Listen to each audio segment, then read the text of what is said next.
Happy 2025. I'm here and I'm happy. And I'll tell you why. And yes, I know about the tragedy in Louisiana. I'm going to talk about that a little bit. Leggy, happy new year. Glad you made it to 2025, all of you. Hey, Kitty. Happy new year to you too. I'm ready. I'm good. I'm feeling great. I'm ready to get this year started on the right note. I had such a good time last night. Um, I'm ready to do it some more. I guess I'll let people trickle in. We'll be here all day, or I'll be here all day. So feel free to come and go, stop by, make the rounds. Um, hopefully, if you have people, if you have a real life and you have people in person to spend some time with, you'll be doing that. And we can do whatever today. I don't really do resolutions, but I'll think about some of the things I might want to change. Some goals, like get a job, become a more loving person, the usual. So, yes, I woke up to the bad news. I have a Facebook group that I'm part of. So I was checking my social media this morning and I pulled up Facebook. And the very first post was friends from this group asking if if all of our New Orleans friends were okay. So I'm like, oh Lord, what happened? Something happened in New Orleans. And I'm thinking, is it a hurricane? Was there a bad storm? Did something happen on New Year's Eve? Did fireworks maybe set something on fire? Because the city's had fires before. And so I pulled up the news, and the top story, sure enough, was the attack on Bourbon Street, which was similar to the Germany Christmas market attack. A guy drove his truck into a crowd. And this wave of anger came over me. That was the emotion I was feeling. I was angry. I am so sick and tired of this. I'm tired of the violence. I'm tired of the human animals walking around among civilization, messing it up for the rest of us. I'm just really, really angry. I have a personal connection to New Orleans. I have a personal connection to that city. These are my people that they fucked with this time. So this one hit home for me. And you know me, nobody makes you feel anything. I'm responsible for my reactions and my emotions. And I'm like, I don't want to feel angry today. But I couldn't shake the feeling. And I know it's a story I'm telling myself about the attack, but it's a perfectly normal story to tell yourself, and it's more or less a story correspondent to facts. So the whole morning, I was like, my whole New Year crashed. I was trying to do social media and catch up on like email stuff and Discord, Twitter stuff, and I was reading articles and doing my normal YouTube rounds, looking at videos, and this is the only thing that was on my mind. I couldn't shake the reaction to this. And so I started watching a documentary on New Orleans. There's a lot of good documentaries out there. One of my favorite is by a director called Les Blank. He did a lot of work in the 70s. He did one on New Orleans. He did several on my part of Louisiana, where the Cajuns are from. And I really like his work. And I put on this documentary. And it opens with a second line. And if you don't know New Orleans, a second line is a tradition in New Orleans that happens when they have funerals.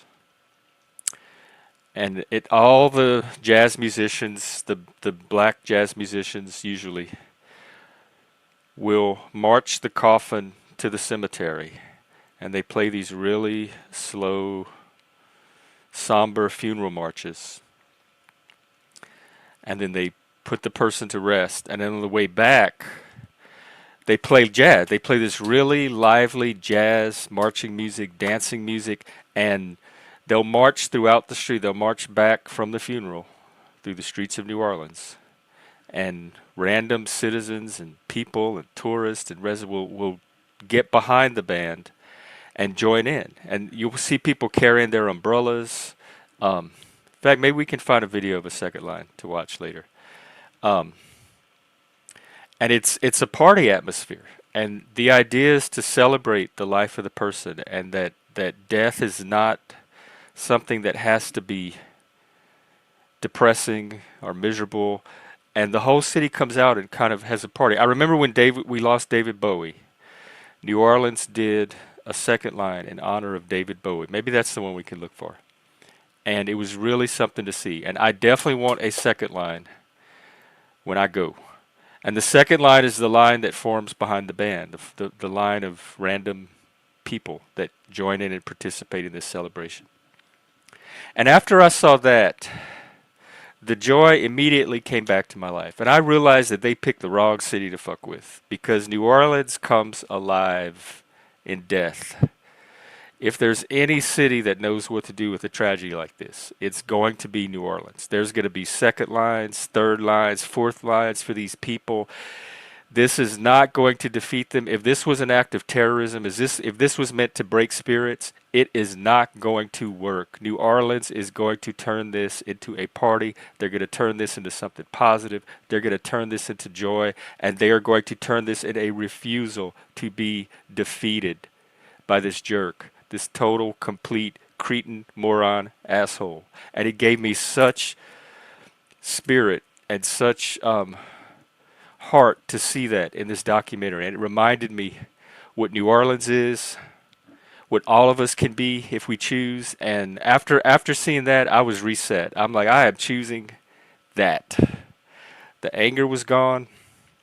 The joy is back. I'm ready to celebrate 2025. I'm ready to carry that spirit into 2025. So whatever this person was trying to accomplish, he got the opposite of that. And that's how I'm starting my new year. And I know that's how New Orleans is going to deal with this tragedy. So I'm good. I'm good. I'm ready to party. I'm ready to have fun. I'm ready to celebrate the life that we do have here, that we all share together. So let's do that. Happy New Year. Happy 2025. It's such an interesting city, Ricardo. It's older than... let me see. When exactly was it founded?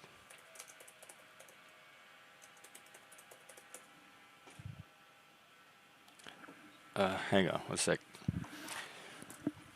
It's one of the oldest cities in the U.S., and it has a lot of history to it. 1718, yeah, way before America became a country. So they had a whole culture and civilization going down on down there before the U.S. even became a country. And it was French, Spanish. It draws on European traditions. The architecture is really European. It's probably the most European city in the U.S.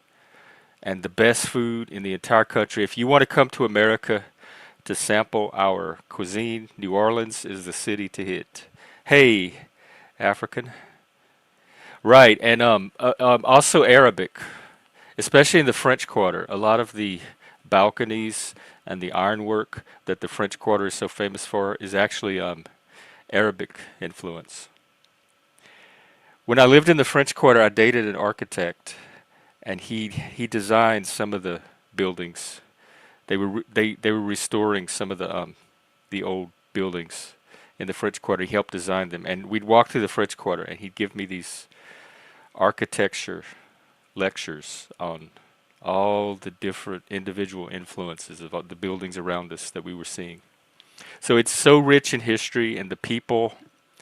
It's a very unique culture. And another thing I noticed in this documentary, the people are so free-flowing with their emotions. When I'm talking about emotional repression or restraint is just not a thing where I come from, you can see it in these videos. These people let every every bit of their passion and their joy for life out. They don't like these people are not going to hold back their feelings. And I think that's a strength. That I think that's a positive for the city. I think that's one of the things that makes New Orleans and Louisiana what it is. And so I get very angry and frustrated when people try to socialize me to a norm that not only is foreign, completely foreign to me, but that I don't even see as a positive. I don't even see it as a norm that benefits anything that I'm trying to do or be. So it's hard being a Louisianian outside of Louisiana. We're, let me see if I can find some second line videos.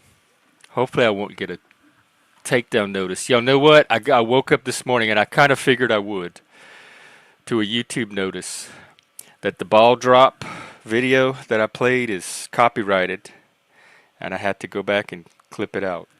Which I didn't mind because we didn't get to see much of the ball drop anyway. So I'm like, okay, if I have to lose one segment of the show last night, let it be that one.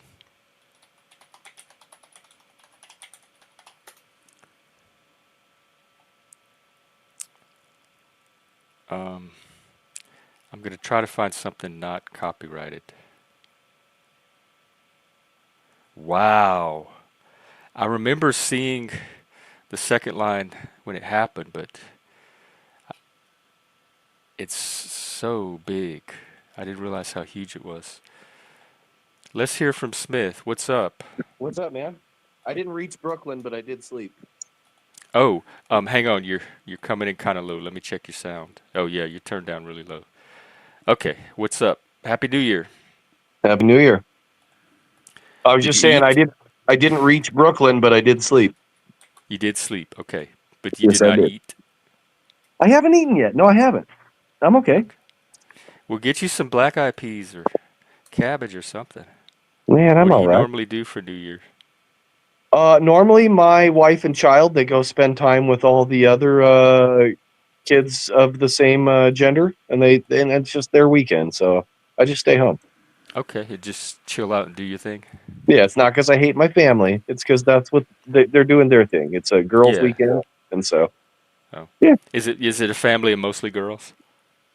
No, but on the cousin side, yeah. Then yeah. Oh. I mean, yeah, right on. Hey, did you hear New Orleans yesterday? I did. I just talked about it. So it's the 76th anniversary of Israel, and from the founding of Louisiana until that is 77677 days. Okay. You did not have that fact in your brain, right? You looked that up this morning. There's no I way that you no, knew all no, of I this didn't. ahead. I didn't add that in my brain. I do add some of the smaller ones in my head, but no, I looked at it and I was like, that's insane. That's insane. It's the 76. It's the spirit of rebellion, the Philadelphia 76ers. You know what I mean? And you know what? Jimmy Carter was elected in '76, and he just died He at just what, died 100, at 101. 100. He died. He was the 39th president, and he died 167 days before Trump's birthday, and 167 is the 39th prime. What does that even mean? I don't know. That's what I was about to ask you. It's like to prime. It's like to prime an end. Uh-oh, I think you cut out. Oh, did I lose that? Oh, I yeah, dropped no, that. now you're back. Yeah, I don't care. I don't need to go into that whole loop. I found some absolutely fucking fascinating and undeniable things, and I don't care to make them in a video because I don't care about Smith. I don't care if you subscribe to my YouTube. I don't care. I want to go on panel. I want to interact with people. That's what I want to do. Well, good. That's Yeah. that's that's what we're here for. I think that's some of the best of YouTube when people are doing that. Yeah. So here's a new one I just found today, and I'll drop back out and let you have your own broadcast. But it's in the end days, men's will clutch their stomach, and when you do that, you need some Pepto Bismol, which is made with bismuth. Listen, it's the 83rd element, made with bismuth. The founder of bismuth died 838 days before the first day of 83, the day the internet began in 83. 83 is the 23rd prime. Or the 23rd prime is 83. The number 20. Jesus is the goat. They're mocking him. I could go on. I'm too Do you wasted. you have the periodic table memorized? No, but I do know that it's about fireworks. Trump says it comes from China, and so do fireworks. It's about your works. The first time was a trial, was a judgment by flood. The second time, fireworks. What did Trump say on his show? You're fired. Now work. What You're what not gonna day was work. You're fired. Firestone Tires founded? 8-3. 8-3. How did you even know that? Because I looked all this up, and Oh, we okay. seek. If you seek, you shall find. Knock on the door and it shall be opened. It's an open door. Were you born in a barn? Shut the door. It's an open door that no man can shut. Revelation 3:8.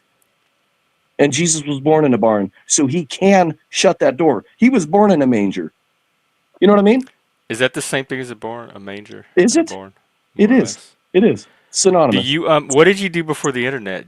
Did you read a lot of encyclopedias as a kid? No, I didn't. I was just a regular piece of which I still am. I'm not any better through my knowledge. You think I would have learned all this stuff and I would have changed my life, and I have not. And I want people to learn from my mistake. I want to go on the internet. I want to make a fucking fool of Smith, and I want people to learn from that. That's what I want.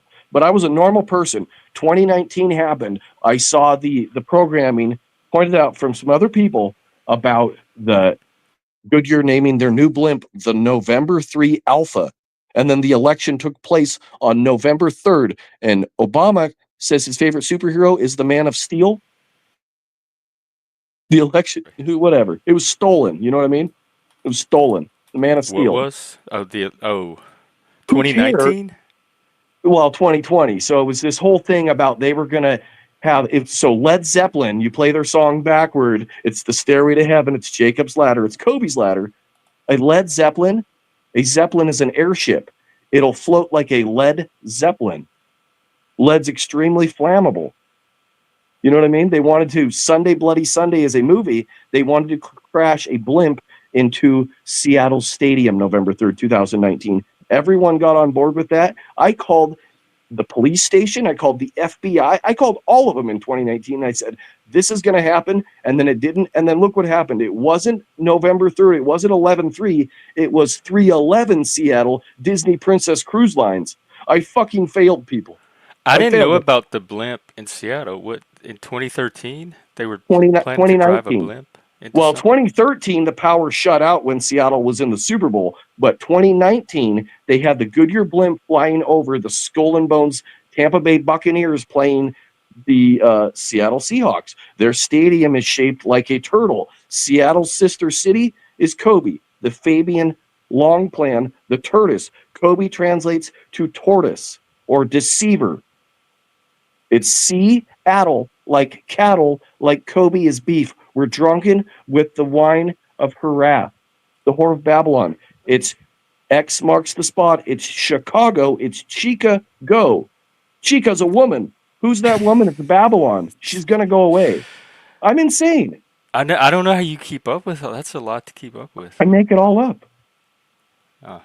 It's a true story that I made up, but I think people will understand. I'm looking for I don't some know if they interaction. understand, but it's definitely interesting to hear. It's the most unique loop on the internet. That's for sure. Yeah, it's yes, it's a candidate. I I think found you it do good interesting. No work. shade to Paul, but I did find it interesting that he's always talking about action. And if you Google the difference between the Tao and the Tao, the Tao's motto is to take no action. That's weird, dude. I'm going to jump on your panel, Paul, and destroy that. Not because I hate you, because you're pushing Chinese Islamic optics. That's all. That's all. And that's no shade. I'm not here throwing hate at people. No, I'm not. No, I'm not. I don't get it. Chinese and Islamic, Well, are they aligned? Part of that BRICS? yes, you'd have to hear. And every time he goes live, you got Bear Jew in his chat. What's his name? Bear Jew. Huh. Well, that tells you right there. And he says, Nama slave. Oh, We're I slaves don't to know any of sin. these people. I'm not, I don't care. None of these people matter. None of us matter. Well, we all matter, actually, but Well, yeah, ultimately, like on a cosmic scale, none of us no, do. I mean, like on just a regular, like, I don't want anybody to go to hell, except for probably myself, because I don't care that much about myself. I But don't think you're going to hell. no, I do, but I'm just real. So I don't know where I was going with that, man. It's fucking 10 in the morning, and I'm a few liters deep Already? already, bro. Dang, are you? It- That sounds self-destructive. Well, I'm like I'm tormented with how do I make this?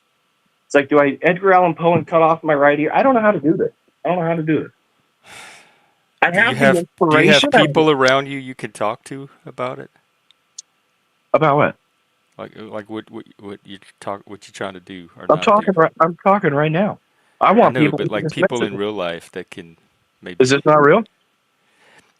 Yeah, but we don't have the same access to you that we would in real life, where we could like physically help you with stuff. Like, I'm not being. I'm being dead serious. Like what? Like I if don't I met know. Jack in To real me, life, if and you, this isn't a shot at Jack, but if I met him in real life, Jeff, honestly, this is one of the better conversations I've had in a while. I'm just looking to talk to people. I'm not looking to well, pass judgment or be judged. And if people do that, that's okay too. I'm just saying. This seems I get concerned when people are as destructive as you seem to be. no, man, that's all good. I'm good. Well, at least eat. At least like start the new year with some food in you. No, man doesn't live on bread alone. Yeah, but they alone. He has to at least have the bread. He doesn't live on vodka alone either. Grain alcohol alone. That's true. That is true. Man, I don't know where I was going. I got some phenomenal stuff, and I'm going to put it out there, and it's not going to be about Smith, but I think the connections people are going to hear are undeniable. Hey, Jeff, here's one. I've always told people it's about the reign of BO, as in Barack Obama, from the release of Somewhere Over the Rainbow until Obama's birth, 338 days. You know what I mean? That's Oh, not a job. That's not. But when I tell people it's all about the rainbow, it's the Noahide laws. Noah, you better hide because it's not a flood this time. It's a trial by fire. It's Matthew 13:13. It's fire from the sky. It's miracles. It's Hawaii. Remember that? It wasn't miraculous. So that's all I do you got for have the. the whole Bible memorized? No, I don't. Oh, I don't. Why would I? I just it seems like you have a lot of stuff stored up in your brain. Oh my gosh, yeah. It's about Golden Bowl worship and sacrificing your child to the altar of the Golden Bowl. And from the founding of Planned Parenthood until LeBron's 38 game is 38830 days. I'm telling you, it will change the world.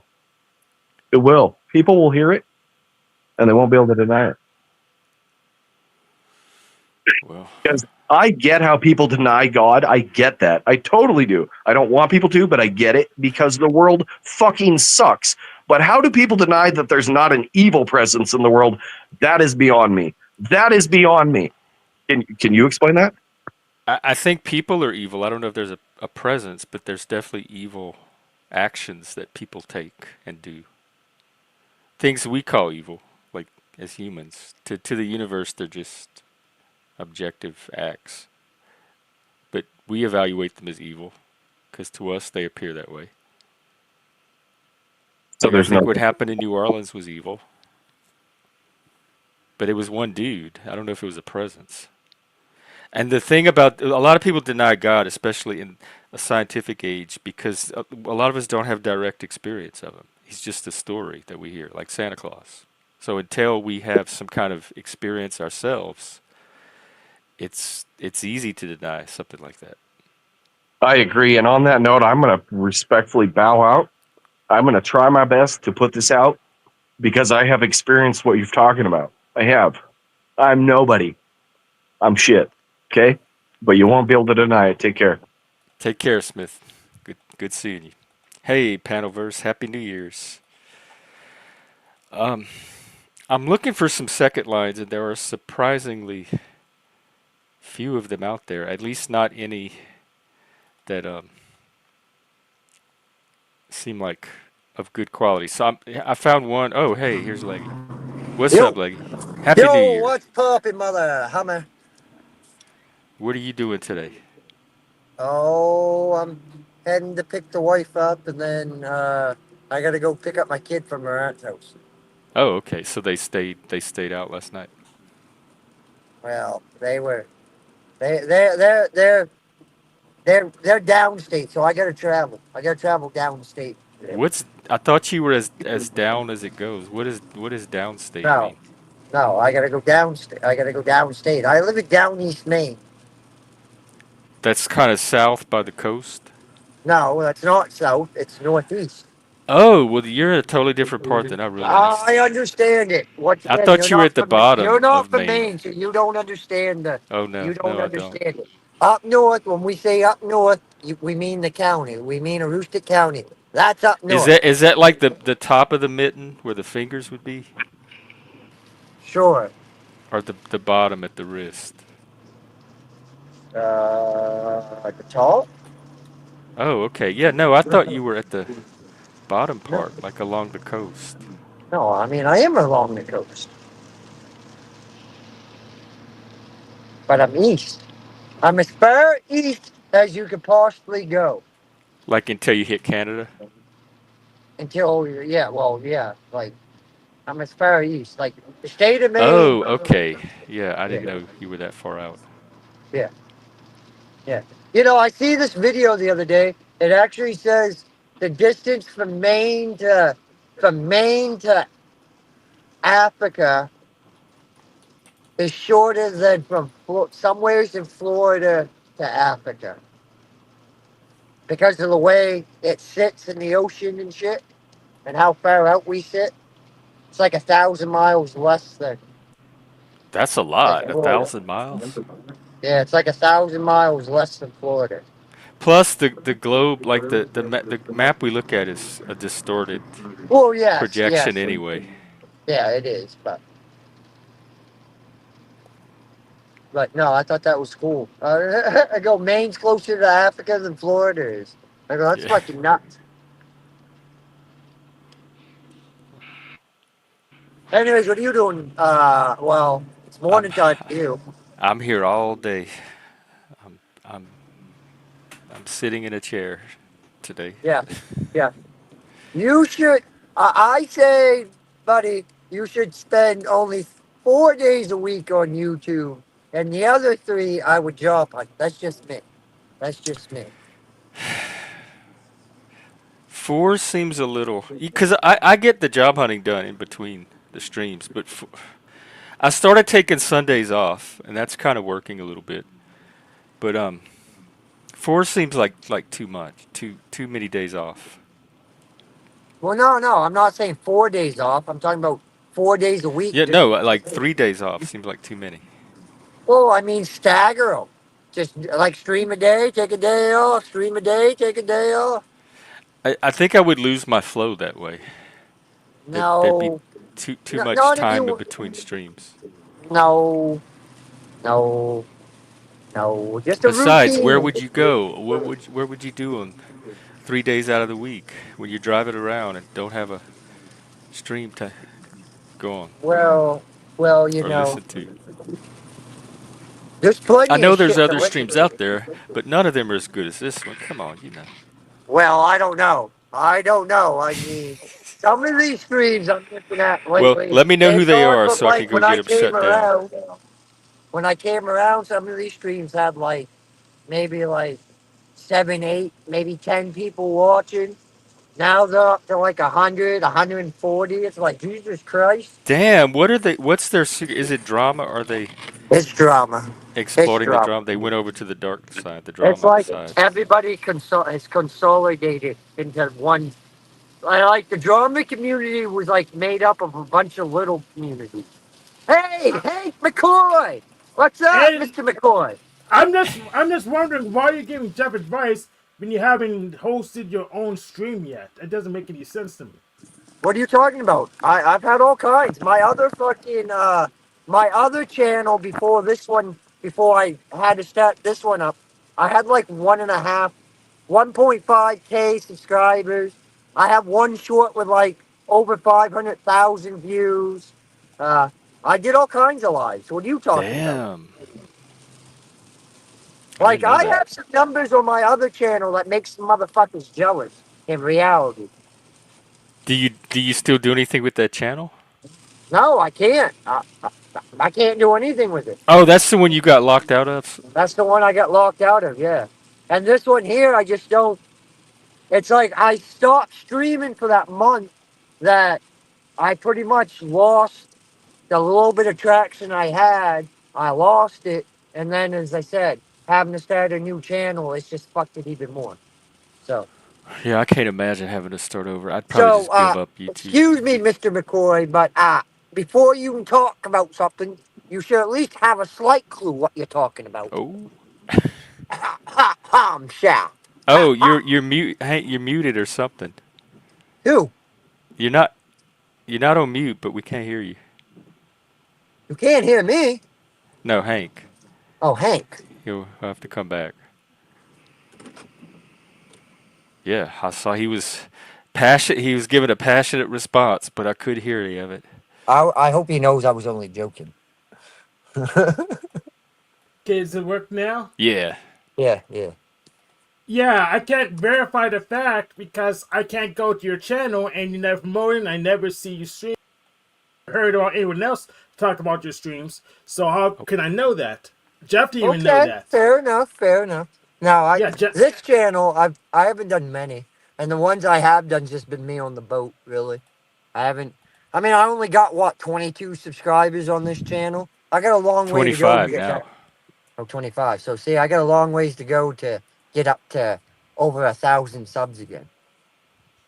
Dude, it happened like overnight too. Like I posted one short, and that one short blew the fuck up, and fucking dude, it was like this person, new sub, new sub, new sub, new sub, and then after a while, Wow. it did kind of plateau out.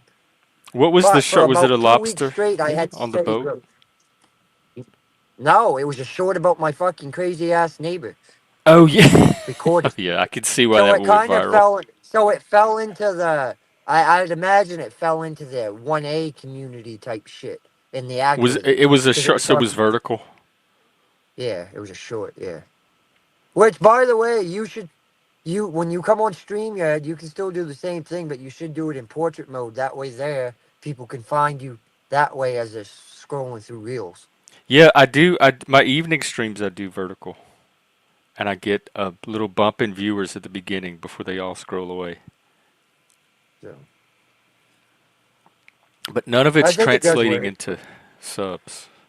I think it does eventually, but it's the content and the people you have on here at times. Well, I like my content and my people. So Well, if that plateaus at 791, I'm okay with that. well, and to answer your question about last night with the corruption shit, right? About the money and all that. So it's not corruption, okay? You just know not to bite the hand of the dog that feeds you. No, the thing Okay? I don't know that though because I forgot all about that. I wasn't even thinking about that, so I would have totally bit the hand and not even realized it. But so I'm really hard to capture that way, I guess. I do that at work too. Like I speak out to my bosses and all that stuff, and people are like, that's the person that holds your paycheck and controls whether you have a job or not. I'm like, I don't care. I'm right, and they're not, and I know what I'm talking about, and I'm not gonna keep my mouth shut. So I don't like none of that stuff stays in my brain when it comes time to say what I have to say. So I do All right, appreciate well, the give me two support, but if seconds. you're Give me two expecting seconds. some I'll be kind right of back. influence out of it, it probably No, won't I'm just happen. fucking. I'm just fucking with you. I'm fucking Okay. with you. Cause that's the troll. That was the troll in the video that I was paying. I was paying for some type of favor because I seem to get away. Someone pointed out that Leggy gets away with a lot of shit.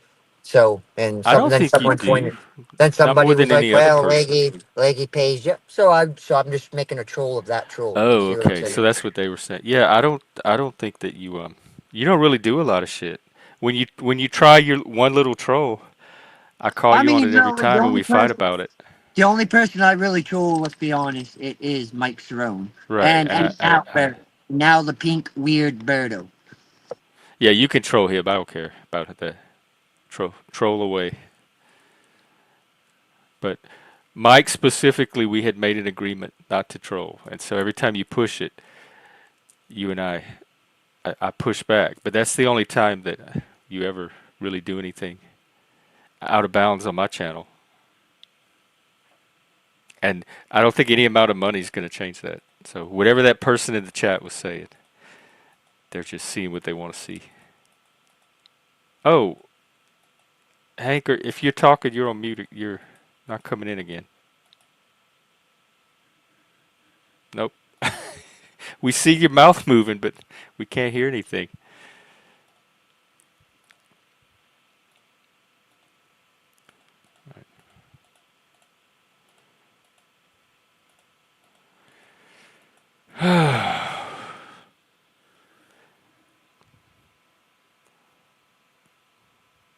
It's a new year. Does it feel like a new year? Is New Year just a feeling? We'll see what happens. I remember last New Year, I spent it on here, and I made all kind of predictions and tried to set a tone for the year and all that. And the year just carried on however it did. None of that seemed to affect it. Shit. Okay. I'm paying money for this. StreamYard, you better keep working. Oh, you pay money for what? StreamYard. And is it just glitching out? Yes. That's weird. Because we can hear you for a while, and then at some point you just go silent. Yeah, I noticed. What are you doing today? Are you doing black eyed peas and cabbage? No. Oh, well.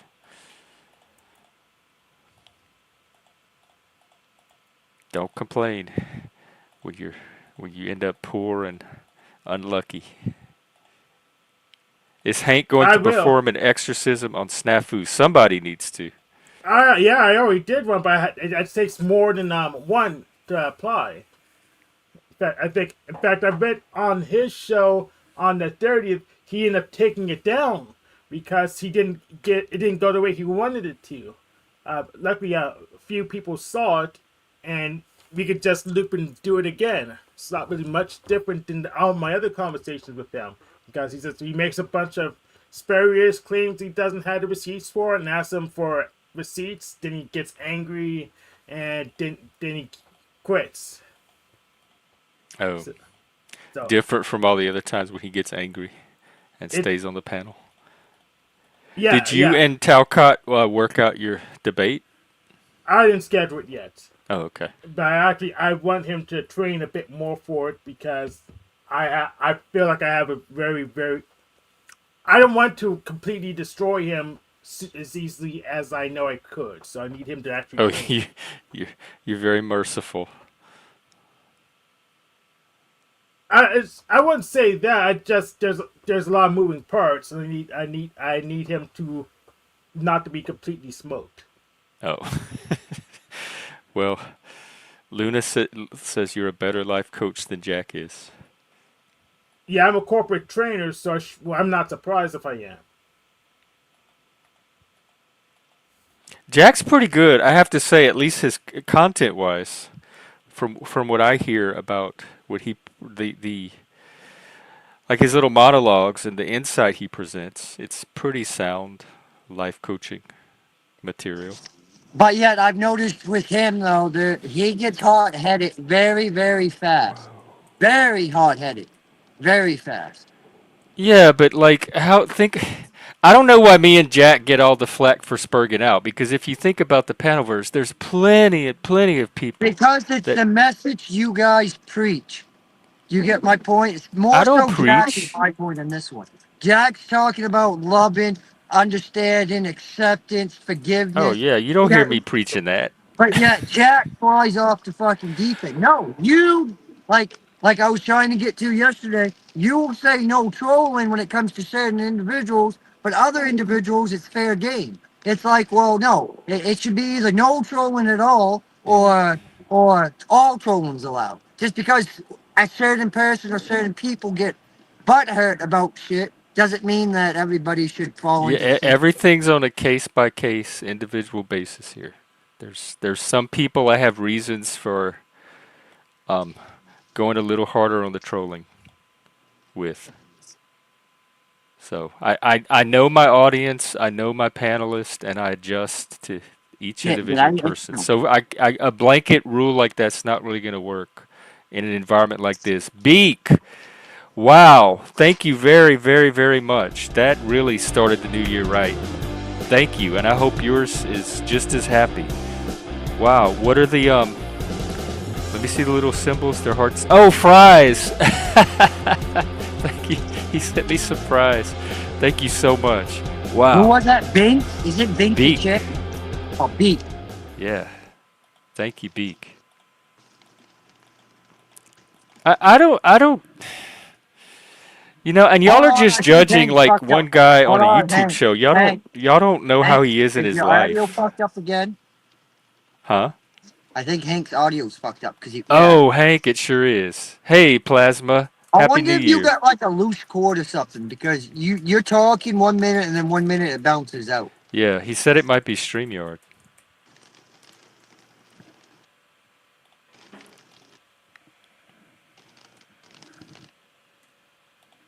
I don't know.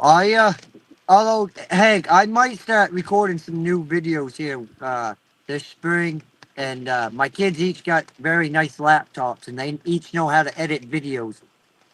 Each of them have their particular way, so uh, I'm gonna have them give me a hand. Maybe. That's the way to do it. Child labor. Yep. Yep. Take advantage of that. My kids apparently. Apparently my oldest has a YouTube channel. I didn't have a fucking clue. Wait, what? Yep. Why Yep. you just? Yep. Oh. The other What day, kind of my stuff oldest. does she put? I said something. I go, we can stream your fucking VR shit right through my StreamYard, right to my YouTube and shit, right? And she goes, I already have a YouTube. I go, okay, good enough. You get a Have you seen it? YouTube? What kind of content does she put out? I don't know. I haven't looked at it. I care less, I guess. Oh my God! You don't you have the Well, ability I to trust my not be kid. curious? Oh, I trust my kid. I mean, I know what it Uh, is. She told me what videos they are, but they what watch are the my shit. teens putting on YouTube these days? But who the fuck knows? It ain't See, weird shit though. Well, so you my don't you point is, don't know. You don't know what it is. No, no. I mean, I say it's weird shit to me, but it's not weird shit like weird, like creepy weird. It's just like weird, like I don't know. She But makes you like said you little didn't like see it. well, because she told me what they are. I haven't actually Oh, and you watched. believe her. So if Well, you God, saw I like do, if you saw her diary lying around, you wouldn't read it. well, I don't know if I would, but I don't think either one of my kids do have a diary. Maybe they No, do. I probably don't not. fucking know. Who knows? No, I don't think I would because I used to get pissed at my mother when she would like fucking invade my privacy and shit like that. You know what I mean? She'd come and clean in my room and she'd like fucking Find your pick up the magazines. mattress and find things she wasn't supposed to find under the mattress. It's all Yeah, right. the most obvious place to hide things. No, well, look. I got clever though. After a while, I fucking cut a big slit in my fucking mattress on the bottom of my mattress, and I put everything in there. My parents never found shit out for like a year, and then actually, I done graduated high school, moved off to college, and my parents was making that my room into my brother's room. And my dad pulled the bed out, and he noticed there was a fucking hole in it. He pulled it, so he reached in to see what the fuck was in there. He found fucking my VHS tapes and and Is the that when the fucking belt came off? no, fuck no. Hank, I think, do we have you? Nope. No. And see, all my like the Playboys I had were from the old guys that lived next door, and they had like old issues. Like they had some old fucking issues. Like I'm talking like they had an original Marilyn Monroe fucking issue. It was garbage. I mean, complete garbage. I mean, ripped all to fuck. But it was an original fucking issue. Like you know what I mean? That one they didn't let nobody look at, but. Well, No. I wonder if a restart would do anything. I don't know. You're way more of a tech guy than I am, but A we're hard definitely not start, hearing you. yeah. I mean, maybe a hard reboot, maybe. Man, what So, shitty weather. oh, up there. Yeah, we're getting rain Are now. you driving now? Or are you headed downstate now? No, I'm part. I'm waiting. I'm waiting for the wife.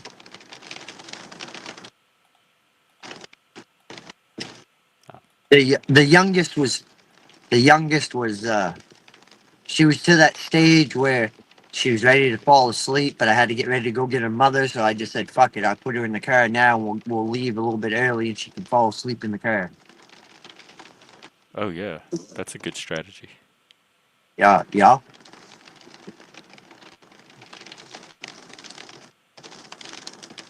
Oh yeah, best fucking. Who needs an alarm clock when I got my kid, man? Holy fuck. All right, Hank's gonna do a reboot, and we'll see if that helps. Reboot, reboot, reboot, reboot, reboot.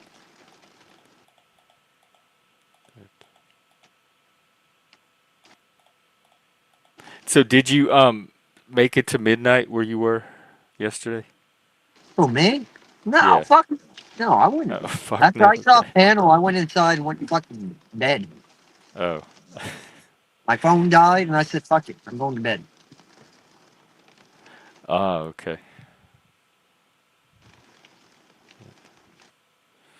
Well, Hank looks flustered. He's like, "Ah, shit." I get so frustrated with technology. I want to throw my laptop out the window so many times when I can't get it to do what it's supposed to do. Well, I relate.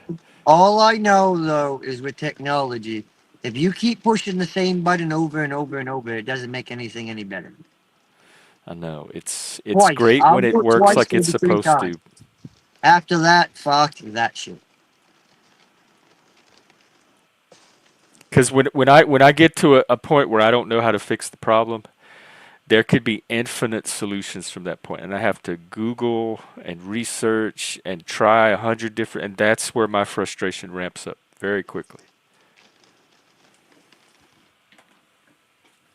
With the car, I could just like take it to a friend or a mechanic and say, "Hey, what's going on with this?" And they could tell me. But with a computer, I'm on my own. Yeah, sometimes, yeah. Man, it's weird, man. How one point I used to fucking know I was the go-to person. Now fucking this technology's gone long, and I've got older, and I haven't kept up with it. Holy fuck, man! And then it went to my brother when because my brother was like all Apple products and shit. So like, when I switched over trying to use Apple, he was my go-to to learn how to use Apple. And then my kids, once they get older. See, Oh, I are don't know they are how it they is in Apple? other. See, I don't know how it is in other schools, but here in Maine, I think starting in fourth grade, they have fucking laptops. They all have Apple computers, all of them. Yeah, yeah. I've never figured out how to use an Apple. When I was teaching, all the schools had Apple Macs, and I could not use them for anything. Well, see, I'd that's have what to we get the had when I was kids a to come and when I help me was a use kid. them. Too, was like the original like Apple Macintoshes and shit like that there. But then once you got to fucking the current operating system that you have and shit, it took me some getting used to. You know what I mean? Because I mean that was in Baltimore, and then when I moved up here to to Maine, it was all fucking Gateway and fucking Dell computers, IBM, fucking Yeah, the normal computers. yeah. That's what we had up here. So it was all Windows. So I got used to the Windows system. Hmm. Fuck. First Windows I used was what? Windows 3.11 or something like that. Oh yeah, that's way back in the day. Yeah, and then Windows 95 I think was after that, I Yeah, think. I remember 95. I think that's when I started on, and then they went up to 98. 95 's what like Windows 95 was the OS that fucking changed the game, really. Yeah, and that's when they were still using the little floppies. Yep. Yep. And then And then they went to, the jump drives. Everybody, that was the big thing. Jump drives instead of the flops. Oh, I forgot about those. Yeah, my friend had one of those. So that's what we had to store everything on. It's a little pen drive, a little zip, you know, Mm. in school. After a while, I mean, we used to, at the beginning of the year, what, I think my freshman year, it was mandatory to have one of them 5.5 discs there that you could put in and save shit to. One of them blank discs that you could save shit to. The And big then ones. that was freshman year, and then by the time sophomore year, that's when the syllabus changed from that to having a little zip drive. You had to have at least a 5 gigabyte zip drive, something like that, or 10 gigabyte, or whatever the fuck it was. Yeah, Dagmar. The Macs didn't have a right mouse button. I didn't know how to do anything. I don't know how to. I don't. How do they call up the menu without the right mouse? I never understood how Mac users do that.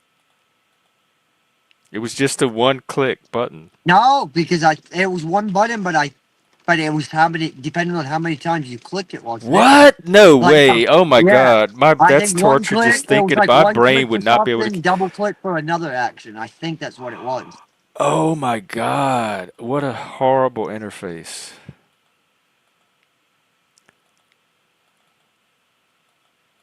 Well, Oh no, I yeah, mean, speaking of clicking buttons, if y'all could hit the like and especially the subscribe. That's the that's the real one, the big one. Cuz I've given up on the algorithm. I don't think this algorithm's taking me anywhere. I appreciate the effort, but I think getting the subscriber numbers up is going to be the key, however that happens. Maybe I need to do a short that goes viral like you did. yeah, that's all you gotta do. Just pick a fight with one of my neighbors. Look, I didn't pick this fight though. No, no, I know it doesn't sound like you did. It sounds like you got a doozy. Although, as I said, it's been nice now that we have a different neighbor. She's never home now. The one we have. Well, where are you getting your drama from now? I You don't two. get no drama now. Oh, Not in real life. Family. I guess that's about oh it. Every right, day yeah. stress.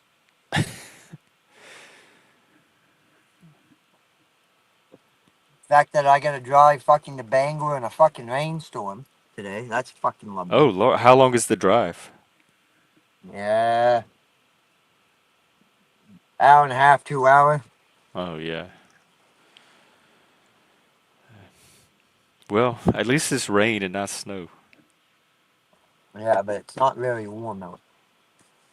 What is it? 39 degrees. It ain't warm. Ooh, that's cool. Yeah. Fuck, man. Well, I think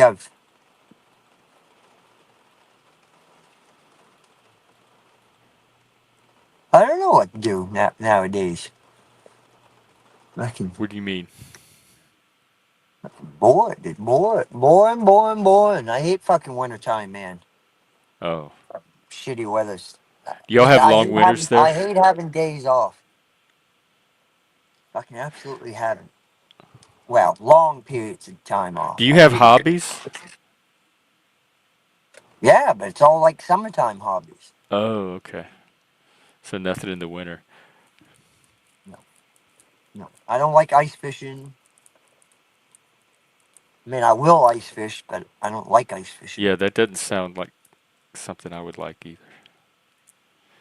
So what is there to do there? Do you like snowshoe or I hike or mean, I anything mean, like we're in the that? state of Maine, so I mean, there's all kinds of shit to do. I mean, there's hiking, there's fucking snowmobiling, there's snow skiing, there's That fucking sounds snowmobiling sledding. sounds I fun. mean, that shit's cool, but you have to have snow for that and good weather. So Right, that's true. when you get windy, wet, rainy weather, it just doesn't, it does not work out the same. Do you have friends to do stuff with, like a little friend group? Yeah, I mean, yeah, not so much. I mean, yes, but we've all, how do I put it? We've all kind of got other Is responsibilities it and shit. marriage and kids? I've lost so many friends to that. Well, that's essentially what it is. Yeah. Like in my life, I've had so many different groups of friends. It's not even funny. Like I still get the same core, like 5 people that I've always had. But then, but like as far as like the groups of people that I've hung out with, they've switched. Like I don't hang out with the same group now that I did 10 years ago. I Hmm. just don't. Fuck, even my wife don't hang out with the same people she did when we get married. She only talks to what really one friend now. So, Yeah, I think that's a sign of growth, or at least change. well, me, some of it's just more I've moved away and it's just it doesn't work out. Yeah. I think it also gets harder to make friends as you get older. There's less opportunities, and people have more lives to focus on.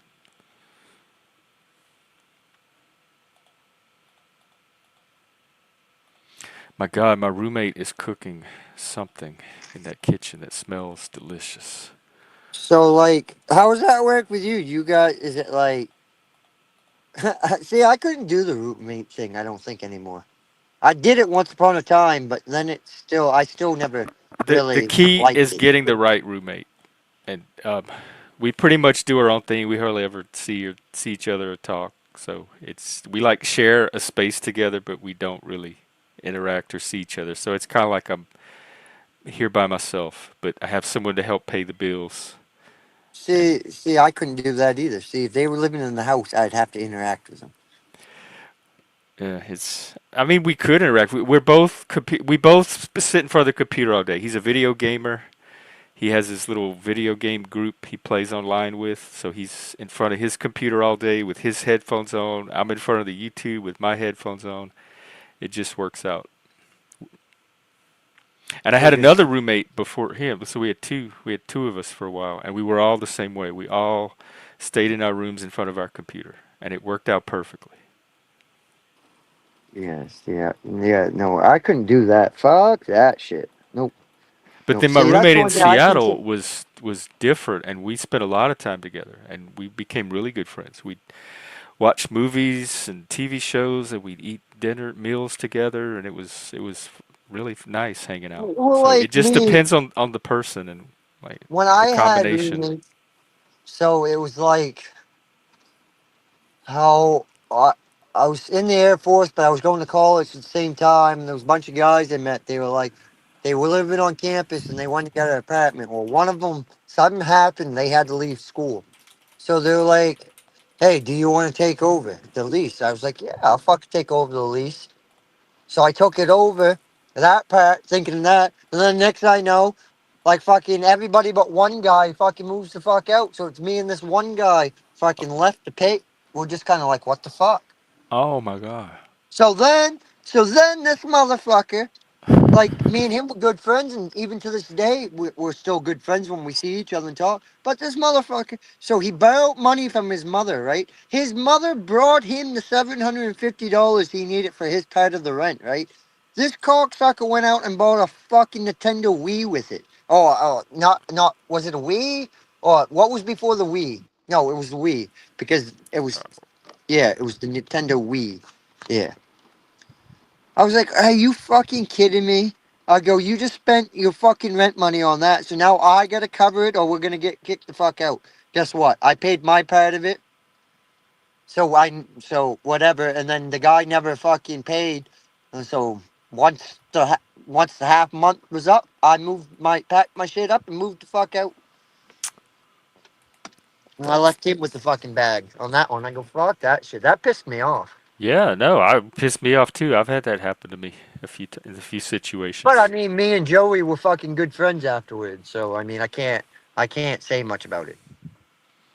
And the way they do it up here, it it goes on both of your rental histories. regardless of which roommate didn't pay. You both get hit for it on your record. And so if one roommate stiffs you over, it shows up on your record whether you paid or not. See, we don't have anything quite like that around here. Not quite. Leggy should do a story podcast. Yeah, he he pretty much does. Welcome to Ladies Adventures. Yeah, yeah. Dude, I can remember. I wish I would have known. I would have understood the law back years ago the way I do now. Because years ago there was a couple girls that my other roommates before they moved out they had them over there. Like I like two out of the three girls. The one girl she was a fucking just she was fucking she was retarded. Very very loud, obnoxious. She got drunk. She was even fucking louder and more obnoxious. And they went to Hannaford and they stole a bottle of alcohol, and they come back to the house, and they were in the house, well, apartment, townhouse, whatever the fuck you want to call it. They were there for I don't know, like 15 minutes or so. The one girl was upstairs, and then the other two girls were downstairs in the fucking cellar where we partied at was downstairs because it was a finished basement. Call. I hear. I fucking. Next thing I know, there's two fucking Bangor PD officers in my house. I looked right at them. I go, "What the fuck you doing in here? You can't be in here." Yeah, we can. Egg circumstances. We followed two suspects in here. Of course, at the time, I'm thinking, all right, I'm in the Air Force. I can't afford to argue. I go, do whatever you got to do.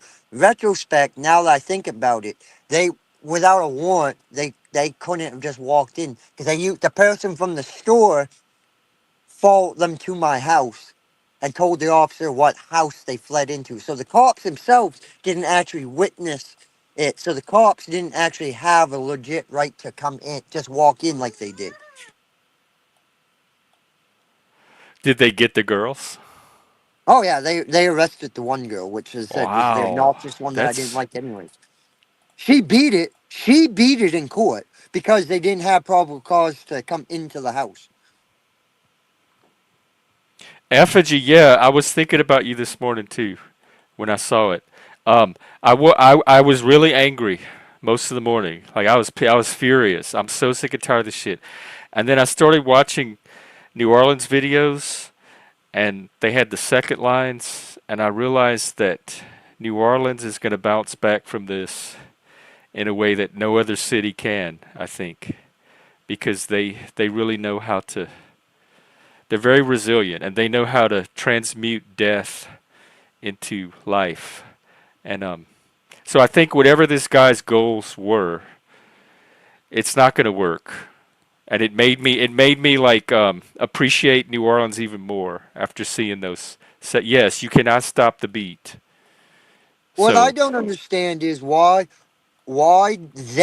they didn't do the precautions like all the other big cities did, like L.A., fuck well, New York they and had shit. barricade. He went around the barricades. He wasn't even supposed to be on the street. They had it barricaded Oh, it off. was that. See, I heard it was It like a was on Bourbon bomb Street bomb. where all the I heard it was a in bomb. New Orleans in the evenings they close off Bourbon Street and it Yeah, yeah, I becomes knew a that. party area and people hang out in the street and party and all that. And he went around the barricade, so he wasn't even supposed to be there in the first place. Happy See, New I thought it Year, was a bomb. Untrackable. I didn't realize it was a car thing. I thought it was A like, truck actually is a. yeah, I thought it was a bomb. Yeah. Well, they found an explosive device afterwards, and Because I know they're like New investigating York, to see. So he may have had something explosive with him. New York was probably one of the most secure cities in the fucking whole entire fucking world yet last night. I mean, they had fucking military, fucking FBI, CIA. They fucking had everybody there fucking out doing shit. Yeah, I almost wouldn't have a problem with that. As long as they don't interfere with the people and the partiers, but just having some military people there. Well, People talk about apparently though this demilitarize the year, police, but I don't know if this is the time to start doing that. Was apparently that what it this year was? I though, saw the flag was covered up, but it turned out it was an ISIS flag. Because they're saying there's conflicting reports, but the mayor said it was an act of terrorism, and the FBI lady said no. But I did see where it's being investigated as an act of terrorism, whether they determine it is or not. Hey, what's up? Happy Untrackable. New Year. Yes, Happy New Year. Good to see everybody. How was your year been so far? What'd you do last night? Uh, w- went out with the wife and partied it up. You know what I mean? Ah, did you make it to midnight? I was lucky enough to do that. Yes. Uh, okay. What, are y'all doing anything today? Oh, we're just chilling out. We have the day off, and yeah. Nice. That's kind of what we're doing here too. Think it's a good way to start the year. Sir, are you a wrestling fan by chance, Untrackable? Okay. I'll, I'll be right back. Uh, I think I've watched wrestling like growing up. I can't say I'm a fan of it, but Well, I I get it, was just gonna and say you could it does look definitely fun. be. You definitely could be a fucking part of the White family, sir. You could definitely be like Eric Rowan or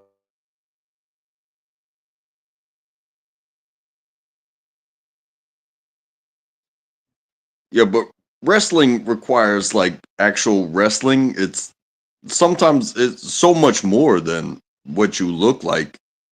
Like if you can look like something and do something, yeah, that's great. But if you just look like something, good luck in the wrestling I'm just ring. You saying know you what I mean? look like one of them fellas. Okay. Oh, Puffy! Cool. Congratulations. Puffy just became another grandma. Grandma Puffy, Grandmama. Mama Puffy. And she's meeting her grandbaby through FaceTime today. Wow, that's got to be exciting. That's another good way to start the year. Yes, congratulations. Good. I'm I'm glad to see it and to hear it. Oh.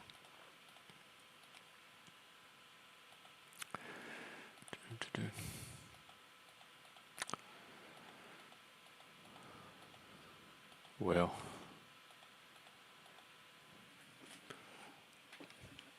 just seems like a low key day so far, which is, I guess, good. Mild to Gulf. What does that mean? What's Gulf status?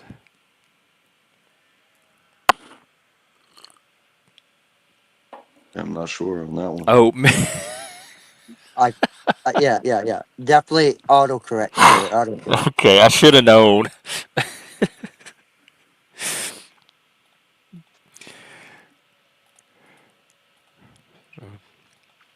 Is that something I should ask my wife? Is like, hey, we were Is she a together, and is then your wife a grandmother? I'm just well, the question was MILF, like MILF. Yeah. So Yeah, she went from milk if I'm the status to one guilt that status. created that MILF status, like, Oh, does it change something in our relationship, or are you the same woman, you know, that you were before? Like, did I fuck your shit up? I'm sorry to put such French language out there, but did I destroy something between us because we have a common goal? I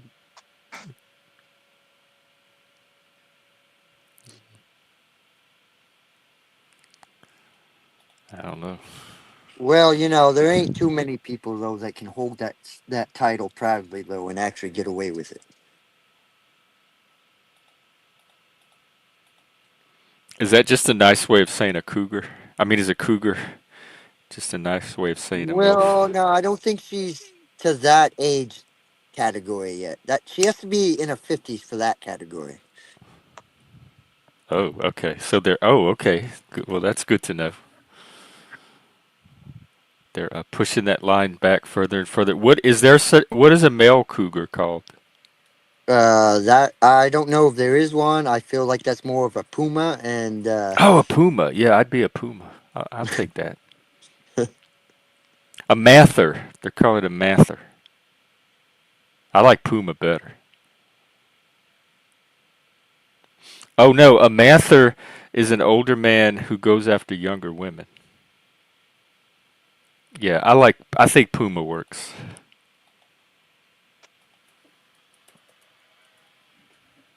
Isn't a puma and a cougar the same thing?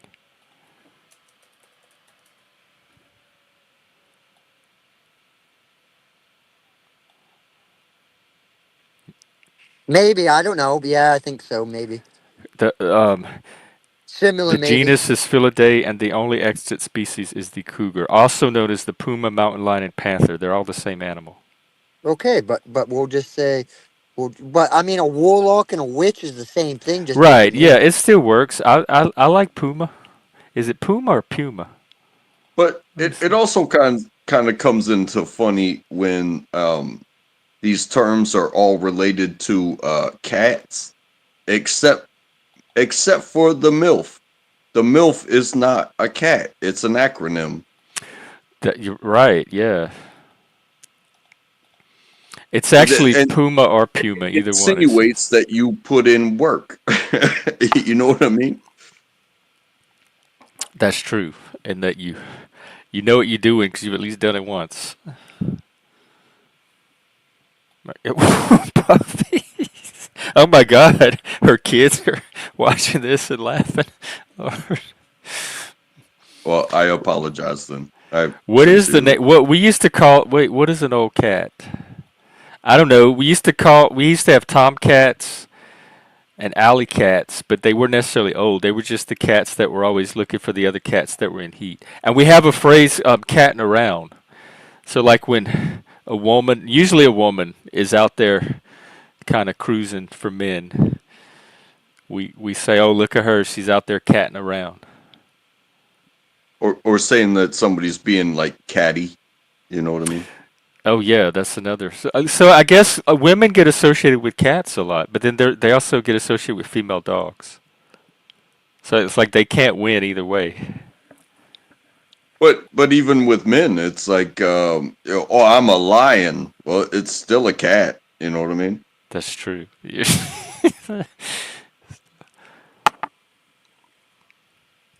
Oh, okay. I feel better now. This is not their formative years.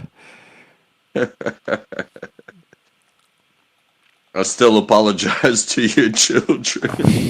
He's he's a gentleman. We have one gentleman on the panel.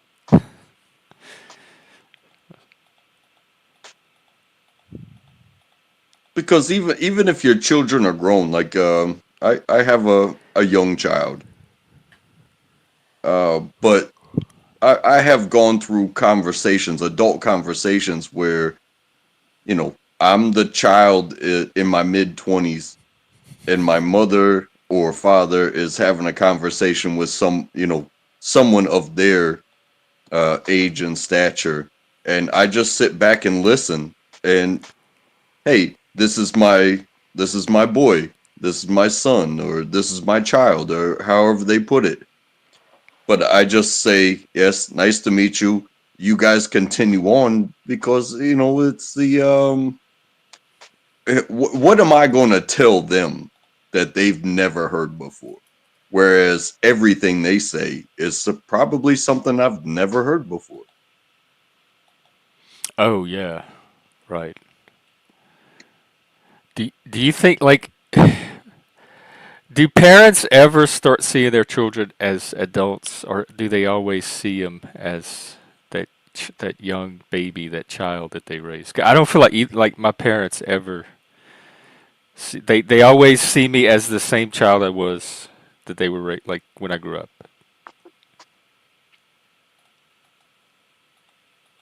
I, I because can they knew say you I've back then. I Like feel they like can't ever get that image out of their head. So no matter how adult you become, you're still a child to them. yeah, I feel like my mother still wants to interact with me like I'm the baby boy. Um, Uh, but Yeah, The my parents did that conversations shit that too. I've had with my father, um, I want to believe that the way that went down was, you know, it, we are not on even playing fields. However, he accepts that I am where he once was. So he's able to see you more, like give you that adult regard. Yes.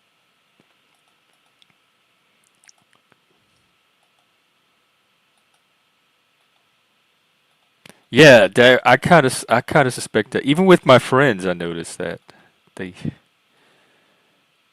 And to this day, I hate being mothered.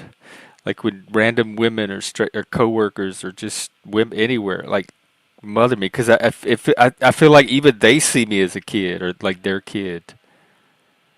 Well, like me, my mother, she'll call me and tell me something. It's like, mother, I know this. I'm 36 years old. I'm pretty sure I'm aware of what the weather's going to be, or how to drive, or how to take care Yeah, of my that kind of kids. Like, come stuff. on, mom. Like in the car. Like I don't like in the when she's in the car seat. I don't like having a big puffy jacket on her. So I'll put like a hoodie and a thinner jacket on her. Right, plenty warm enough for the conditions that we're in the vehicle, and I carry the heavier jacket with me. My mother has a fucking meltdown every time. That jacket's too thin. I'm gonna, mom. She has a sweatshirt on, a long sleeve shirt, a sweatshirt, and a fucking like a thin jacket. Like, come on. Yeah, Like, what's don't. up with that? I don't get it. That infantilization. Hey, Brooke, my mom's the same. I can't even drive in the car with my mom. I learned that a long time ago. If I'm behind the wheel, she can't even be in the car with me. Oh, that's how I am with my dad. Same way. Hey, that's kind of funny because we drove my car to the place last night for the New Year's celebration, and with total plan on leaving it there overnight. And my wife said something about there was a thing on, I don't know if it was Instagram or TikTok, but apparently there was 70,000 men talking about ways in which to harm women and children. And after she got me to my car, I said maybe a better question would be, and because during the conversation it became about like the bear versus the man in the woods, Oh yeah. which yeah, that question happened this year, and I said I would choose the bear over being my wife's passenger. Wow, that says something. But everybody loves to be in control, but they so many people don't know how to relinquish it and just know that you're okay, because if you trust that person, um even their failures, you know, it, it will amount to something that you were there with them even when they failed. Yeah, that came up the other day about like I more or less trust people in the car that drive. Like I trust they know how to drive. They don't need me to tell them how to drive. But then if I notice that they don't, I just don't get back in the car with them again. I don't try to teach them or how to drive or interfere with them or anything. I just make a note and say, "Okay, I'm not going to ride with that person anymore because we're all adults." Hey, Kane, happy New Year and blessings. Yeah, whatever CCMs. blessings come from a Satanist, that version of blessings to you too. I hope I didn't curse anything. Oh wow, yeah, I have friends like that. There are friends I will not get in the car with, like even sober. I will not get in the car with them. They're more risky than if I got in the car with a drunk driver. That's how I feel about my wife driving. I absolutely positively hate my wife's driving. You don't ride with her.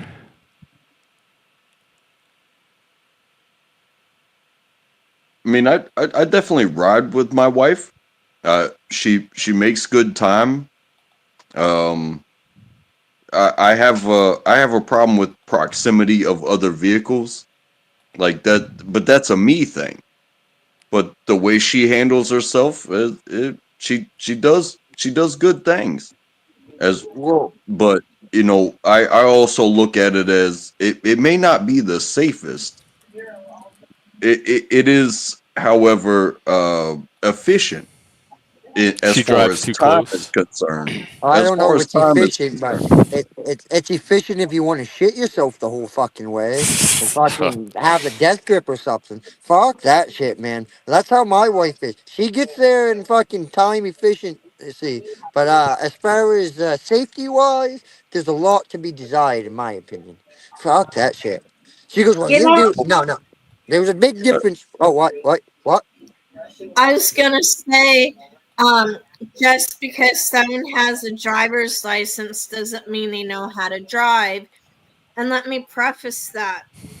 I only have a driver's license because one of my jobs will now two jobs required a driver's license for me to Yeah, have. they do that here. They're weird, and they're phasing that out. Inslee just signed And that new law.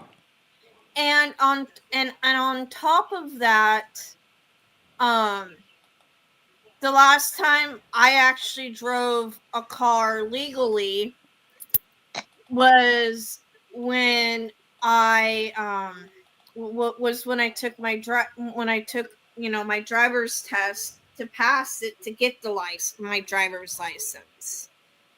And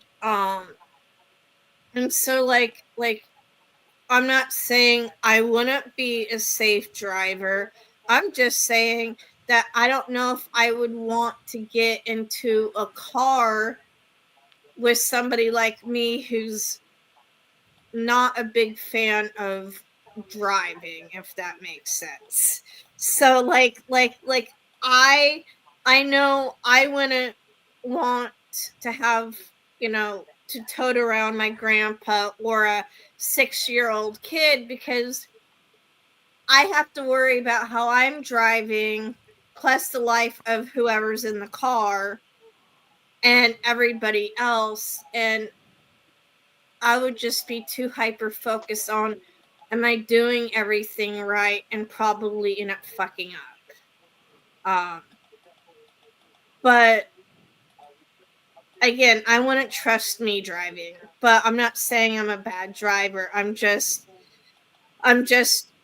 I'm just saying that, like, at least I know my limitations. Um would have if a friend of mine asked me if a friend of mine asked me, "Hey, can you come pick me up and drive me home because I'm drunk?" I probably would have done it. It's it's I probably would have done it, but I probably am not the best choice, even though I'm sober.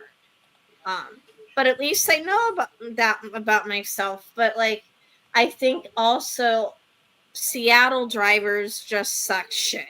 That's what I hear. I haven't done a lot of driving in Seattle, but that's what everybody says. But they say that about every city I've lived in. um, yes, I've lived in a I bunch of cities, and uh, I've I've driven cross country, and every place you go, um, it's not about the city itself. It's about the ego of the driver behind the wheel, and when somebody needs to go someplace and they know the route, they're more likely to push limits. And if you're just passing through, you're gonna witness somebody that knows where they're going versus somebody that is just passing through. but the thing is, something something has stuck in me from the time I was a kid is because I would take the same route to and from school. Was I mean, they obviously, when I was told this, they actually said it in age appropriate terms when I was a kid, but like, don't become complacent. Just make sure you're always 100% aware and not like, oh, nothing's gonna happen to me. Like, make sure you're on, lack of a better term, a hyper vigilant. roll, Did roll. did they tell you that complacency kills? Is that what they said to you? They Because didn't it's say it true. like they didn't say it like that because they said it. They didn't say it exactly like that because they said it in kid terms. But as an adult, looking back, that's what they were basically saying. Because if like you said, people are more likely to take risk if they're taking the same route driving every day.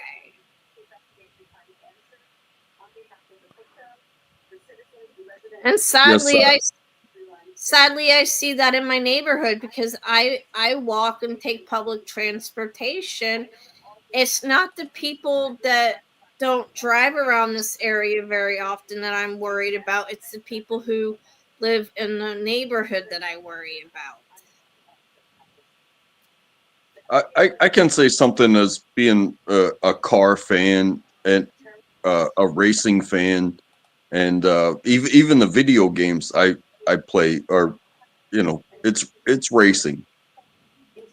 But being first in real life is different than crossing the finish line before somebody.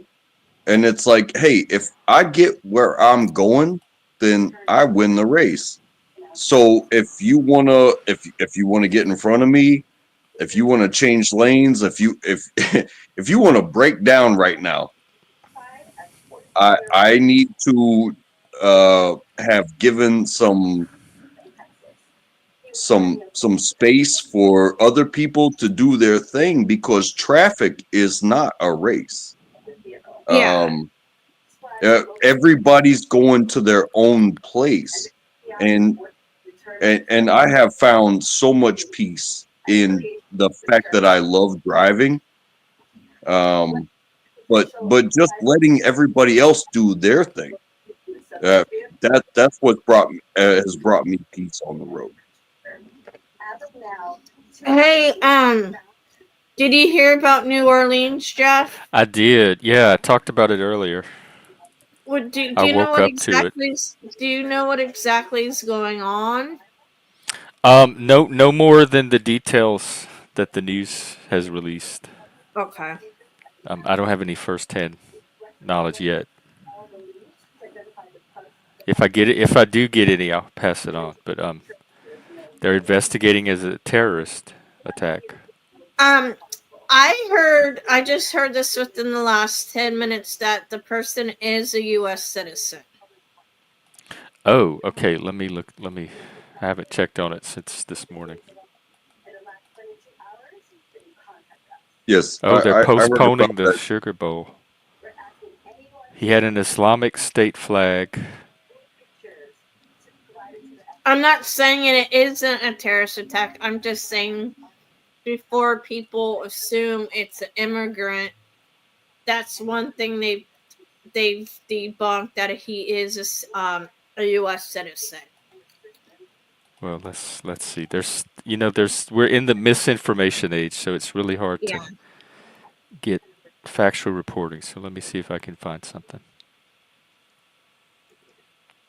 Yeah, I heard about that when I checked in this morning, and uh, from what I've seen, it's been 10 lives lost. Yeah, and a bunch of injured, like I think 30 injured.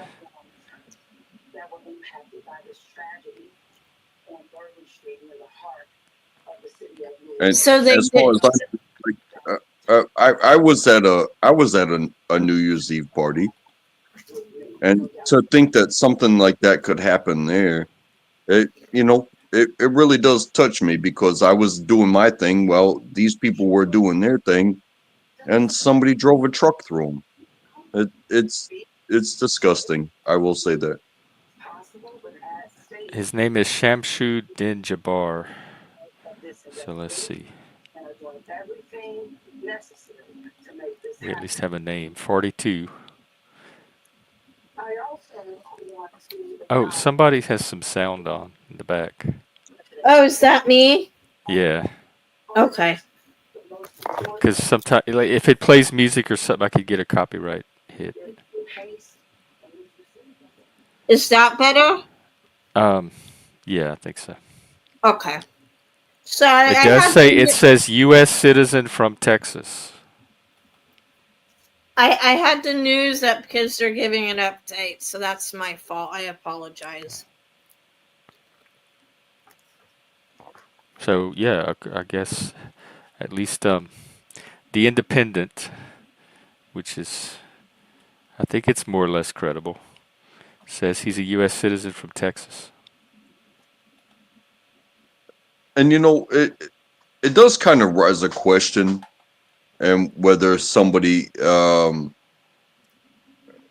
was, because it is a possibility that somebody was DUI driving on Yep, a but night they like said New this Year. one's not. They ruled that out. Yeah, they ruled it out. He had a bomb. He shot into the crowd. They said he was trying to kill as many people as possible, and he had an ISIS flag. This is a planned attack. This was not a random drunk person. It says he grew up in Texas and had been in the military for a decade, so he's former military. Which makes that even scarier. And he had multiple improvised explosives. Oh, Bourbon and Canal. I know exactly where that is. That's right. That's right at the entrance to Bourbon Street, and that's not the main party area, so there's usually less people in that part. So it could have been worse if he had picked a different intersection. Yes, and Jeff, I think you said it perfect right there, that it could have been worse based off of what he had. Um, if coming from a military perspective, if somebody wants to create as much damage as they can, yes, they drive their vehicle through, and then they step out and they release whatever it is that they have. And he was not able to do that, He apparently. did. He tried. He got. There was gunfire with cops. He exchanged. In fact, I think 2 cops were injured. So and then they shot him dead. So he did.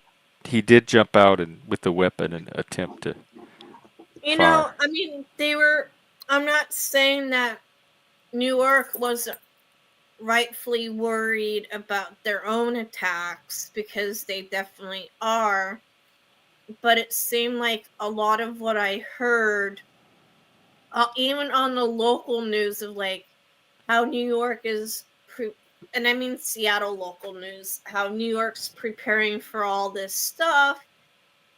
And I'm not saying New Orleans wasn't, because obviously 2 cops shot the dude down, so they were.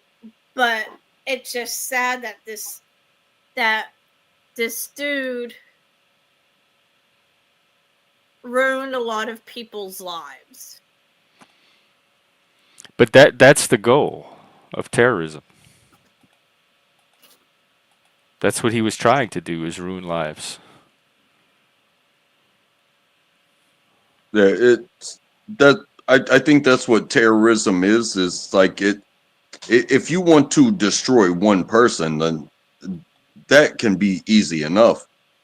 But if you want to spread fear amongst their children, amongst their communities, amongst their livelihoods, you could still take out one person, but if the effect intended is to spread that fear that you're next, that is terrorism.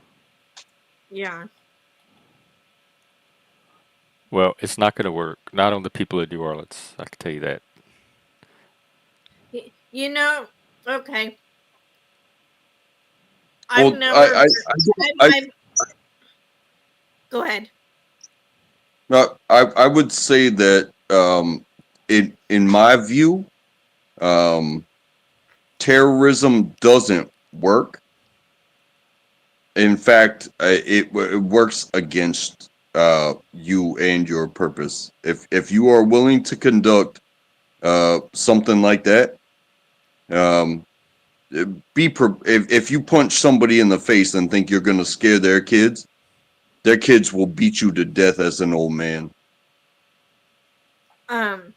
What I was going to say is, I've never been to Louisiana, but everyone that I've known that who lived in Louisiana, especially the New, I mean, doesn't matter where, but especially New Orleans, you guys are not wimps. Now, people No, from we the, can't. We survive hurricanes and yeah, now, alligators and all kind of stuff. now, people, I'm not trying to disrespect Seattle, but people from the sea who basically grew up here would be not like, how can we rebuild? They would be boo-hooing. Does that make sense? Well, they are snowflakes up here. It really surprised me how sheltered and not prepared for reality they seem to be because they're very sheltered up here and Because coddled and protected. I've noticed that very early. But then I think of the Chas thing and the riots of 2020 and all that. And of course, we were locked down at the time, so there wasn't like any kind of mass mobilization. We just stayed in our apartments and watched it from the window or from TV. um but and I'm not saying parts of California aren't sheltered, because I'm pretty sure there are. But coming from the area of California I am from, I was not sheltered. Like I sadly saw my first dead body when I was about 4 years old, Ooh, wow. because I witnessed a drive-by shooting. I'm not saying, yeah. I was about 4 or 5, um but, and I'm not saying that made me tough. That just gave me the realities of the world at a young age.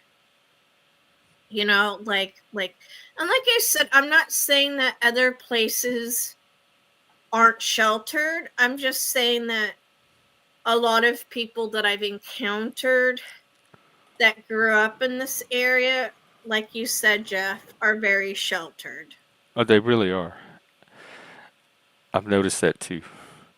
Um, and New Orleans is like the murder capital of the world. Like so many years. Like almost every year they release the statistics. New Orleans at the top. So they're no stranger to this kind of stuff at all. And when I moved to Seattle, in fact, I know the first year I was here, they would report murders in the news. Like if there was a shooting downtown, it would make the headline news, the local news at night. Like, oh, there was a shooting. And I'm thinking, stories like this in New Orleans, this happens almost every other day. Like you never see this kind of stuff on the news. So a murder in Seattle was an actual news News event story. in a way that it would not have been in New Orleans. And there were very few murders that year. There were like maybe I don't know 5 murders in the whole city. In Seattle, that got reported. There'd be 5 in a week in New Orleans. Like nobody would even bother to report on something like that. So And I noticed that difference. There was a much less murder was much less of a frequent event up here. So it was something that was newsworthy when it happened. and the thing is, when I came up here, I mean, back in '95, they said something about, I don't know if it was an actual murder, but what I do remember of like hearing that there was, I don't remember if it was downtown or Capitol Hill, or somewhere along the Capitol Hill downtown border, but it was a huge event. And like I said, I don't remember if the person lived or not, because they were in critical condition at Harborview.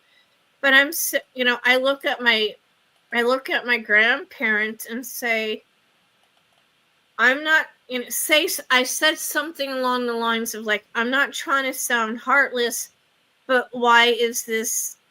And I'm not saying it was newsworthy, but I basically asked, why was it newsworthy? And going to, on your point, is it happens several times a week in California, in the LA area. Sorry. Yeah. It, I would say that Seattle, I think, has a much lower murder rate than other cities. But Although even I that think seems to be increasing. I think that's something that was brought up there was media coverage because the pandemic was mentioned, and then you have the Kyle Rittenhouse situation. Who's that? Um, he was a person in, I think, Wisconsin. Yeah, I think he was 17 years old, and he was armed with an AR rifle, an M16, if you will, based off of what I know. But it was personal use, and he was invited to a place, and even being armed, uh, people came at him. And when he used his firearm, they they literally put charges on said person, Kyle Rittenhouse. But at the same time, um, he wasn't swinging a skateboard at his own self. He wasn't running from his own self. He didn't point the gun at his own self. So when somebody who does those things to somebody, it's like, uh, hey, if he didn't have the firearm, uh, what was what was going to happen to him? And I'm not saying that people should go to that extreme, but you got to protect your neck around every corner. It doesn't matter how you do it. It was during 2020. There were some protests in Wisconsin. There was a group of people that showed up with machine guns to protect the businesses from the rioting and the looting. And some people at the protest tried to grab his gun, and another one pointed a gun at him. And so he shot them back. And it was in the news. They tried to get him for murder, and he was found not guilty. It was self-defense. But uh, along the lines of what we all saw on that, it was the media coverage that was pushing that Yeah, versus they not tried to paint pushing. him as a white supremacist, white nat. They tried to make it seem like racist, and he was there to cause trouble at the protest, and that's not what happened. uh, And there was so much else going on in the world, but they focused on this. I didn't say invited effigy at all. I don't. You didn't get that from me. I think I said it. Right, but the court has decided that he acted in self-defense. He had a gun pointed on him, and some people tried to grab his gun, and he fired back. So when the court and the jury looked at it, they decided that he acted within his rights.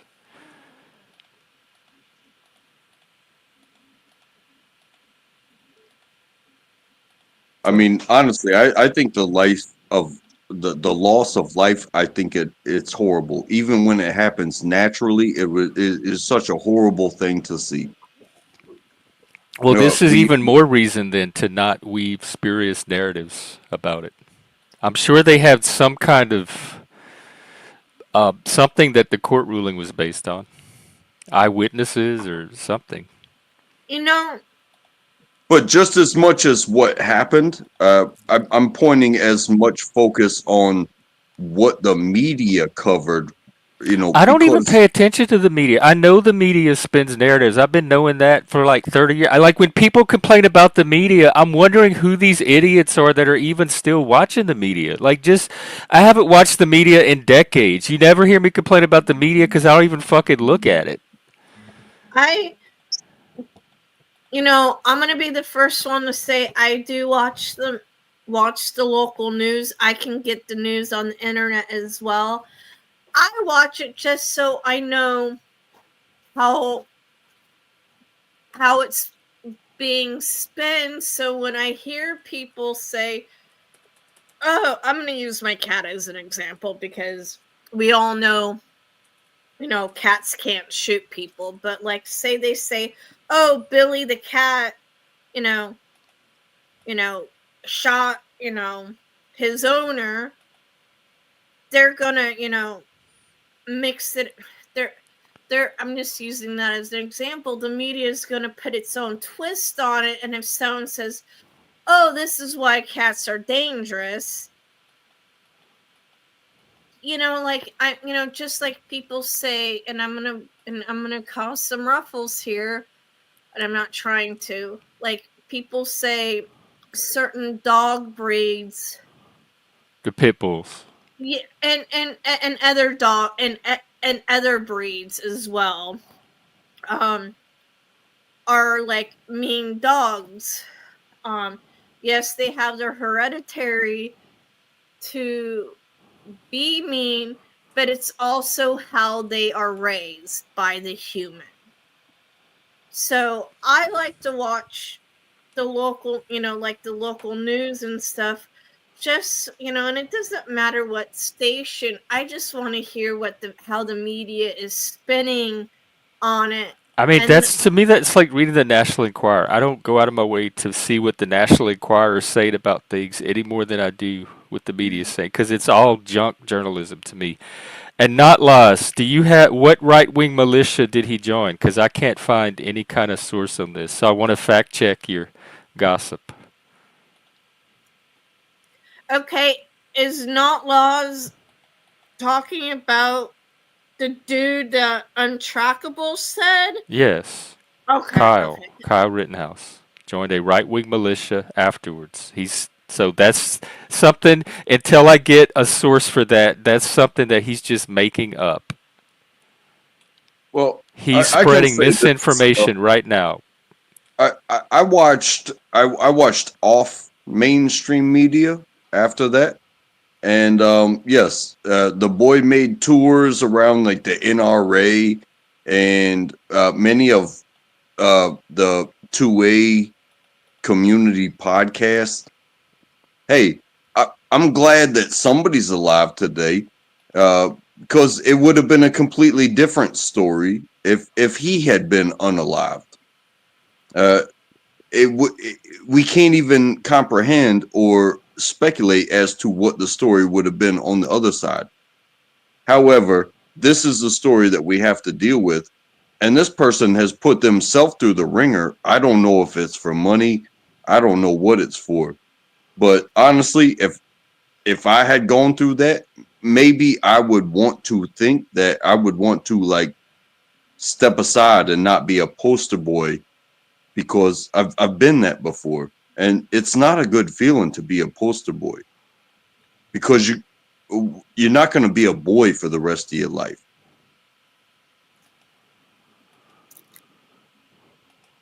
Is that the NRA? Is that the right wing militia? Okay, let me take a look at what he's posting here.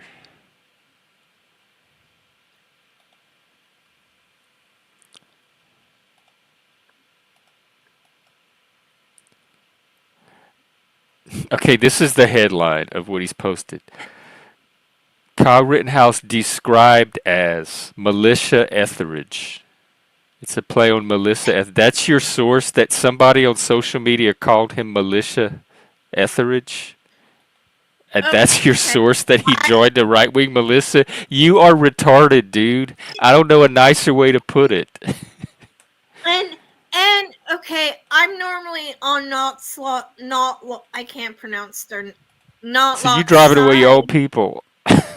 and it's a Reddit story, dude. It's a Reddit story.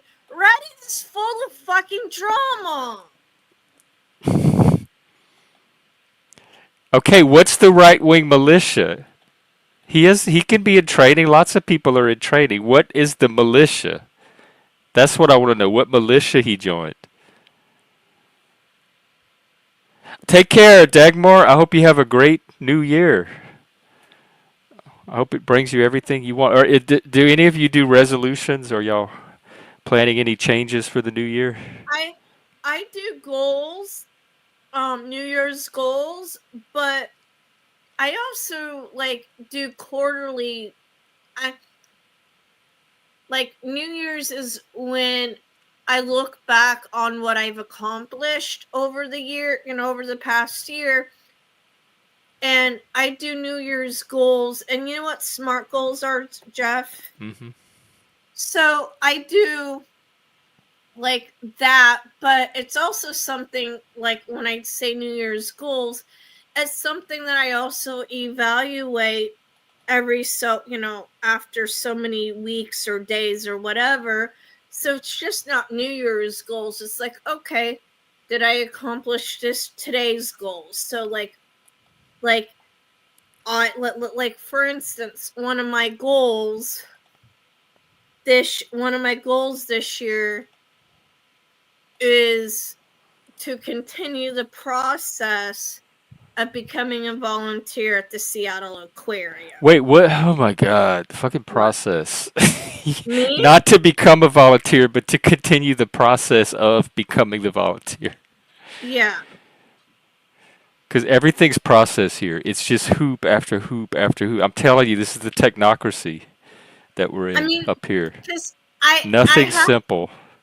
I have to I have to do a Zoom orientation, and then I have to do an interview.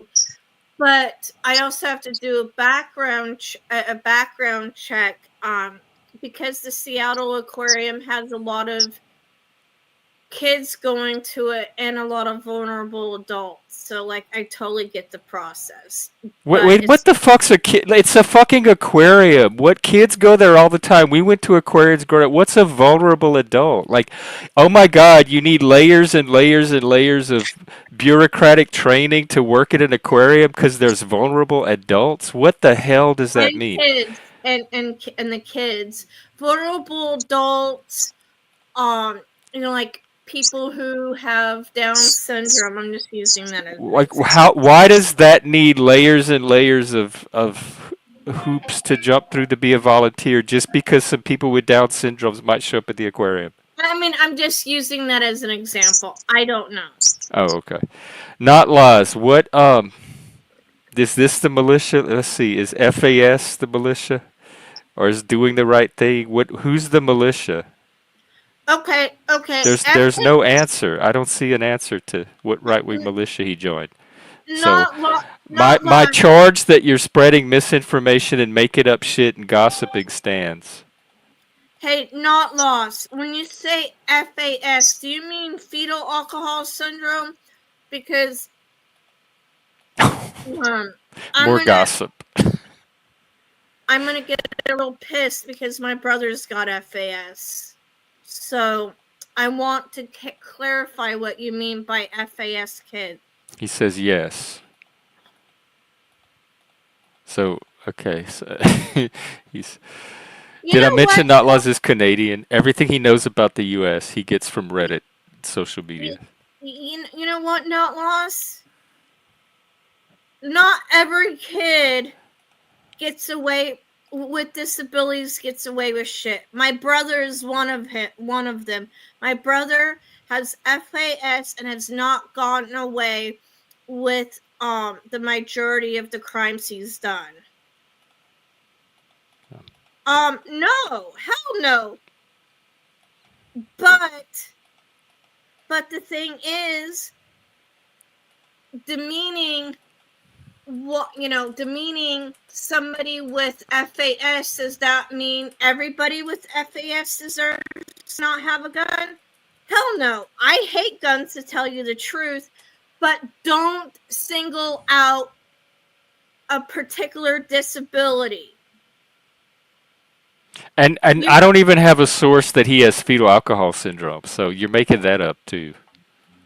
Oh, You're just spinning those narratives. I made the mistake of even drawing attention to this troll. I should have just left him alone. So I'm sorry I even brought him into the conversation. He's That was my singling out mistake. people with FAS, and don't fuck with older siblings who have a sibling with FAS. I fucking hate you now. Ooh. And y'all are on the same team, not laws. You're alienating your own side. Nobody likes to be associated with a liar. Ah, okay, it's on his face. Okay, that's it's just on his face that he joined a right-wing militia, but not officially, and no militia you can take. You're retarded and insane. and Oh, they, Moose, it's about Kyle. This is what Not Laws knows about Kyle Rittenhouse. He has fetal alcohol syndrome, and he joined a right wing militia after his jury trial, but he didn't officially join a militia. Not Laws can just see in his face that he joined a right wing militia. And he's passing all this off as actual information instead of the misinformation that it is. Oh, damn. I'm jealous. That is the best. That's a way to start a new year right there. Hey, can I say that I was raised by a single mother, and then I wound up joining the military. So if you talk about like being singularity and being on one path the entire way, hell, did I join a militia by joining the military? Probably. Like, Let's look at your face. Let's get a close up. Did your mom drink? Maybe do you think you had fetal alcohol syndrome? Did she I have a mean, glass of wine while she was pregnant with you? if my father's alcoholism affected the sperm, Probably my did. Let's my just mom go was with one that. of the cleanest people, but you know it happens like that. But am I guilty if I protect myself? I think that's what it boils down Yes, you to. are. Especially if you start training afterwards. you So, know, like it's just, you know what, not whatever the dude's name is. Um, it's like singling out people with mental health issues shouldn't have guns. Like, I know I shouldn't, not because of what I would do to others, but because of what I could potentially do to myself. No, I'm not suicidal, but don't single out particular disabilities. actually, I'm on the fence about that. I do think it should come down to a case by case basis, but I'm not sure I want depending on the mental what the condition is. I'm not sure I want too many mentally unhealthy people having guns. But you know how many mentally healthy people shouldn't have guns because they're truly mentally unhealthy? Sorry. Oh, just undiagnosed. Yeah. Yeah, well that's part of the problem too. It's also part can't be diagnosed because there are these moments that take somebody from 0 to 100, but what they have capable at their hands, we are all capable of having something when we lose our shit.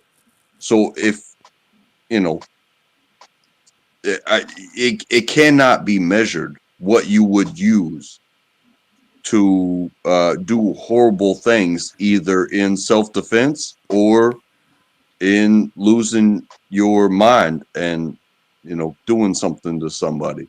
You know, What you would use cannot be measured. So it's not just a gun thing. You're not going to outlaw pencils. You're not going to outlaw forks. You're not going to outlaw butter knives. You're not going to outlaw fists. It you're not cannot be gonna, done. and you're not So gonna trust me when I say this. You can do damage with the plastic spoon. Because people without, like countries without guns, they have knife attacks. So, And going on what Smoke and Mirrors say, I'm afraid of guns because of what I've witnessed as a kid. Um, I does mean, that I could mean understand why guns are scary to people, but we but do does have in the U.S. we have that little amendment that says we can have them anyway. but on that note, does that mean I mean I think there needs to be some restrictions, but I'm also for the Second Amendment rights. And we have like we have each state Yeah, does administers their program and their some own way. states are more restrictive than others. And And if if I would say this too, if you're worried about somebody that got put down when they did the wrong thing and somebody used deadly force against them, that's not the government. That's an individual.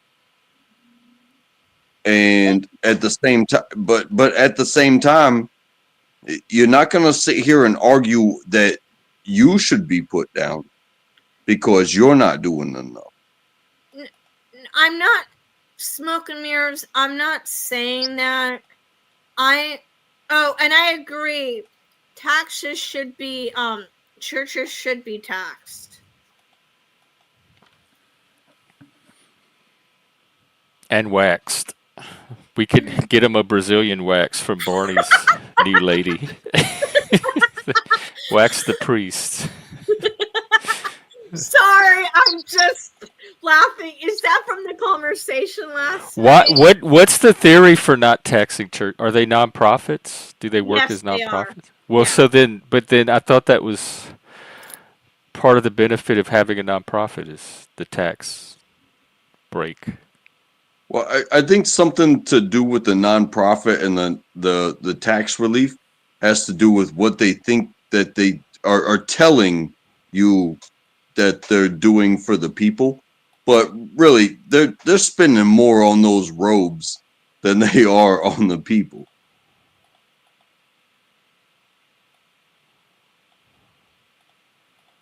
Some states. Um. Well, I don't know how I don't know how realistic that is, especially now. It seems like it's going in the other direction with social media and all the narratives that people are exposed to. They're getting inflamed very easily by misinformation and false narratives. Right, I remember that the gun racks on the trucks. I grew up with guns. Like we had them in our homes. Most people in town had guns. People had them in the back of their trucks, and I remember the gun deaths that I do remember were almost always hunting accidents, where people were out hunting and something happened with the gun or somebody misfire or something like that. They were almost always hunting related. Yeah, I don't know what you're gonna do about weak ass people because they're gonna be part of society, and that is the problem. It's the free rider problem. A certain amount of society people are always going to benefit from society and not contribute as much back. I do have to say, look what Not said. Don't make me look. This Brainwashing one? is yeah. So I'm gonna have to agree on that one. Yeah, I agree with this. You don't have to bow to them. I don't Yeah. bow to them either.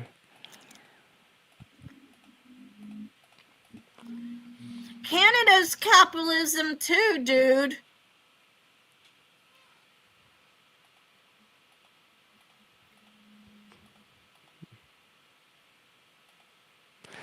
Oh, yeah, I was there. I remember that. Yeah, we were.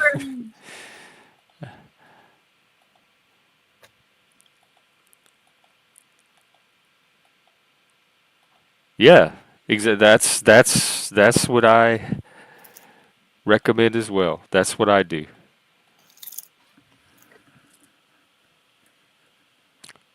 Most state, I don't know if you know this, not lost, but I think there's only 10 states that don't have expanded Medicaid.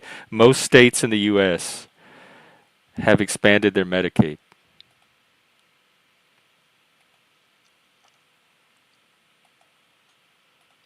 Hey, smoke and mirrors. Have a bite of fried chicken for me, please. 4 hours, damn! How much chicken are you frying? Who are you feeding? Send some over here. Oh no, Aww. I'm sorry.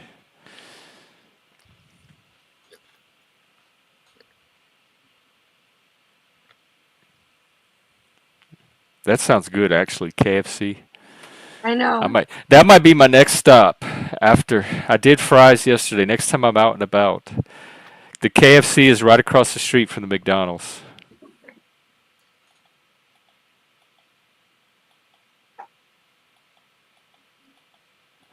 Oh, okay. I think I get it. Get what? No, it's an inside thing. Yeah, Okay, sorry. I'm talking out loud.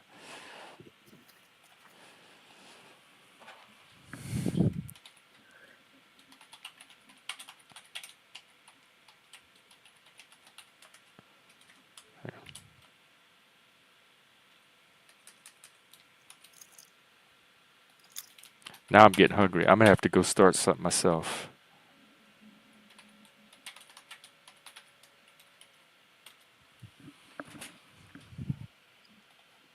Yeah, food is overrated. Isn't it? It sure is. Except for McDonald's fries. Those could never get those I'm could gonna have never get a higher rating. I'm gonna have to say I really, really miss In-N-Out burger fries. That's a West Coast thing, huh?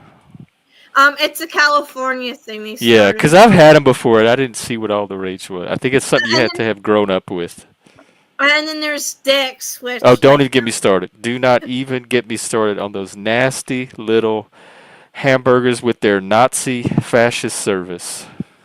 Seattle loves Dick's is a local chain and you get the burger one way. You can't change your order, you can't make request anything. You show up, you tell them how many burgers you want and that's what you get.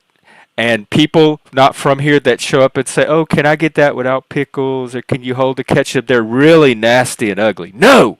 No, you're holding up the line. How many burgers do you want? And Seattle people love to be treated that way. They love to be herded like cattle and told what to do and dictated to. And people not from Seattle are constantly fighting with the Dix people like me. And then the Seattle people in line start yelling at the customer that's trying to get the order they want instead of the Dix and people. do you know Dick's added a new burger now about a year or two ago, which is just a plain burger. And the reason why they did that was because a lot of folks who are autistic or families of autistic people who have or even people who have allergies to certain stuff had threatened to sue Dick, saying, "Well, if I Good. you're being discriminatory against Good. folks I'm glad. who are Good. autistic or have Because I allergies." think companies that can't flex to individual needs are not they are not going to survive. I think they should be at a competitive disadvantage. Philip, those are the second best fries. Yes, Checkers. I love Hey, Checkers fries. Hey, if I open a sandwich truck and I only serve one sandwich, and I list all the ingredients and the price on the side, if you want to come up and say I don't want this, I would tell you you don't need to eat here. You'd lose a lot of customers. I would get what Oh, I would get. you mean you would give the ingredients on the side. You wouldn't put it on the sandwich itself, and people could dress it on their own. No, this is what the price is, and this is what comes on the sandwich. And you come up and you pay, and you say yes, I will have this sandwich. Then you should go That's get a on job at Dick's. They would love you. 'Cause that, that's that how they that's on operate. that's on you to decide. But when you go to a place and they have a menu and they have choices, that's on them to provide those choices. If I limit your choices, it doesn't change how my business model works. You know what I Yeah, mean? you absolutely can do exactly what you described, and then the market can decide because most customers are going to go. They're the ones holding the money. They're going to go take the money to the sandwich truck that says, "Sure, I'll hold the lettuce," or "Sure, I can leave the mayo off your sandwich," or "Sure, I can give you extra ketchup." the instead of the options, food truck the that says you options, get it this way or no way at all. Because the customers like choices. Consumers like to be empowered with choice. yes, and the options are have to be considerate to the abilities of them to do that. So if it's a food truck and it's a burrito barn, you're not gonna go up there and be like, I want a cheeseburger. But You're this is not a gonna. yeah, but you have the ability to leave an ingredient off of a sandwich. That's very easy to do. So that's not a bird. And look, this is another Seattle guy right here backing me Yeah, up on I'm gonna. dicks. I mean, and I'm agreeing with Jeff and Jeremy on that. And to ask, who was it? WASF, is Brooke autistic? Technically, I just got diagnosed, so yes. And you could have asked me yourself instead of asking, is Brooke? You could have asked, Ooh. hey, Brooke, are you Ooh. autistic?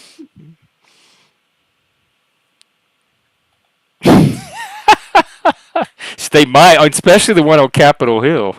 The lady probably does have that a little mustache.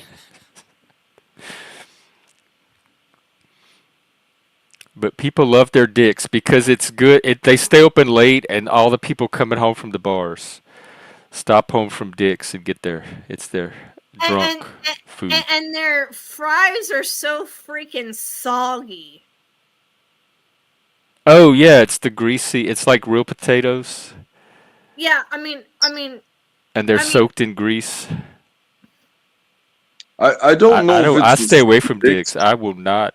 I tried once or twice to eat at Dick's, and I cannot I don't stand know the if it's service. the same franchise, but I went to a place called Dick's in Myrtle Beach, and they put dunce caps on us. With they got to write whatever they wanted to write on our dunce caps. So The these are customers, no the servers. Um, the customers got to write on the no, servers. no, no, the servers put dunce caps on us and wrote whatever they wanted to write. So, like he farts dust or virgin for life. Imagine wearing a dunce cap that says virgin for life. Was they put it on the customers? Yes, and they kind of treat you like a dick. Like it doesn't matter what you ask for, they're gonna have a response for it. Like, they are fucking with you the entire time.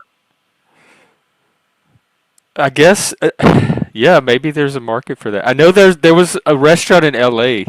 a while back where the servers were deliberately rude to you. Like people would go there and pay to get mistreated. It was always booked. There was a line to get in because people went there deliberately to get mistreated by these waiters because they were so good at what they did. Yes. I'd be That's good at a exactly place what like I'm that. but that's Maybe that's also, where I should look for a job. but but that's also, you're paying for the experience, just like you're paying for the experience to go to a movie, to go to Disneyland, go to XYZ event. Well, I can offer that experience. Very low rates. I'll undercut anybody and cut them.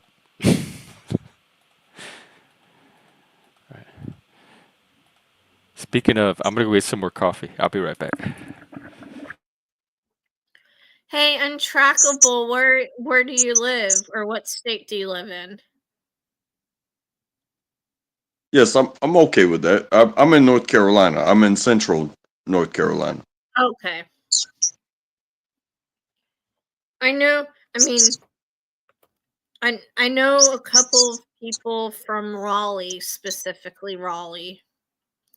But isn't Raleigh the capital of North Carolina? Yes, but it's not the biggest city. Oh, I know it's not the biggest city, but it it's one of the very few. Memorizing the state capitals is one of the few things that I remember from school. Do I remember all the state capitals? No. But for some reason, I remember the state capital of North Carolina, and I've never been there. Well, I will tell you this about my life. Like, yes, I live in central North Carolina, but I grew up at the ocean in Wilmington, North Carolina. And I will tell you that the ocean changed my life. It's like meeting a friend that will always be there because it doesn't matter where you move, you know where that line is, and you go visit that line. Even if you move to Nebraska, even if you move to Montana, you know where your line is, and you spent time together, and then when you move away, you still know where your friend is. The You ocean know, changed my life. I Thank you. I I grew up in Southern California going to the beach all the time, so I totally know what line you're talking about. Like the ocean will always be your best friend. And what do you call it? Uh, Metaphorically, you draw these lines with people as well. And when Yeah. somebody is always there, regardless of where they are, um, hey, if you send them a text message every once in a while, they send you something every once in a while. It's like, hey, you're still existing. We came from the same playground. We came from the same coastline. We came from all this stuff. And it doesn't matter where you are or where I am. Um, I look forward to hearing from you that you're still here, like I'm still here. You know what I mean?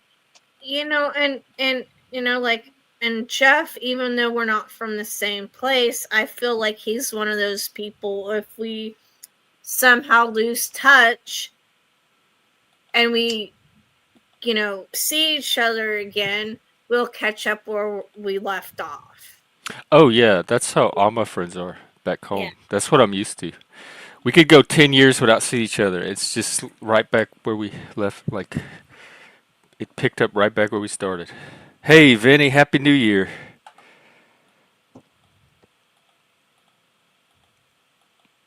I hope it's happy.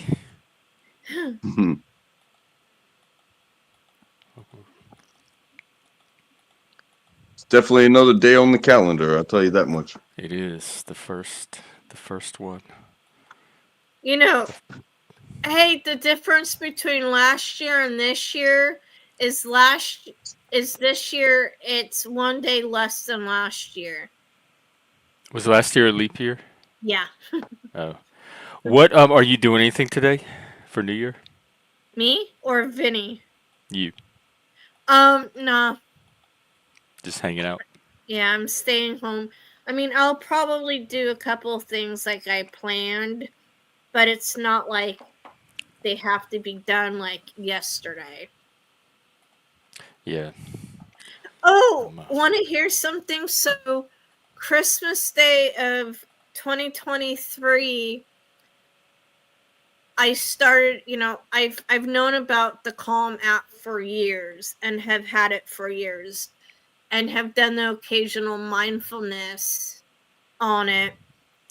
But so from Christmas Day of 2023, I till today, including today, I've had 374 straight days of meditation practice on the Calm app. oh, how does that work? What it guides you through meditations. Yeah, it guides you through meditation. Oh, okay. And Does it help you? for me it definitely helps me. Um and you were talking about resolutions, like I do goals, and so one of my I was doing it.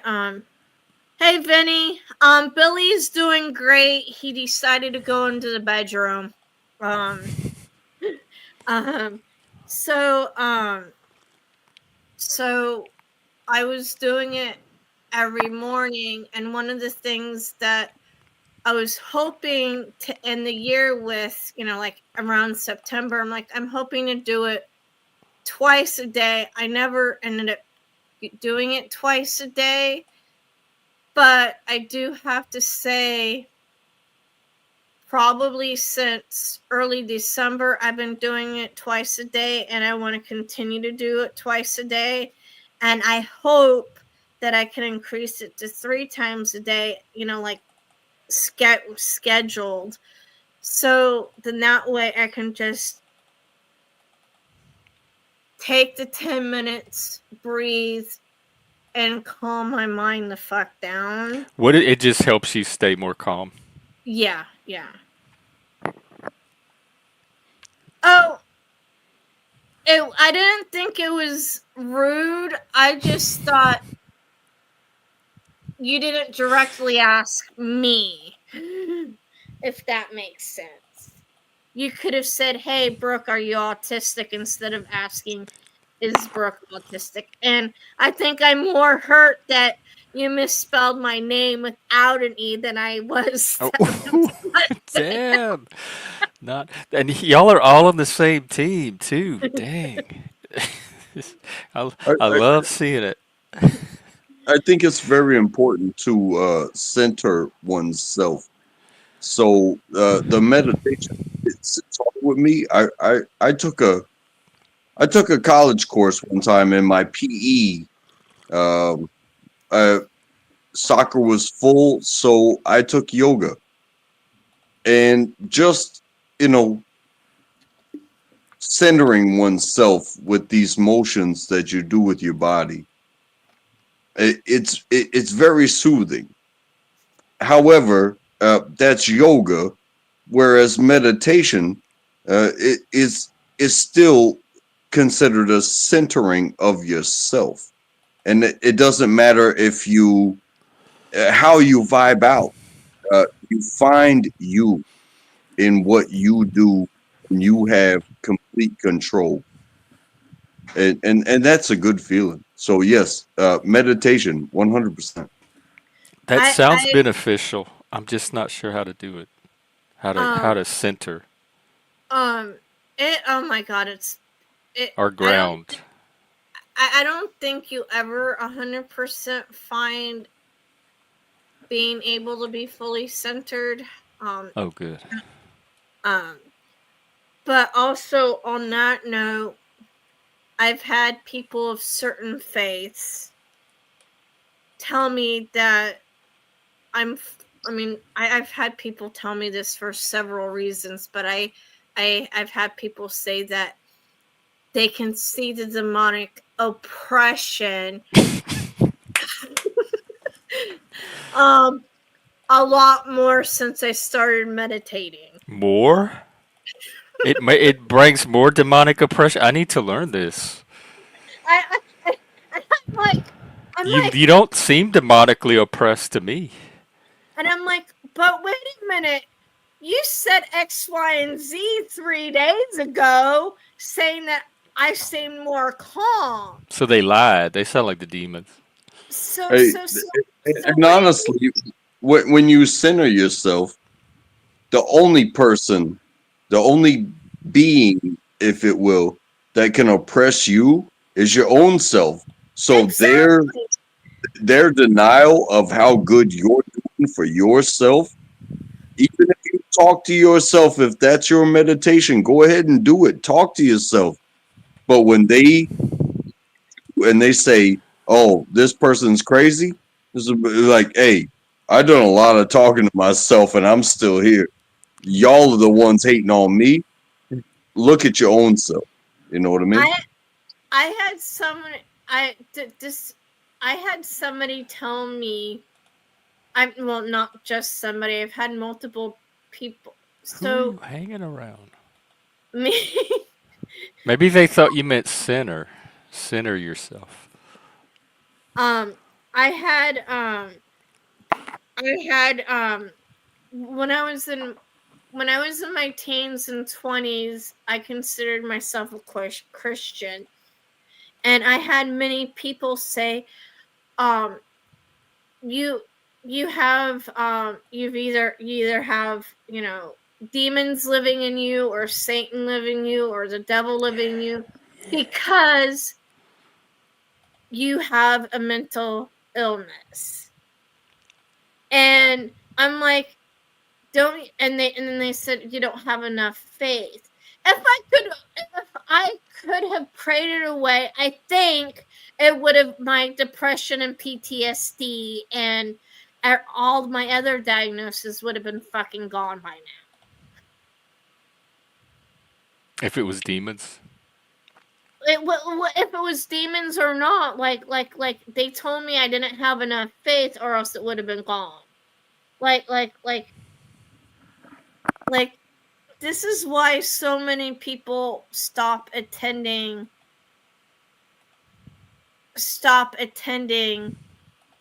religious stuff.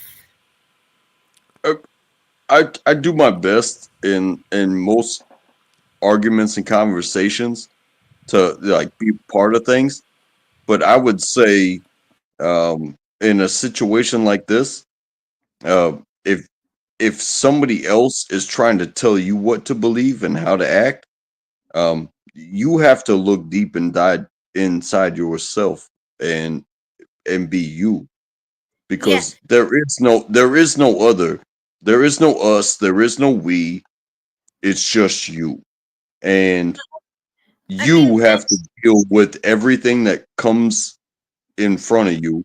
And when somebody says, oh, do this, it's like, well, I'm not you, I'm me. and we all have to deal with the consequences of our actions, whether it's, hey, I'm going to clean my apartment. I'm just using this as an example. I'm going to clean my apartment. Cleaning my apartment will make me feel good, and but then I can make this decision to not clean my apartment, and it will make me feel horrible. And if I get an inspection from, housing, then I could get a 10-day notice. But if I keep my apartment clean, I don't have to worry about not passing an inspection because I'm keeping my apartment clean. So we all have consequences to. That's what I keep saying, and people fight me on it every time. We all make choices. But there's this idea that the weak and vulnerable among us don't make choices, that they're at the mercy of their circumstance. They're forced into whatever options they choose. I don't believe that. I believe the vulnerable are just as agential as the rest of us. They don't get a pass.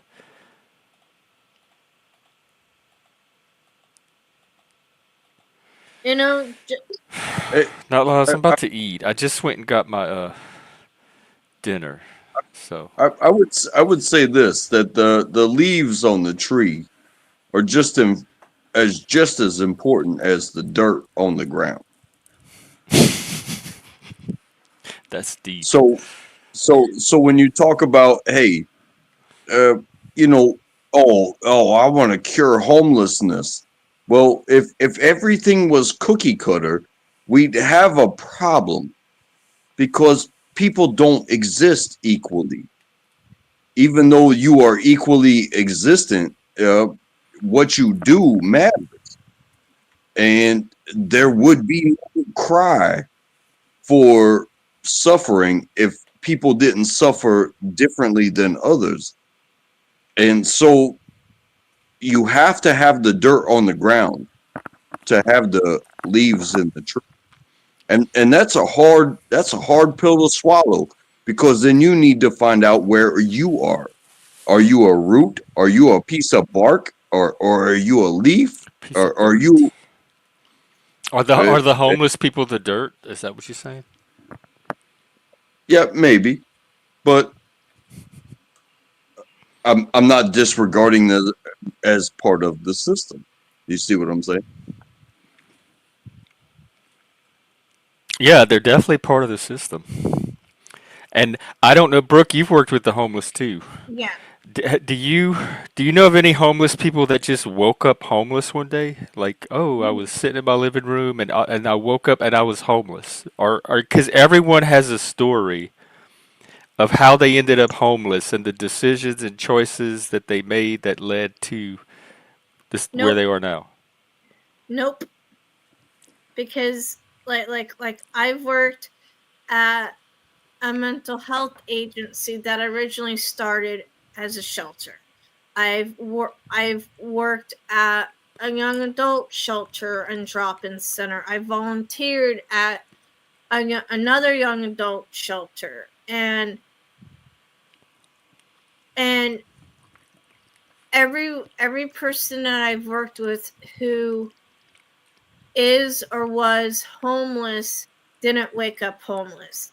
Like a lot of the young adults that I did work with or volunteer with, a lot of them aged out of the foster care system. A lot of and Are young adults kids? Is that what they're calling um kids now? eight, Young adults? 18 to 26-year-olds. Oh, okay. Yeah, I'd say that's young adults. That's Yeah. adult, actually. Yeah. In the in the world of mental health and homeless outreach, they're young adults, but that's neither here nor there. But like the young adults that I've worked with, many of them have aged out of the system. Also, some of them got kicked out before they turned 18 because they came out as gay. Oh, yeah. Um, and a lot of people say, "Oh, that kind of stuff doesn't happen." Yes, it does, because I know many people who got kicked out because they were I gay. think it happens less than it did. Yeah, it happens less now, yes, but it's still a reality. And I think there's a lot more support for it now than there was in the past, too. Oh yeah, and I know and I hate when people use the term "freeadle," but I do see why people use that term, because a lot of the young adults who were kicked out of their home before they were 18 and they came out are usually from places in the South. And they Hey, have come, you seen that Streetwise documentary? It's from 1983 and it follows these homeless kids in Seattle and it is absolutely heartbreaking, eye-opening, mind-blowing like even in the early 80s that was going on. That culture. I It's like a real-life version of the movie Kids. It's even more shocking than Kid, like more. Hey Jeff, and can I tell you that my nephew, like I was apparently like the only male figure in my nephew's life, and I saw him very few and frequently. In frequency, I saw him very few, and he did this thing on his own where he took a scooter and was trying to get to California. How Well, old was he? the scooter was broken in Texas. I want to say he was about 19, Mm. and he met some stops along the way, and he met people, just traveling people, and every step of the way, I said, "Holler at me when you need me." And this youngster, he never hollered at me. I've seen him one time in about 20 years, and um, I think he's gonna be 30 this year. My nephew is gonna be 30, and I'm 40. Well, I'm gonna be 42. He's gonna be 30. But there are things that are out there that are going to stop you from contacting the people that can actually help you. And I can't control what he does, but How is he now? I don't know. Do you have any idea of like why he didn't reach out?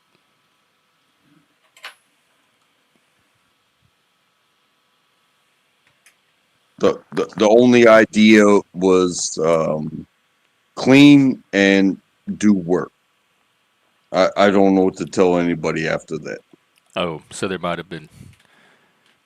It might have come with strings attached that he didn't want to take on. Clean and do work. That is the only thing I would ever tell anybody, whether it's my nephew or my child or somebody on the interwebs. Fuck it. If you can't be clean and do work, I don't know what I can't help you. Yeah, I don't understand how people don't stay clean. I couldn't. That's a limit for me. When I reach that point, there's a problem. I can't even go a day without a shower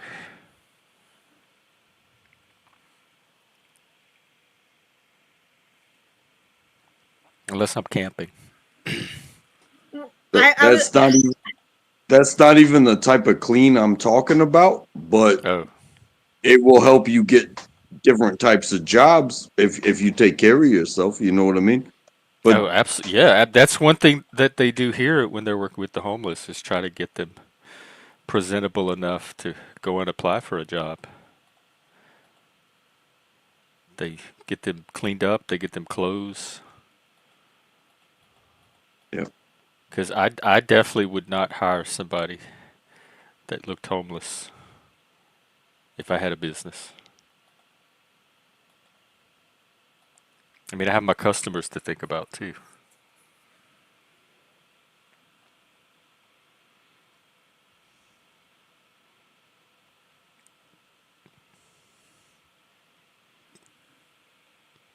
I was about to ask untrackable what he meant by clean, because I wasn't sure if he meant like clean like shower wise or clean like drugs and alcohol. So thank you for Oh, see, my mind didn't even go there. 'Cause no, but it makes sense because yeah, I grow my beard. I do what I do. I have this allowance with the job that I have. What I look like doesn't really matter as far as what I do. So that's okay with me, and it's okay with them. But what's not okay is um, when you are actually homeless. It doesn't matter if you're wearing a suit and a tie. You understand? It doesn't matter if you got a beard like mine or not. If you are standing on the corner asking for help, it is it puts the pressure on society, but they also create laws or ordinances or however you want to put it that stop people from even helping other people. yeah, they did that in Vegas. They made it a crime to feed the homeless. And then the news station went out and started giving coffee and donuts to the homeless, and the police came and tried to arrest the news crew. Yes, and I work a job and I take care of mine, but if I stood out on the corner for like 2 seconds, I'd probably get more help from the community, but I'd also probably be shut down by the police. You know what I mean? And Well, I don't need it. I could just go and stand there and look homeless I because might have to people practice that judge skill. just like, oh, this guy hasn't shaved in a year. This dude's wearing free You could clothes. pull it off if you just get you a cardboard sign and a Sharpie. You could pull it off. I know I could, but Oh, Brooke, you're but on mute. that's I think like the what do they call it? The it's almost like a requisition of good faith. Like if I put myself out there and I actually need it, that should not be against the law for people to do. Whereas, you know, maybe just putting a sign up because you're trying to create money for somebody else. Uh, you were paid to be there and hold that sign. Whereas this other person, they're literally just trying to get something to drink. You know what I'm saying?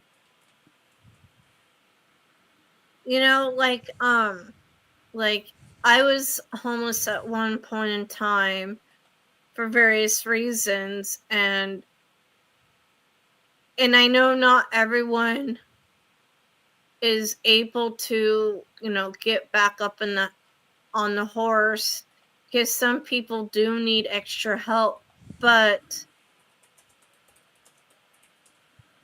I and it saddens me that like places like Las Vegas made it illegal to hand out food to the homeless. Like a lot of Oh yeah, social. they don't let any homeless on the strip. If you're homeless in Vegas, they will snatch you off the strip like that and put you in the suburbs. You could go be homeless there, but do not try to be homeless where the tourists are. They're, So they my really they question. really crack down on homelessness in the where the casinos and the gambling are. Because again, they know the impression it makes. That's not going to draw the customers. People don't want to go to Vegas. They're on vacation. They don't want to go to Vegas and have to step over homeless people. Did you hear? Is it this year it's gonna happen or next year that the World Cup is coming to Seattle? Oh no, I didn't. I would not have heard any of that. Let me let me see. Um, that's soccer. I don't even know how I know that. 2026, Okay, Seattle and Stadium is going to host six matches from the World the, Cup. you know, Newman like Field. um, they're probably gonna do the same thing they did for the All Star game last year. Um, Sweep up the homeless encampments and um clean up the Oh, graffiti. so they can do it when they want to, or they have an incentive to do it. They can do it just Pretty fine, much, but then they yeah. pretend like they don't know how to solve the homeless crisis any other time because it's a racket. They get a lot of money for keeping it going. How what. Well, here it's they get a ton of funding to help the homeless, but if they actually solve the housing crisis, then the money would dry up. So it's this kind of revolving door system where they help a little bit of people, but then the amount of new homelessness that adds to that keeps the numbers pretty much balanced. And they do it for decades. Like these agencies have been around forever and ever and ever and ever. One of those agencies has been along.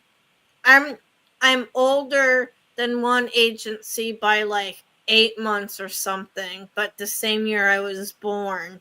You know which one? The We one don't that yeah, we moved. don't have anything like that in the South or even in And Vegas. and and and the thing, it just, I'm not trying to badmouth them, but like I feel like they get a ton of money and they don't really, yes, they're housing homeless, but they're not trying to keep them housed.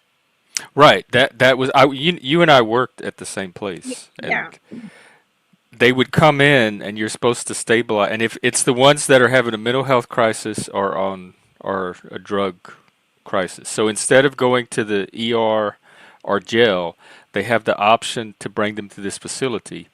And then our goal was to get them stabilized and try to get them on a path out of homelessness. So we would develop some goals that they could work on, and this was an opportunity for them to like take a different path instead of just being sent right back out on the streets again.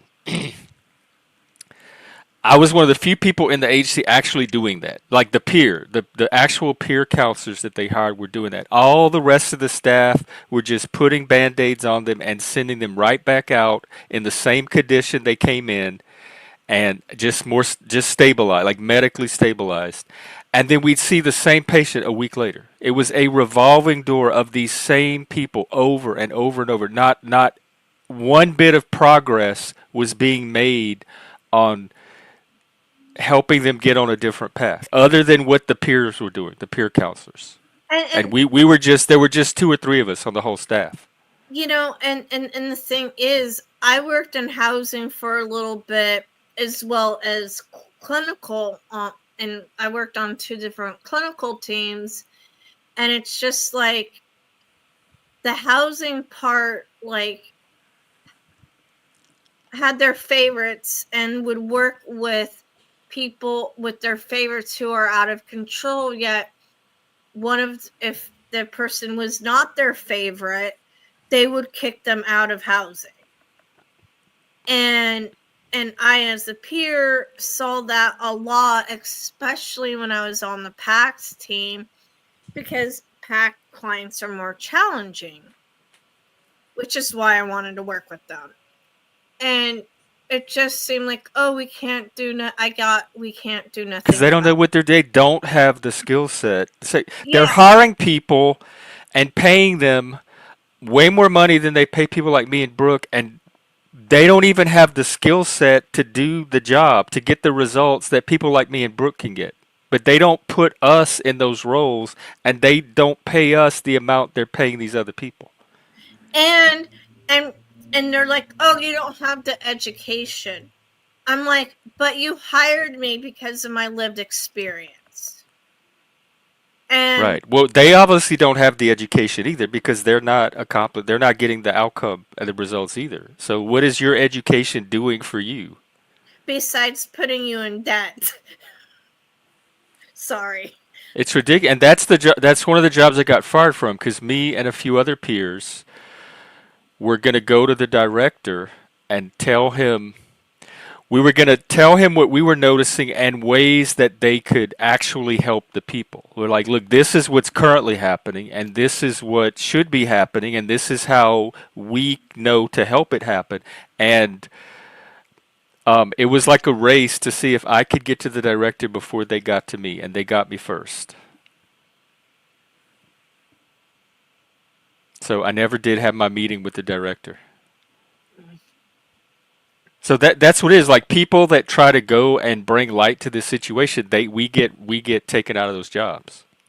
They don't want sunlight shed into what's going on. It wasn't really whistleblowing, because they weren't doing anything illegal. They just were not doing what they were supposed to be there to do. So, like, the stated goal of the place was not being achieved, because Actually, nobody in there had the skill set to achieve it. And just so you know, WASF, there are Asian homeless folks. But going back to what Jeff was saying is, like, if they're gonna hire people, it doesn't matter if you're working as a bagger at a grocery store, or as a doctor at a hospital, or a peer at a mental health agency. You've got to listen to the people who are the most experienced. They don't, with because shedding there's light. this bias that people with people from a higher class with clinical expertise know more than people like us that come from that world and that try to tell them, look, we understand these people way better than you do. Um, and this is what's going to help, and this is what's not going to help. There's a bias against taking our insight and wisdom as as legitimate knowledge as their education, as what they're taught in social work school or psychology school. So it's a kind of arrogance or cognitive bias against what people like Brooke and I have to say. And that's why I got a little group of us together. I figured if more than one of us went in there and we all said the same message, that they might take us seriously. But then I never got that opportunity. But Um, that's a problem that peer counselors face just in general, and because these agencies are heavily clinical, and their background is clinical, they don't come from the same background we do. So when we get into these agencies, if we can't communicate in a clinical way in their language, they don't know how to assimilate the information we're giving them. And so every time a peer is hired in one of these agencies, there's like we have to fight to get taken seriously as the clinical people who already understand how to talk to each other.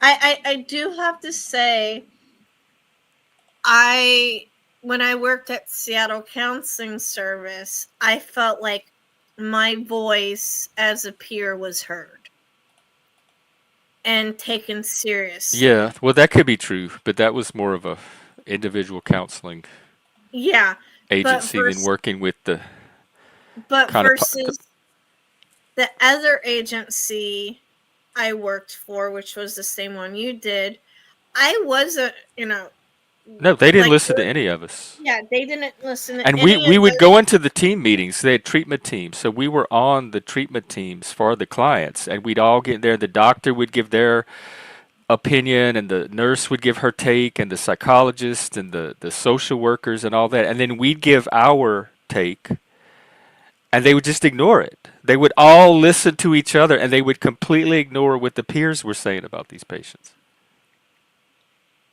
I know, I know more than a handful of times I was asked to say, I was asked to tell a client, or not necessarily asked, more like demanded to tell a client that they need to take their meds.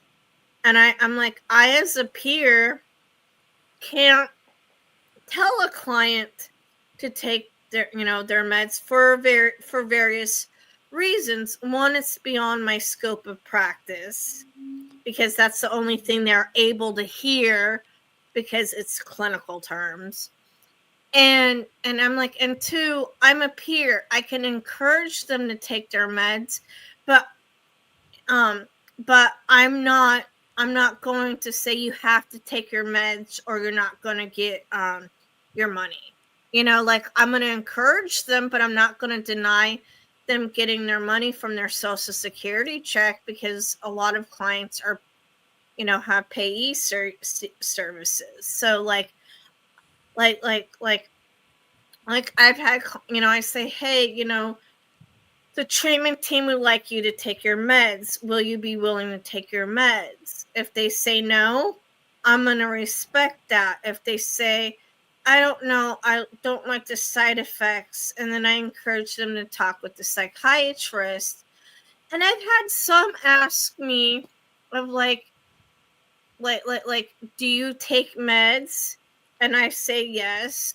And they say, and then at that point in time, it's a conversation of like, hey, my meds, yeah, Ricardo, I know I can't force them, but I encourage them. And if someone asks if I take meds, I say yes, I take meds because my meds help me with X, Y, and Z.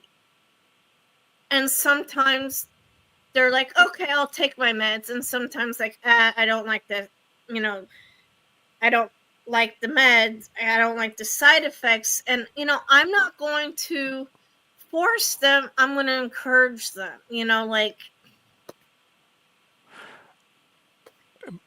why aren't they taking their meds is the first thing I would ask. Like, well, why aren't they taking their meds? And I could certainly sit down with them and find out why they're not taking their meds. And if they need me, if they want me with them to talk to the psychiatrist about why they're not taking their meds, I can sit in with Yeah. them and be an advocate and a mediator. Some of it's just communication. Like the doctors and the psychiatrists don't know how to communicate with these, but they see them as they infantilize them. They see them as people that need to be treated with their expertise, and they either comply with the expertise or they don't. They don't try to understand why the patient's not trying to take their med. And a lot of it's credentialism too. Like, unless you have a credential, your input is not taken as seriously.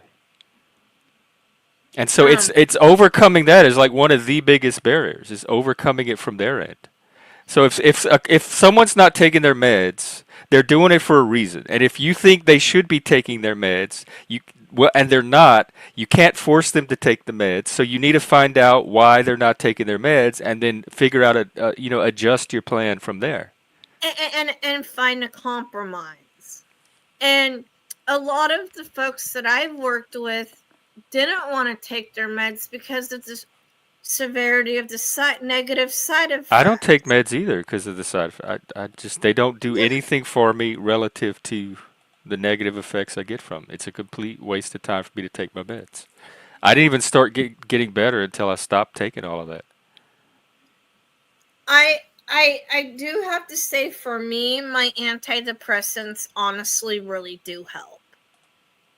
Yeah, I But know. I know it's different for each person, and yeah, people that meds help you should do what works. If the meds work, use them. If the meds don't work, find some other solution. but on top of that, before I was in active recovery, before I started in active recovery, and even at the very beginning, I was on like some of the highest doses of my psych meds. I am now on the lowest therapeutic doses of my psych meds because I have found other things that are also just as helpful as my meds, like the meditation, going for a walk every morning, eating on a regular basis, my cat, hanging out with people like Jeff, reaching out to my natural supports, going to therapy, like there are a lot of ways that recovery looks differently to people. Meds work for some people, meds don't work for other people. Like that's why I, as a peer, will not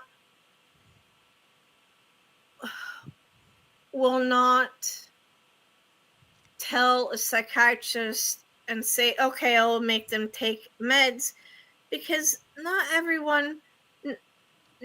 I don't have the everyone. power to make someone take their meds, and really it, neither does a psychiatrist.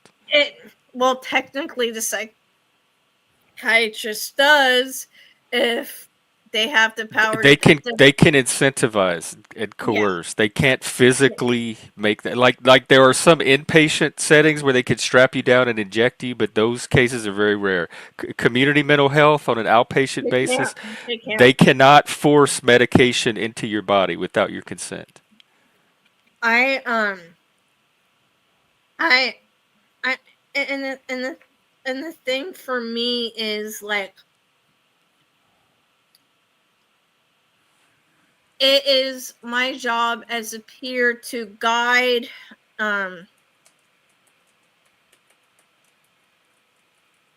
um it is my role as a peer um um to guide people in their recovery, however that looks like to them. Yeah. Well, because one of the principles of peer support is it's individualized and person centered. And the client is in the driver's seat. And that's what I think the clinical paradigm is different, and they don't seem to know how to individualize their care to the person. A, because they don't, either they don't know how, or they don't take the time to even get to know the patients as individuals. And so as peers, we take a lot of time to get to know the person we're working with as a person. And so when we're offering our input, it's based on that individual client's needs, preferences, motivations, etc. And I don't think the clinical people factor that individuality into their picture. They treat it as a case. And this is the diagnosis. The textbook says this is how you treat it, so this is what the patient needs to do. And But they don't know how to adjust that to the individuality of each patient and their situation. and the thing is, I remember being in a handful of treatment meetings where, like, one person wanted to be referred to as a patient, another person wanted to be referred to as a client, and another one wanted to be referred to a consumer. And I would always say, hey, so and so wants to be referred to by their name first, but if we're going to use X, Y, and Z term, let's use the term that they prefer to use. And I got in trouble a lot of time. I'm like, oh, we have to call them this. And I'm like, See, that's part of the. It's the medical model yeah. versus the peer model. The medical model is very mechanistic, technocratic. It's the same model your doctor probably uses for your medical care, and the peer model is more humanistic and person-centered. It's a two different models, and the clinical model cannot seem to assimilate our model. And on our end, I find the medical model very difficult to use when I'm doing actual peer work. But there's got to be some kind of middle ground where the two models can communicate between each other. Oh, Bex. Hey, Bex, where do you live? What region do you live in? Like, do you live in the U.S.? Do you live in some? She is Canadian. Okay. Hi, So I think Canadian neighbor. their mental health care might work a little different because they have the Yeah. socialized system. But I think do y'all still have peer? Do you still use peer counselors? Yeah, she's in BC. She's right across the water, actually. Okay. Okay. So we can see you across the water then. Yes, me and her. If I had a telescope, I could probably stand on the edge of my neighborhood and aim it across the water and see her town.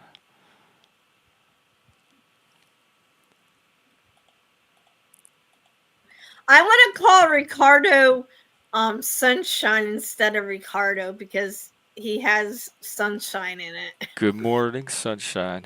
Hello, how do you do? Oh, look, we're getting cookies and milk. Milk.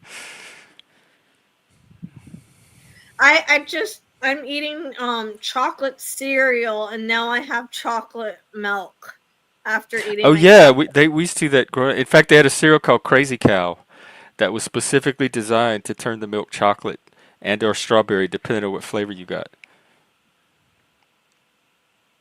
But the other cereals did that too, like the chocolate Fruity Pebbles or Rice Krispies or Um, whatever, would still turn it chocolate. actually have cocoa pebbles or whatever, but Cocoa Puff, cuckoo for Cocoa Puffs. Sunny. I have no idea how I know this shit. My God. Oh, me too.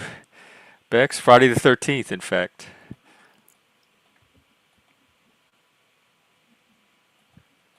Sunny, sunny. Wow, it's only noon. Good. I know. It's I'm so hungry for that fried chicken.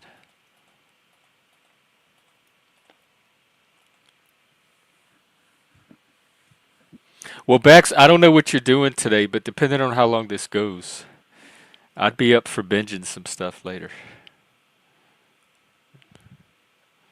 I was born on a Wednesday.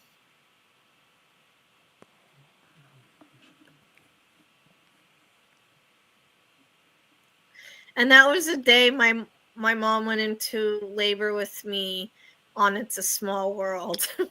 Oh, on the Small World, I forgot about. Yeah, she was born on the Small World ride, y'all. That would have been that would have been traumatic right there. I hated that ride. Oh yeah, that works. I'm sure I'll probably be wrapped up by then, depending on how long this goes. What about what? Oh, Next.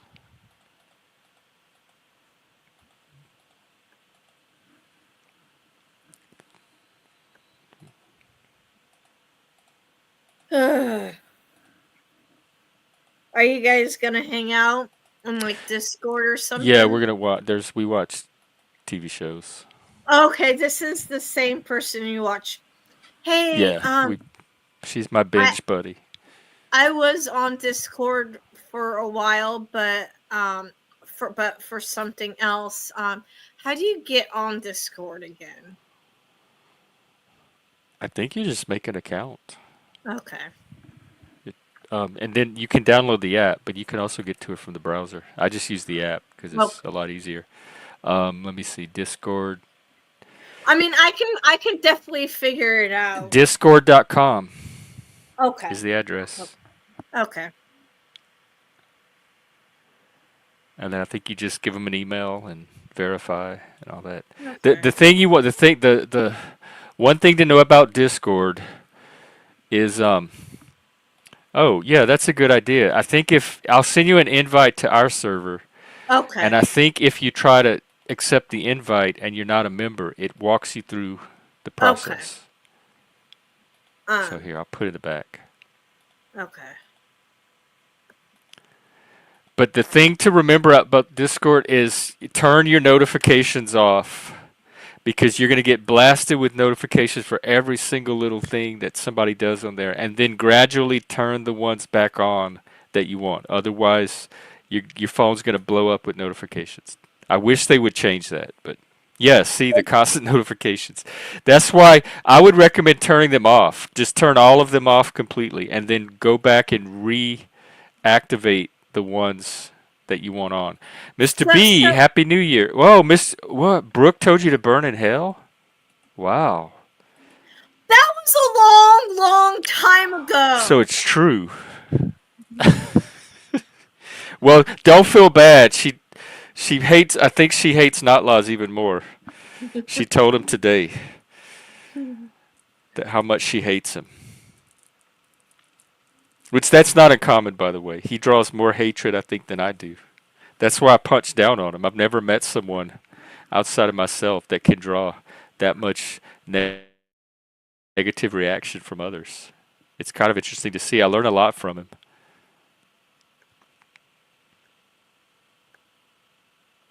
Well, it's a new year.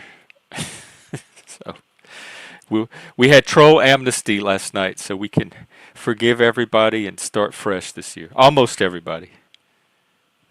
Okay, I am still in Discord, but my thing is, how do I get out of one particular, not your group, but I'm trying to get, how do I get out of one group that I don't want to You talking be about like with? the servers on the left Yeah, side, the little circles? yeah. You just right click and there'll be an option to leave the server.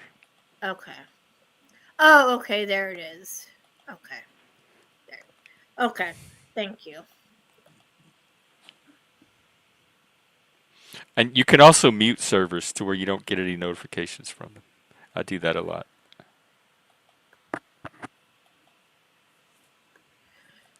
Toward Yeah, I hardly ever have to block people on Discord, believe it or not. Um, I don't think I have anyone. In fact, is there even a block list? I might have one or two people. Yeah, I have two people blocked, and I don't even know who they are. It must have been spam. That's the only thing I would really block for if somebody kept sending me spam stuff.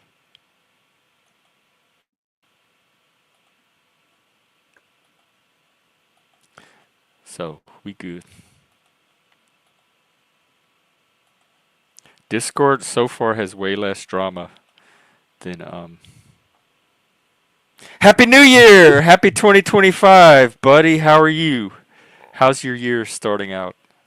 Let me get my accoutrements. I'll be right back. Hold on. Okay. What? I can't wait to see what he's accoutered with today. Man, he has more accoutrements than I ever show up with.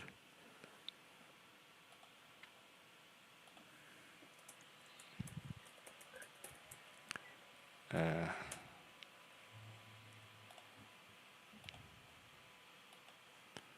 right. Happy.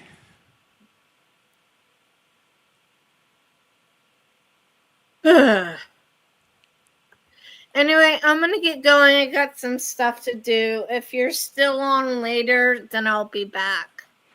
Yeah, I should be. I plan to go all day unless there's absolutely no demand at all. So he's asking for forgiveness for. Actually, I don't think Stephen King's all that either. So. You know what? I don't even remember it. So if I don't remember it, you've obviously been forgiven, or I didn't really Ignored. care. Or you didn't make much of an impression to begin with. All is forgiven, Mr. B. Go in peace and harmony and accord. All right, what accoutrement do you have for us today? Oh, ooh, that's Mardi Gras though. You know I'm doing a Mardi Gras party. When is Mardi Gras? I don't know, when is Mardi Gras this year? Did you go out and buy that? You actually spent your hard-earned money purchasing that? I mean, there's a story. I'm impressed that you did, but there's a story behind it. Okay. There's the hat. Remember, Men on Film hat. Yeah. Are we gonna do our TikTok thing? Let's see. This year it's gonna be March 4th, Tuesday, March 4th. I got in trouble on TikTok, and I'm pissed off, and that's why I came on here. I just did my first TikTok live, and I got now. Yes, and I got in trouble, because let's just say the truth, right? There's something happened in New Orleans, right? Yep. And it's like some dude, his name is like El Shabazz or something. He's some American Texan with some terrorist name. And apparently he had an ISIS flag in the truck. And I'm like... And Bob's. And I'm like... I think this is, the small hats trying to get us to somehow invade Iran. How long before they blame Iran? Where did you come to this conclusion? You have a lone terrorist, and all of a sudden you're tied. I didn't realize you were a conspirator. They're going to tie it to Iran because our overlords want us to attack Iran. What? Oh, I don't have overlords. I've been looking for a daddy. You have one? Do I have? No, I'm the daddy, right? I don't know what the why. Well, then who's your overlord? Bibi Netanyahu is your overlord. Yours too. He's not my tail daddy. Wags the dog. I didn't say he's Oh my God, Jeremy A2. Man, am I the only non-conspirator left? The last non-conspirator. Just wait for the news. It's gonna be a lonely life. Wait for the clip to say this guy was funded by Iran and we need to attack. Just wait. Clip this.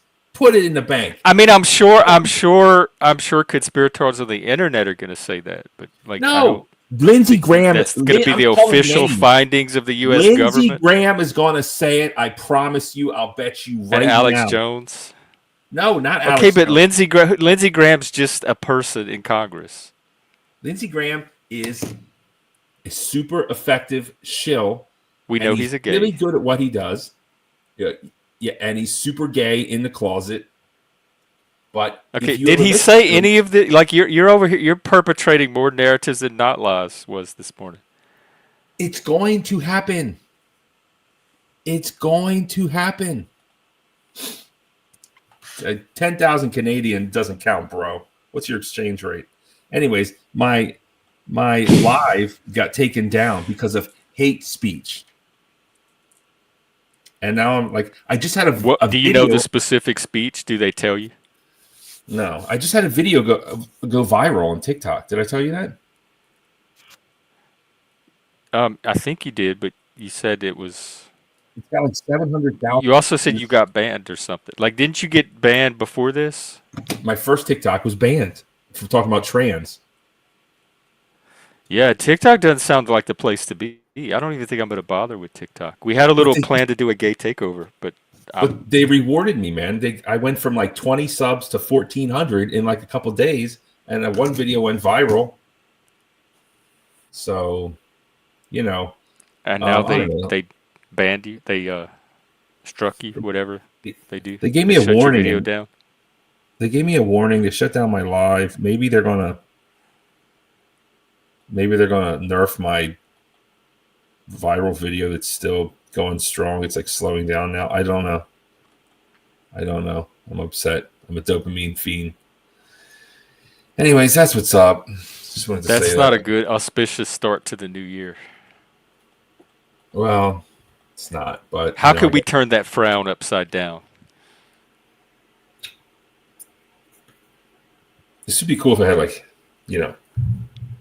dreadlocks like this. Look at me. I'm cool. I have dreadlocks. Have you tried wearing it without the hat? Yeah, but I have a big, ugly egghead. That didn't stop you the first time. You even made a thumbnail of it.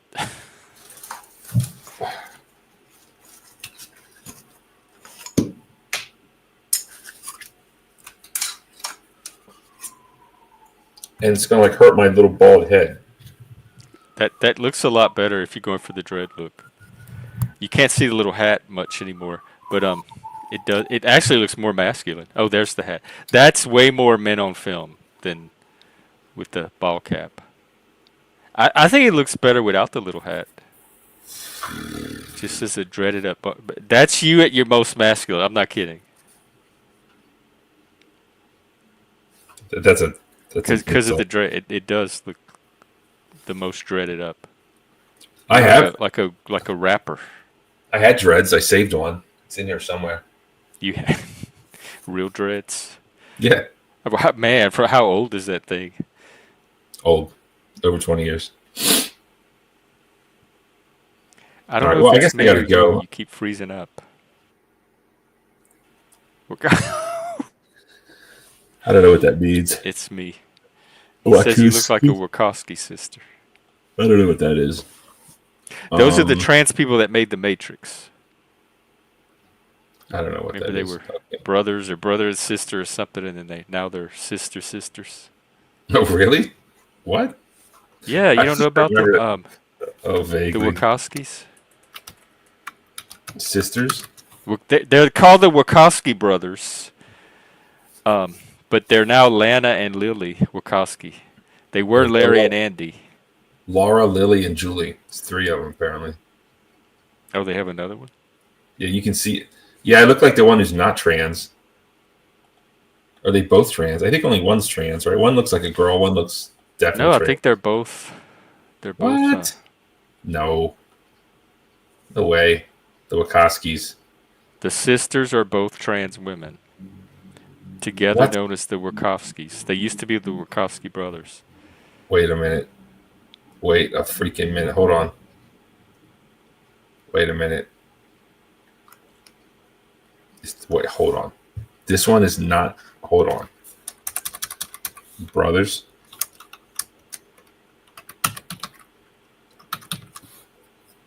So they're not twins.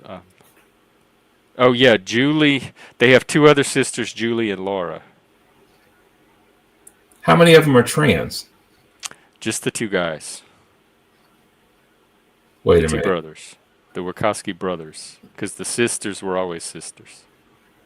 So now it's a family. It's 4 daughters in the family. But yeah, you do look like them. He's right. It's exactly what they look like. It's Lana. Lana is the one with the hair. Wait, is Lana? Hold on. Oh, I thought they both had the hair. No, just Lana has this kind of hair. From what I'm seeing. Well. The Wachowskis. Like yes, you look like Lana. Both trans? Oh my Except god. maybe a little more masculine. Oh my god! There was this I think it was MTV something real life or one of these things, and these twins were gay twinks, and maybe should I shut up? I should just shut up, right?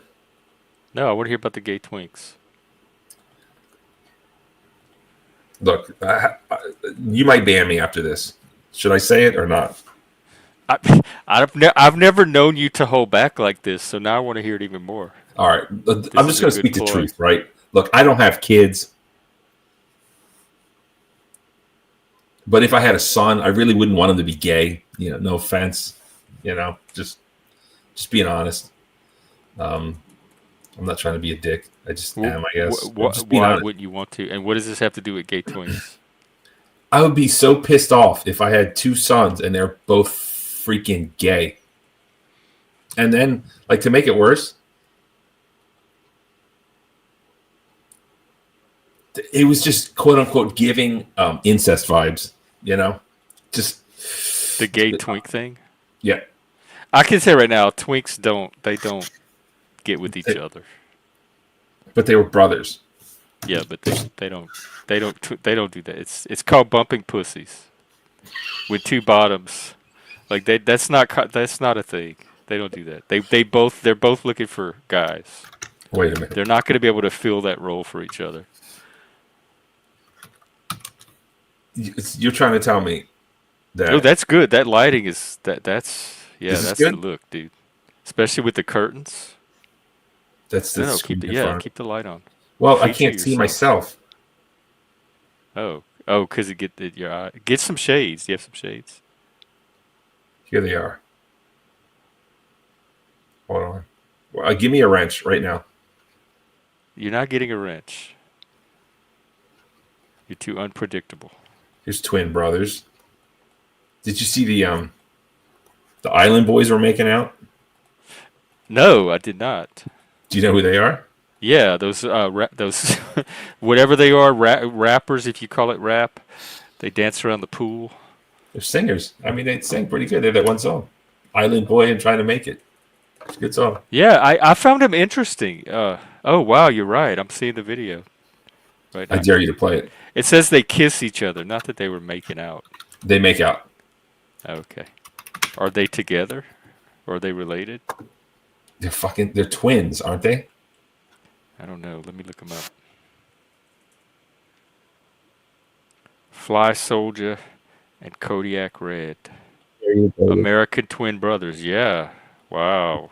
I Okay. dare you to play this on your show. Check this out. I'm not. Partly for copyright. It's so gross to me. Like, first off, gay dudes making out is gross. Well, don't watch it. People with tattoos on their face is disgusting. And then they're like twin brothers. It's like, Oh my God. They are full on making out. Okay, this has got to be for content, like for shock and ratings. That's the only reason they would do this. I think it is. All right, this touches some kind of taboo even in me. I don't think they're gay. I mean, I do, but they are twins. That's what bothers me more than their sexuality. Like I don't think siblings should be making out with each other. But it's worse. It's not as bad when they're gay, if that makes sense. Are these the gay twinks? No. Oh, the other one. I put the other. I like their shirt. There's lots of. You can't tell me that twinks have never had sex together. I mean, stop it. It's not a common thing. I mean, I'm not a twink expert. I'm not into twinks. You don't think twinks growing up together? Most of the twinks I know are not going to be attracted to another twink. Bro, you don't think that some. Although on RuPaul this season, they had two little twinks that were really into each other. I would be so mad. Again, no offense. I couldn't imagine, like. But you know what's worse than having two gay sons? Is having two trans daughters. It'd be like, oh my God, can't you just be gay? What makes that worse? And what's your problem with two gay sons? Well, you said you'd have a problem even with one gay son, so we don't even need to multiply your problems. What's your problem with one gay son? You wouldn't be It would make you question your masculinity the rest of your life. What kind of father influence you were. Yes. I knew it would be something about yourself. We don't have to talk about it if it's fuck. If you. Well, you brought it up. Yeah, you're right. We don't have to. I'm just Okay. curious. I like to get to know my guests. I think I bet honestly most people are like that, whether they want to fucking say it or not. Maybe It's so. Yeah. maybe they don't want to say that, but I would rather have 2 gay sons and 2 trans daughters. 100%. What about one trans daughter? Oh, 1 trans daughter or 2 gay sons? Oh, that's No, a good. just one one trans daughter. We don't need to double them. What's your opinion on having a gay son or a trans daughter? Oh, I'd rather have a gay son than trans. Trans is worse. Why? What about a trans son? I'd rather have a trans son than a trans daughter. But then what about a gay son? I'd rather have the trans is worse than gay. Okay, 100%. what makes trans worse? And how do you even know the difference these days? Stop it. Stop No, it. I'm serious. Like I don't know what's gay. I watch RuPaul all the time, and some of the queens are talking about I'm trans, and some of them are gay, and they look like they're all really effeminate men. I can't tell the difference between gay and trans because some of them say they're gay, some of them say they're trans, and they all seem like queens to me. Stop being purposefully obtuse. Is that the word I'm looking I'm for? not. You are the one being obscurantist and evasive. I'm not. So I'm not evading anything. let's get to the meat of the matter. What's the question? Of course, the meat of the matter. Homo. What else? What are we talking about? You said trans is worse than gay. So what? First, I asked how you can tell, and second, I asked We're not gonna stop with that. what makes one worse. Like what makes trans worse? Because if I had to go medical around bills? town, if I had to go around town, and I had a son, like I could have a gay son. He might not even be look gay. That would be the best kind of gay son, I guess. So if he was masculine gay, mask. That would probably be the best thing to have of a bad situation. Yes. He might Or actually, no. The best thing would be an attractive lesbian daughter. So lesbian, gay, trans. That's the hierarchy. Well, I don't want a stud daughter though. That's not going to work because that's might as well be trans almost. Do you see yourself having kids at all? Is this just No, an not academic debate? No, I'm not having kids. Okay. But the good question is, would you rather have a trans daughter or 2 gay sons? Right? I'm not having kids either, but I would be more nervous about myself as a parent toward any kind of daughter than a son. I think I could parent 2 gay sons better than I could parent any kind of daughter. Because I don't relate to women. I don't know what they psychologically they're just too different. Well, the thing they talk about is would you rather have a gay son or a slut daughter? That's like the classic question. Still a gay son. You'd rather have a slut daughter than a gay son? I think so. I mean, would I have to know that she's a slut? Like a lot? Like how much would I know? Like how? What if she shows up on OnlyFans or goes viral on the internet? Like for what though? Like if she's like again, OnlyFans you can just do bikinis. Oh, your audio's going out. Hello? You're sounding muddy. OnlyFans. Can you hear me now? It went. You sound like you're underwater. Hello. How's that? Is that Okay, better? That's better. Yeah. There's different levels to OnlyFans, right? It's like, what's the level? Well, like the level where would you let her sleep with 100 men for? That's like the worst level. That's the worst levels. Okay. Of course, I wouldn't want 50. What level of slut would you be able to tolerate? Over a gay son. Yeah. I guess if she was after married, a certain amount of men, you'd be like, "Give me the gay back." if she was if she was married and only banged her husband on OnlyFans, I'd rather have that than a gay son. Like it's So what bad, if she wasn't? What but there's people who just doing like the there's loving train thing? couples who just are on Damn it, my OnlyFans and they signal only keeps fuck each going other. out. That's you, not me. Are you All right. there? Well, I'm taking over the show. My signal's fading. I don't even know if you can hear me. You know, also your microphone sucks because it catches a lot of the Yeah, because well, I just have it too catches close a to lot my of it. mouth. Maybe lol. You need to maybe put one of those things on it. Okay, is that better? I have a It's thing. fine when you're talking, but when you get animated and excited and you do your like little ASCII laughs, which is put that usual. on there. Stop raw dogging the mic. Put that back on. It's for a different headset. It doesn't fit on this one. I don't have one for this one. See, Get a rubber band. falls off. No, that's ghetto. I don't want it. I'm good. All right. You good? It's the same mic I've always used. I'm telling you, I noticed it the other night. Anytime you get excited or anything, you're like, oh, when we were on the vertical, because that was a different headset. It was last night's headset. Yeah, that was a different headset. Oh, okay. Then that other one last night sucked. Why didn't you say something? Because I didn't want to I think it's your way of not having the slut daughter conversation. What? Really? Not lies. Why didn't you say something? I never know. I rely on you guys to help me figure out my audio because I don't know how to tell from my end. I didn't want to make you feel bad. I don't know. It seemed like the time wasn't right. It's not going to make me feel bad. It makes me feel more bad that you didn't tell me. Okay, I'm sorry. It won't happen again. I'm going to critique everything about your show. Let's start with the background. Yeah, I time for an upgrade, feedback. Right? Maybe bigger art. The Christmas thing is nice. The Christmas thing is nice. You need a better background, Jeff. It's time. You have such quality content and such ass background. Can you figure it out? Well, you know what? Send me whatever you think makes a good background, and I'll put it up.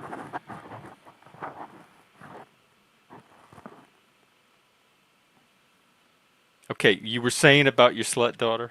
How many men? I would rather have a slut daughter that has sex on OnlyFans with only her husband than having a gay son. I tell the truth, Jeff. Jeff, it's an honest question.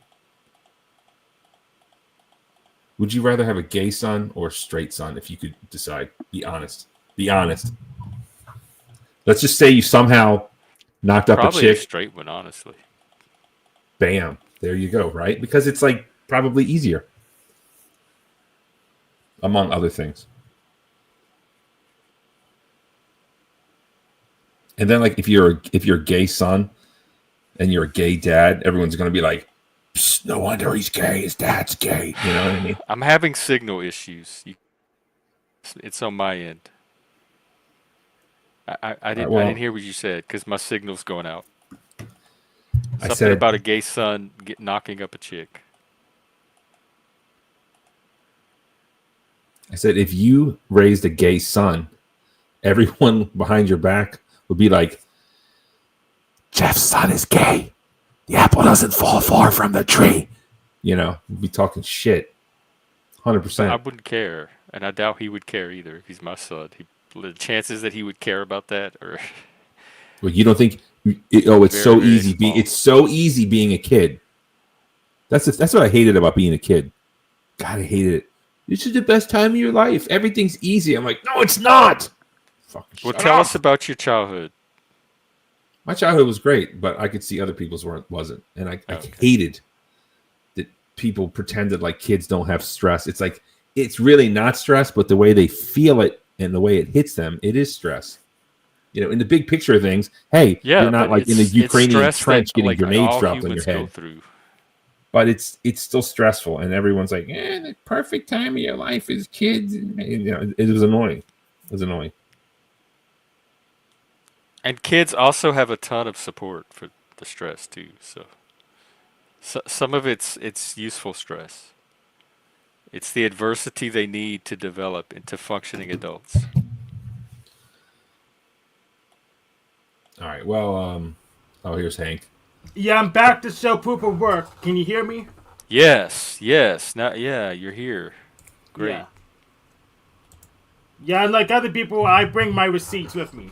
So I got fixed for a little for now. But it's like On my hardware end, issues are my annoying. signal keeps going out. Hank, your camera's crooked. All right. He's giving It's tech making me advice today. feel like Nobody makes you feel anything. it's no. Hank makes me feel like equilibrium off. I'm looking for homeostasis. I'm very unhomeostatic right now.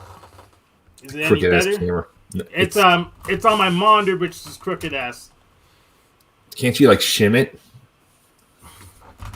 Show us your big bottle of Hey, anal you're lube. fine. He's trolling you. Oh, so when you have an audio problem, you want me to tell you. But when I see a visual problem with Hank, don't fix it. Okay, well, Like, you know what? is that Y'all about, work it Jeff? out. My signal's low anyway. I got to go find a way to fix it. So I'm going to step away for a second, and you can counsel Hank on his... All right, I got to, okay, hurry up, because I got to leave soon. Hank, show us that big bottle. You're fine. Hank, I went live on stupid TikTok because they're pushing it, and then I got a warning, and I got my stream taken down. Yeah, I shouldn't say anything about Pooh Bear. I don't know what that is.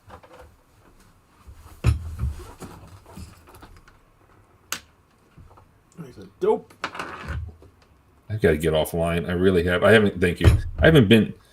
Yeah, I'm too much, and I haven't even streamed for a long time until today, and then it went like crap.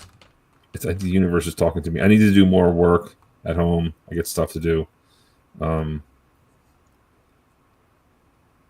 That's what's up. What's up? What's up with the New Year's? What's happening? What's going on?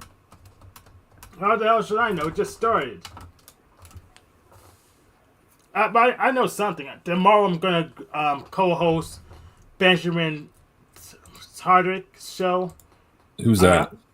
He's a personality streamer. Personality streamer? Yep. What does that mean? Am I a personality streamer? He does typology. I guess a typology streamer. Personality typology streamer. Oh, that stupid INFJP, whatever that stuff is they always put everywhere? Yes. I hate that. Why do you hate it so much? It's so stupid. Isn't that how Flow State started? Yes. Yeah, he knows all that stuff. He's good at that. But aside from him, I hate it. Because it's, I don't know. Because when people talk about it, they think they're so special. And only do you talk about, okay, what is your type, Hank? So, last time I took a test, I took it from Truity, and it gave me ENTJ. And what does that mean? It means extrovert, intuitive, thinking, judging. What do you think I am?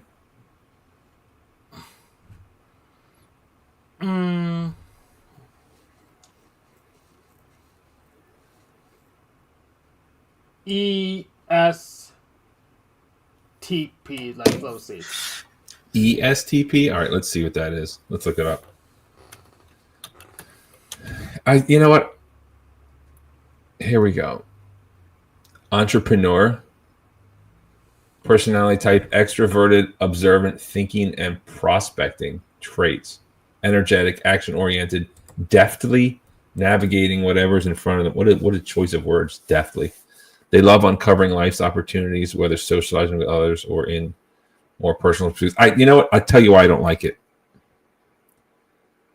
I don't like it because when you're on these, I always remember when you're on these freaking dating sites, right? When you're on Tinder,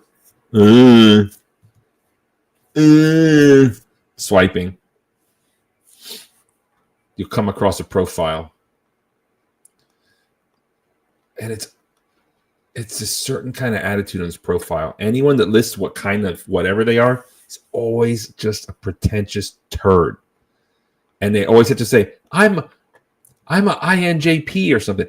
I'm only 2% of the world. It's like what do you want, a freaking award? And probably you're not. And it just annoys me. It annoys me because it's only these stuck up people. It's only these people that think they're special. They're not special. They're a special pain in the butt. They're special in that they're not special and they want to be special, but they're not. And that's why I can't stand it. I can't even hear you, Hank. So I don't know what's up. Did you mute yourself? Who? Were you talking to me the whole time? All right. Well, I got to go. Mic check. Yeah, you don't like the partner effect of it, so you probably like the DSM because it insults Yeah, you're everyone. here. I'm still having signal issues. Yeah. All right. Well, Signal D's nuts. I got to go. Who's he talking about? The entitled people. He's talking Happy New about he doesn't Year. like typology because of that Barnum effect in it. Because of who? The Barnum effect. The Barnum effect? He came up with that? No, he didn't come up with that. I figured out the words for it. He didn't. Let's see. I mean, he came up like he knew that. He's the one that threw in He that didn't come term. up with the term. That doesn't sound like I found the term from what he described.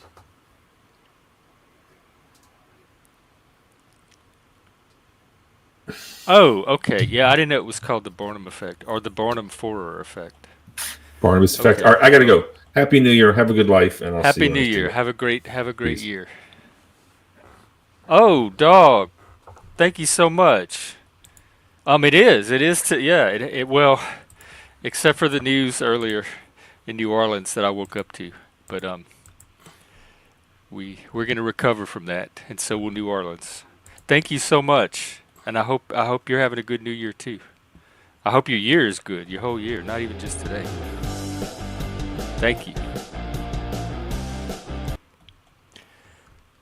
So what's up, Hank? What have you been doing so far? How's your year? Uh-oh, you're not going to believe this. It's doing it again. Why wouldn't I believe it? Okay, you're back I was now. troubleshooting it for like a half hour. Why wouldn't I believe that it's going up because of power issues? Oh, because it seemed like you figured out what it was and got it resolved. But don't feel bad. My signal's been going out for like the last 15 minutes, 15 or 20 minutes. I keep blinking out. Mike, yeah, yeah. Oh, you're cut out again.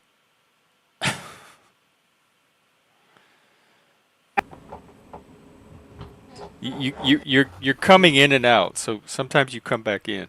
It's intermittent hardware effect. I don't know why you think I wouldn't believe it. I was troubleshooting it. Because I was in the impression that you got it fixed and resolved. And that it's no longer an issue. Yeah, I should have told you I didn't get it fixed. I should because I should have been more clear in my communication. I knew what it is. I knew how to work around, but I didn't get the hardware thing completely fixed. Oh, okay. My check. Well, Yeah. we'll do our best. Hey, Zentz, you too. Happy 2025. It still looks so weird seeing that year. I mean that's a futuristic year. Now it's the present now. I know, but it's not to someone raised in the last century.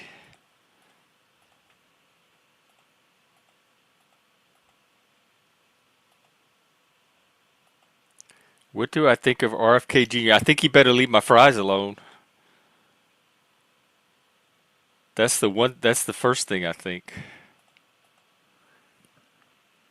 I don't know much about him, but I do know that he's not a dictator. Whatever he plans to get in there to do, it's going to have to work its way through our system and our process. And I do know just people in general, if you change too much too quickly, there's usually a counter reaction. Yeah, I'm And gonna I think he's switch. old. He seemed like just the little bit of I've seen him in interviews. He seems as old as Biden. He's a little bit younger than Biden Trump, but still he's old. Yeah, it does. Like it, the year itself, 2025, is something like you would see in a sci-fi video game or a sci-fi movie. It's not a normal human year, but we're in it. We're in the cyber age, the digital age, and this is definitely not my world.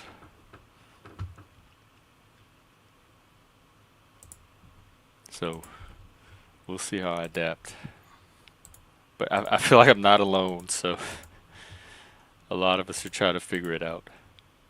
The not even millennials. I'm so used to thinking of millennials as I'm like, the next generation, but they're even adults now. So the alphas yeah, and the I'm a betas millennial.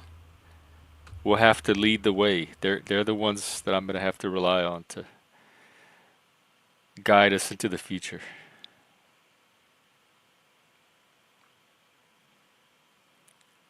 So far, it seems more stupid and more violent. People are much more emboldened to commit random acts of senseless violence, and people's critical thinking and information processing faculties seem reduced.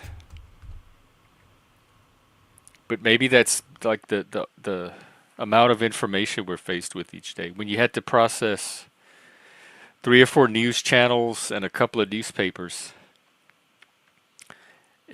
it didn't overwhelm your circuits as when you have 1,000 different streams of information coming at you every day. I think it's what you make it. I'm still optimistic. Like my little world here on this channel in my life, the only thing I have to pull off is a job. I have to find some way to secure an income to keep my body, my physical being going, and this channel. But outside of that, what I do in my little world, I still intend to make that fun and positive. So I don't whatever's going to happen in the larger global trend, I'm going to keep my world going. But I've kind of done that my whole life, so. Plus, Cajuns are used to that. We have our own little world built down there, independent of whatever the rest of the world's doing. So I'm used to carrying on in our own way, despite whatever else is happening. Yeah, I discovered ground news. In fact, let me look it up. I forget to use it, but I'm glad that there's something out there like that now. I think see that's another thing, a reason for optimism. Whatever the problems are, humans and human ingenuity always seems to come up with some kind of solution just when you need it. And ground news, I think, is one of the attempts to solve the information problem we have now. Let's see. FBI doesn't believe New Orleans attacker was solely responsible. Ah, someone called it earlier. I don't know if they called it correctly, but they did say we're going to find out he wasn't acting alone.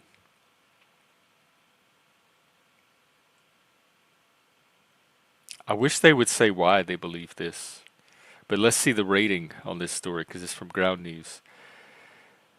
Um, it's rated 50% center, 29% right, and 21% left. So that seems pretty balanced.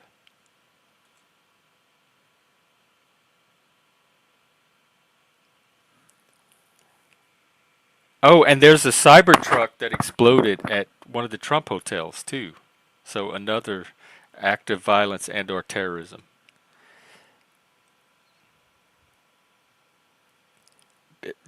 People are just emboldened these days. They're just they I don't know, they're just out there doing this violent street theater to express whatever animalistic urges is in them. And I think civilizationally that's regressive. It moves us backwards.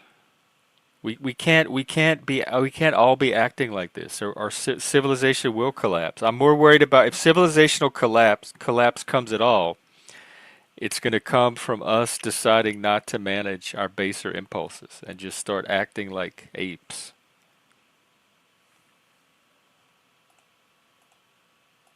Oh, I had something in the microwave. I need to go grab it real quick. Hank, I see you trying to connect, but it's not quite connecting where I have the option to let you on. All right, there you are. Okay, I went ahead and switched out to my test new power supply. I just threw the old one out. I think it will work a little bit longer, or completely, or to something else breaks. So. Okay. Well, so far so good. You coming in? I'm gonna go grab my dinner real quick, and I'll be right back. Okay. Guess I'll read comments still then.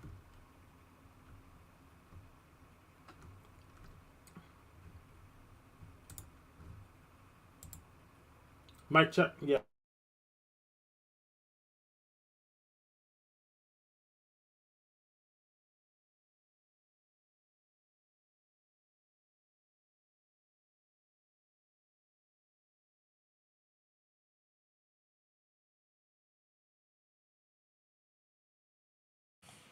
All right.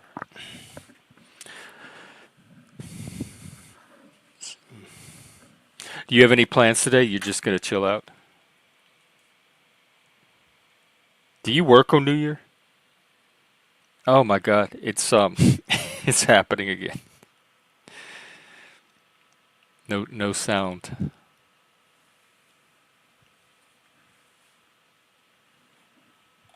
Yeah, we're like everyone's it's we're becoming gorilla brained, and not all of us, but it only takes a few.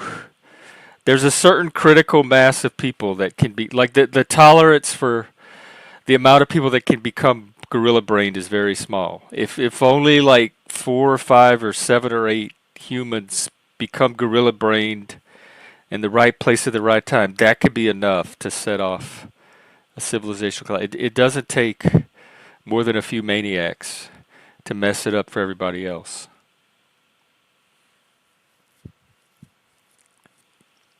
And I hope, individual vigilante terrorism is not the new norm, but so far it seems to be some kind of norm. Yeah, I moved the mic to a different port on the PC. I think the USB multiplex unit's just going bad then. I think the most radical thing to do is not become radicalized.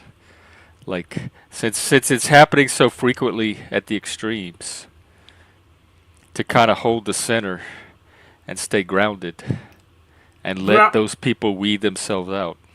Grounded to whatever who's in the most power pushes you to. That's not really grounded. Grounded to civilizational norms. Alright. So by being an NPC, you're rebelling. That's ridiculous. Yeah, you could say that in a way. If the contrast to NPC is vigilante terrorism, if those are the new action heroes. Hey, Effigy. Hey, Happy New definitely Year. not the best way to start the new year, I know. That's the first especially thing I so woke up close to to. home. I wasn't prepared for it at all. Do you have any like on the ground insight or news from home? I know everything that everyone else does. I think the latest thing is that the FBI is saying that this person did not work alone, which is probably what everyone's really uh, on their mind right now.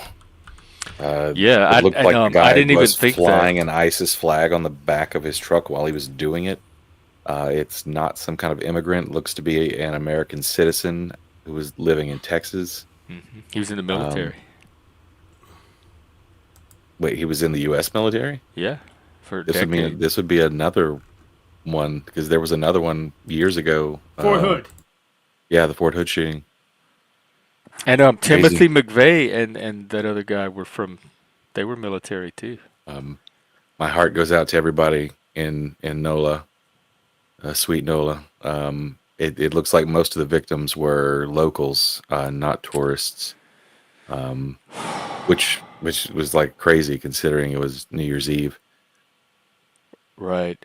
I wonder if they're going to publish a list eventually. I may even know some of them. I do think, and I think this will finally, one of the things that we've been saying for a while is that the ends of Bourbon, Frenchman, some of the other really important streets in the quarter, they should have those automatic, like, hard barricades that come out of the ground Oh, instead of the little wooden ones. instead of just putting up a Yeah, freaking, I mean, yeah, why not? I don't have a problem with that. yeah. Why not? I mean, people are going to find other ways to do terror, but like you don't have to make it easy. Right. It says they believe there are at least 4 to 5 additional suspects. So is a terror cell? But if he's a U.S. citizen and ex-military, it makes me wonder about the other 4 or 5. Well, the Is this question would be like, how homegrown did the person get terrorism? radicalized?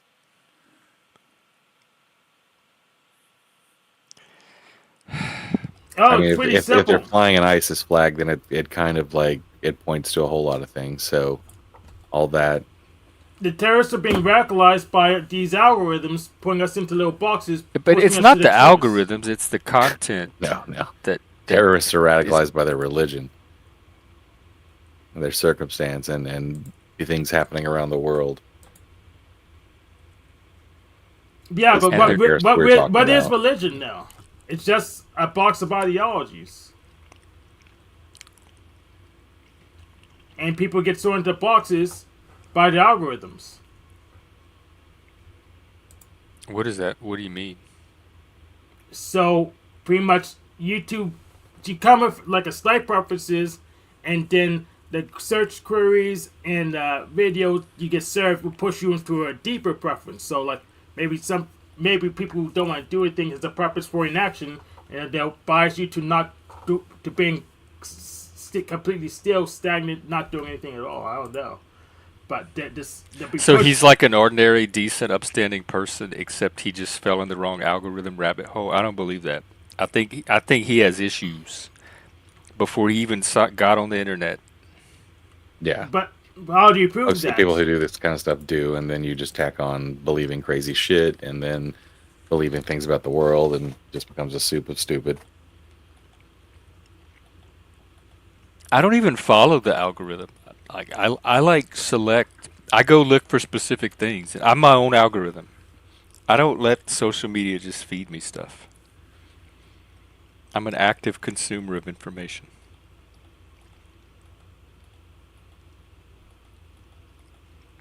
Well, Philip, that's not what the FBI is saying.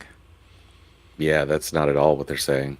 At all. Like the dude was wearing armor. He was wearing like a whole set of armor. He had uh, the materials to make explosives. They think he may have even like have thrown one out of the truck or something. Yeah, not a not a crime of passion if you drive all the way from Texas with all that shit. Not laws. Advertising's been doing this for a while. That this alone is not doesn't seem that concerning.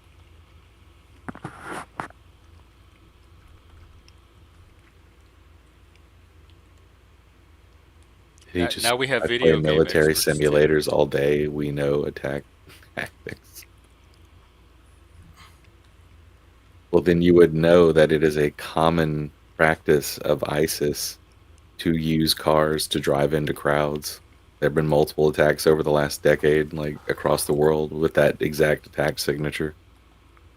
This is Philip's opinion. I'm gonna go with the FBI over Philip right now, since none of us really know anything. They're probably closer to the situation than Philip. So, I mean, I appreciate that you shared your opinion, but I'm gonna give more credence to what the FBI is saying, which is that they're looking for 4 to 5 other people that may have been involved.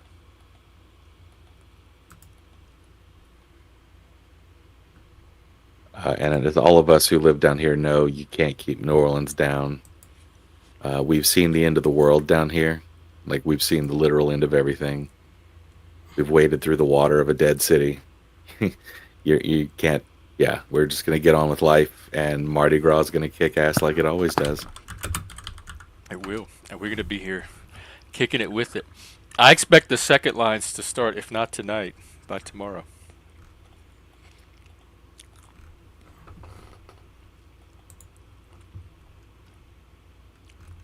Oh yeah, I saw that. I didn't have the stomach to watch the video. I did see that they have video footage though. Okay, well you're more expert than the FBI. Then you should go get a job managing the. See if Trump could appoint you as FBI director, and tell him about your thousands of hours of video game playing experience, and how much more insight it gives you into this case than the on-the-ground investigators that Oh, are examining the evidence right now as we speak. I'll do one better. Why don't you just go ahead and capture those other guys? That would be better. Yeah, go ahead and capture those other guys. Well, your assumption is wrong right off the bat, King Philip. Like about killing all day and getting away. This guy obviously had no plan to get away. He just got shot really quickly. He thought his armor was going to keep him alive longer so that he could kill more people. But you think he knew going Like in these that are he wasn't planning to these come kind of out? attacks are martyr attacks. They're not Yeah. they're not like hit and run like with objectives. It's get in, do as much damage, and die doing it.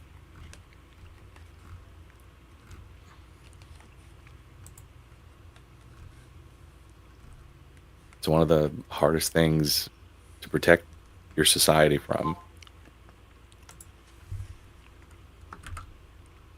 People who don't mind dying to achieve a goal.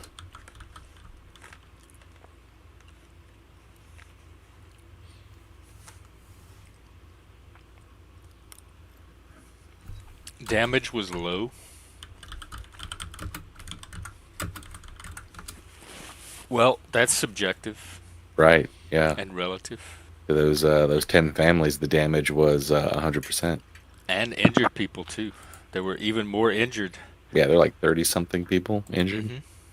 2 cops shot. So it's a crowd of people. Yeah, just because they didn't do property damage doesn't mean it was an unsuccessful attack. And you live in a strange world. Yeah, that's not low Yeah. to me. Yeah. I mean, 36 people injured, 10 people killed. That is, 46 people. Oh, let's see. Newsweek have. Oh, wow. Investigators have reviewed video of 3 men and a woman placing explosives. So they even have an idea of who these other people might be.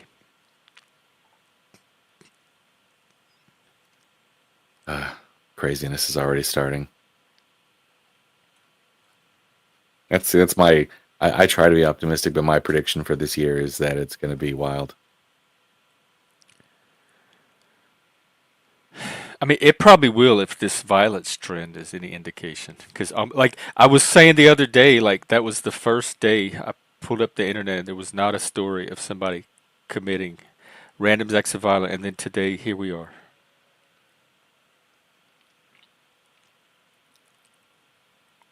Although, I do take issue though, because I mentioned earlier, Trump's tweet about this whole incident is just it's Well, infuriating. yeah, but I didn't take it much seriously.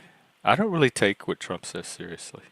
Right. I mean, how can you? The guy's like, it's like he's trying to sell you a pork chop like half the time.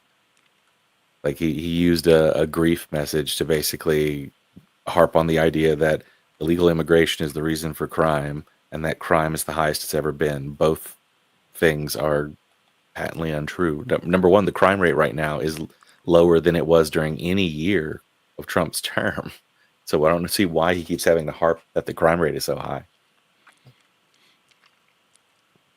It does seem subjectively, though, like there's an increase across the world lately.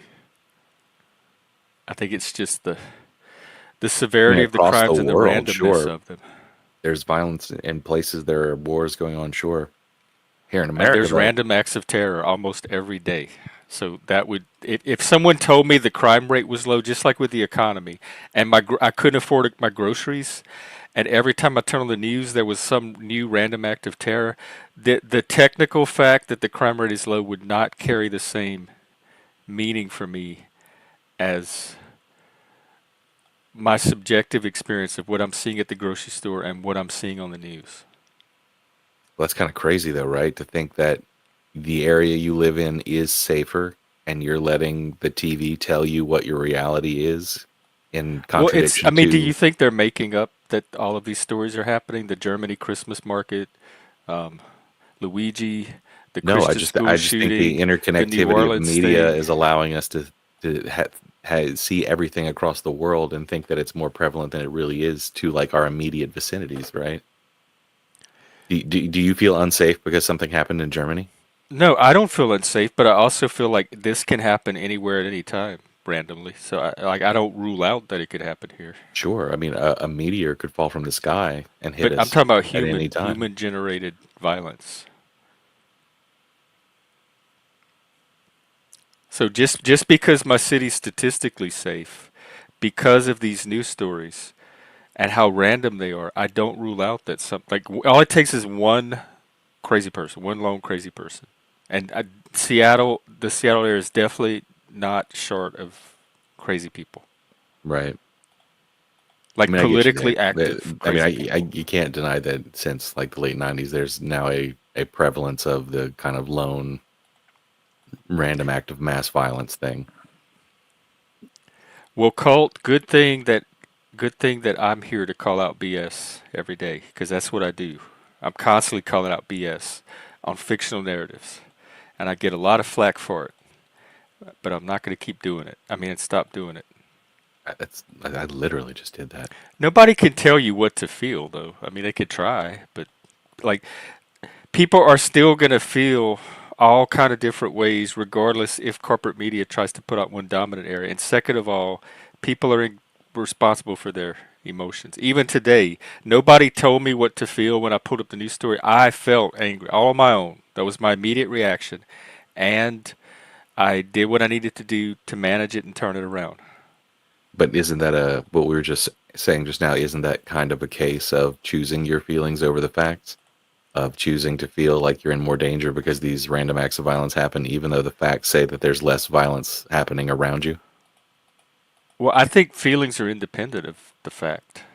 Oh yeah, So I we think the agree there. facts are the They facts, and the totally can be. feelings come from whatever story you're telling yourself about the facts, which are not the facts themselves. But I don't feel even though I acknowledge that something can happen in my area, and I'm not as safe as it might appear on paper. I don't have any feeling about that. I'm not like shaking in fear knowing that. I don't feel any different than I do any other day living here. Of course, I lived in New Orleans too, and I knew that what the murder rate was there, and I didn't feel fear even living in New Orleans, knowing how dangerous it was. Sure. So, whatever the facts are, But I think but what was the reason for that? Because for me, like when I lived in New Orleans, one of the things for me was I would look and see what the statistics were of why there was so much violence here, where the violence was occurring, and it turns out it's between specific groups and for specific reasons, and the actual like random violence encounters are way less than you actually think there are, especially the extreme ones like murder and stuff like that. yeah, and you're right. And I did stay away from the areas where it it was more statistically likely to have violence. But I also Most knew people that do, it yeah. could happen anywhere at any time. I lived uptown, and I knew it could happen uptown. Uptown wasn't exempt from it, but I didn't go through my day worried about it or paranoid about it. I feel like if the most likely a crime that like you're gonna occur just to like a random person in New Orleans, especially if you're like a tourist, there's probably something like pickpocketing or somebody grabbing your purse or something like that. Like that kind of stuff is, especially in the touristy areas. I remember the last Mardi Gras I was there for. They had somebody shot into the crowd. I think they killed 4 people. There was some random drive by at one of the Mardi Gras parades. So stuff like that can happen. Like you I can't mean, predict that. no, for sure. I You mean, can't protect the, yourself from it. You just half the it's town is always there's drunk. a There's going to certain be amount of random shit risk happening no for matter sure. what.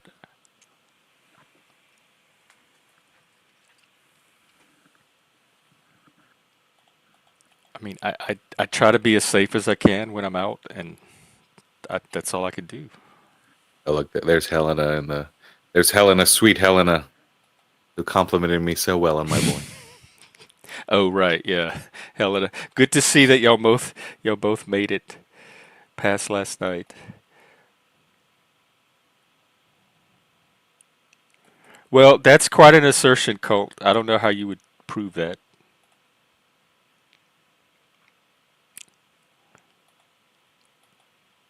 I think you can take that idea way too far to a nefarious point. There are definitely angles. There are definitely audiences. I think it's easier to look at, especially when you're talking about corporate news. Look at it from the perspective of business. Like, who are they trying to get money from? Who are they trying to cater to? But at the end of the day, they all kind of have the same mandate in a way. Like, you're not going to see, even as slanted as it would be, you're not going to see Fox News try to like completely like alter, the facts of a story, right? They'll try to spin something, but at the end of the day, the whole business they're in is about getting, at least the hard news side is about getting occurrences to people and being the first to do it. So they do have like some credibility that they have to keep. I don't know this if I don't pay attention to the news because I don't. They don't have a lot of credibility with me. And this last election cycle was the final nail in the coffin of that because I saw all the narratives they put out about Trump that turned out to be very distorted, if not outright lies. Like which ones? Like a lot of like the Nazi fascist rally, that kind of stuff. The hyperbolical reporting. They were definitely trying to portray a narrative over any kind of factual reality. And so I just quit listening to them. Like these are hysterics. They're not going to report accurately on any kind of fact. They're always going to weave it into some emotional narrative, and I don't have to pay attention to them anymore. I don't trust them to just give me the facts.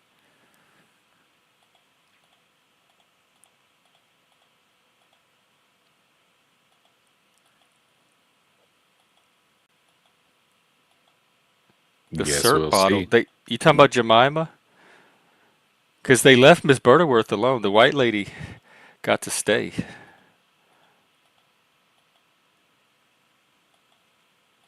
Right, and that right, Wait, yes, and did that's why we were Democrats looking at do that that? ground Wait, news site. I started using that ground a news. company chose a different mascot, and all of a sudden we got to blame the Democrats?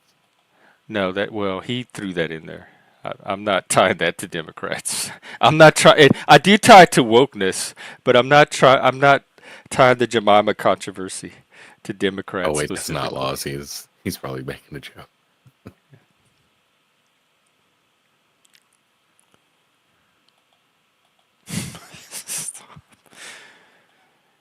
Right here, ground news. If It's we a say new her name three website times, will she show up? that it evaluates each news story for bias, and it rates it on how right leaning or left leaning it thinks the story is. And also, I find Hindustan Times like some of the most thorough reporting around.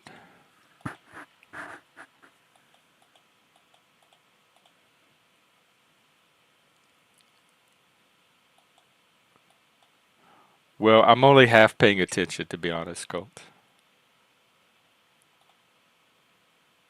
But this part right here, scrutinizing all news, not necessarily as levels of propaganda, but for fidelity to fact versus bias or spin, that I agree with.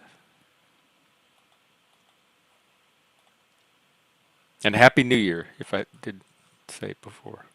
Well, it's also understanding what is news, right? Like, are you watching a program that's basically regurgitating newspaper stories that someone else read? Like, most news isn't made by TV programs, right? It's done by reporters who are usually working for newspapers' websites at this point. I just want facts. That's all I look for.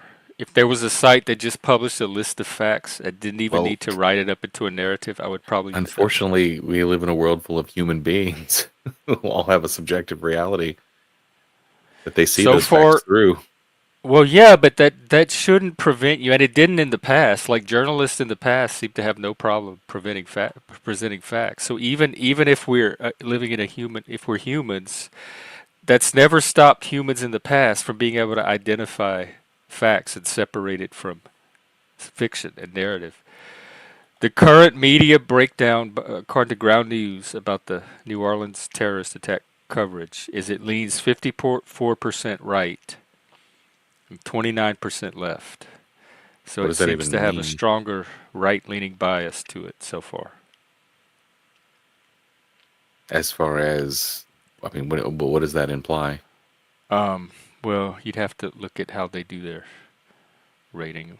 rating system. Let me see if I can pull it up. Like, does that mean that more right-leaning places are talking about it, or About bias and methodology. Um, They assess the political bias of news publications. They're based on the average rating of three independent news monitoring organizations: All Sides, Ad Fonts Media, and Media Bias Fact Check. So those three organizations are fact checking these stories and monitoring them. They each have their own methodology, including editorial reviews, blind bias surveys, independent reviews, and third party research. And the analysis is done in the context of the U.S. political system. They use a combination of these ratings to offer the most comprehensive analysis. The ratings take things into consideration like wording, story choice, political affiliation.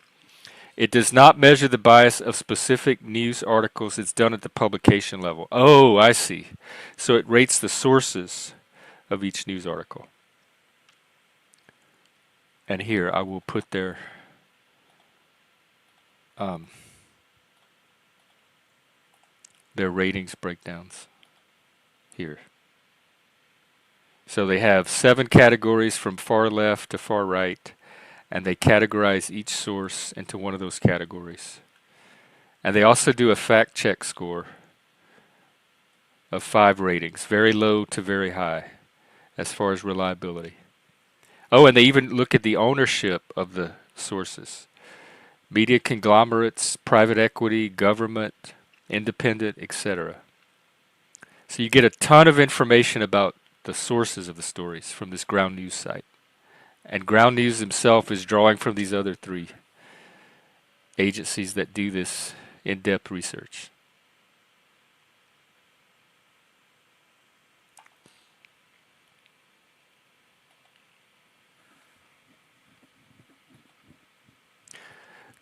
Well, they can attempt that, but again, you're in control of your own worldview, and then why do so many different people have so many different worldviews? Because there's an individual factor involved as well, multiple individual factors.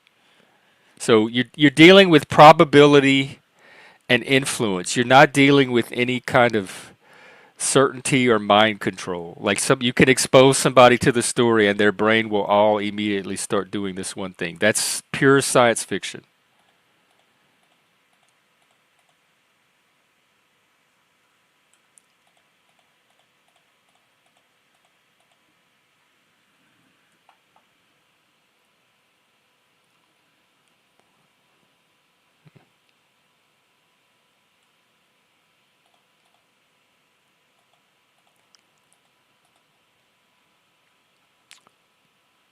All right, so let me get back to the story.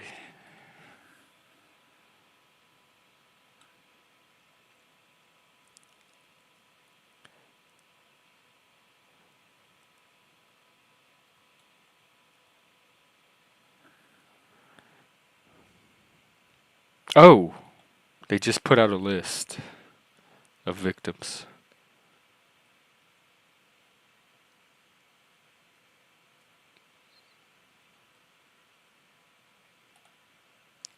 NOLA.com. All right, let me see.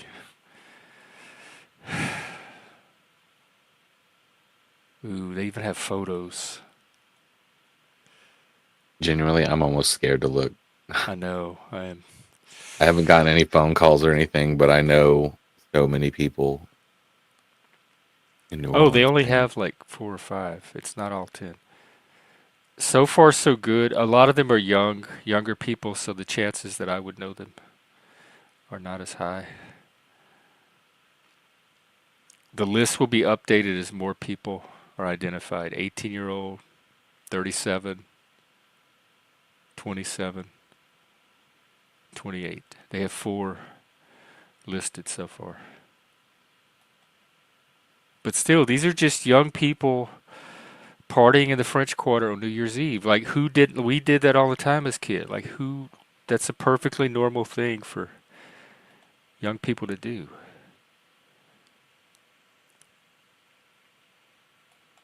but if I mean, just from a cursory evaluation, if some of the information we've gotten is correct, if the guy was a religious zealot, then that would be the kind of target that a religious zealot would target, right? A place that people consider a kind of den of iniquity. Okay, what I did was I drew out my old USB hub, plugged in my spare, and ordered another one to be another spare. So this should be good. Okay. Let me address this subjectivity here. Philip, talk down is subjective, so I can't do anything about how you feel about the way I talk. Second of all, so what? It's still a place for. I haven't told anybody that they couldn't say anything. So quit making it seem like it's something it's not. It is an open place. It is a place for open talk and ideas. And I don't even know what you mean by dismiss anything I don't agree with. I say I don't agree with it. That doesn't mean they can't say it. So it's not censorship. There's almost no people that have been removed from this channel for a topic or an opinion. If it's happened, let me know. If I've taken someone off of the panel because they've said something I didn't agree with, or blocked somebody in the chat because they had an opinion I didn't agree with, let me know. I can't think of a time when that's happened. And then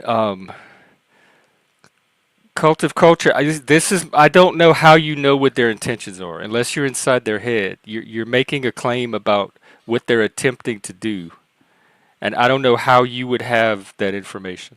So to me, it's just your opinion about what you think they're trying to do.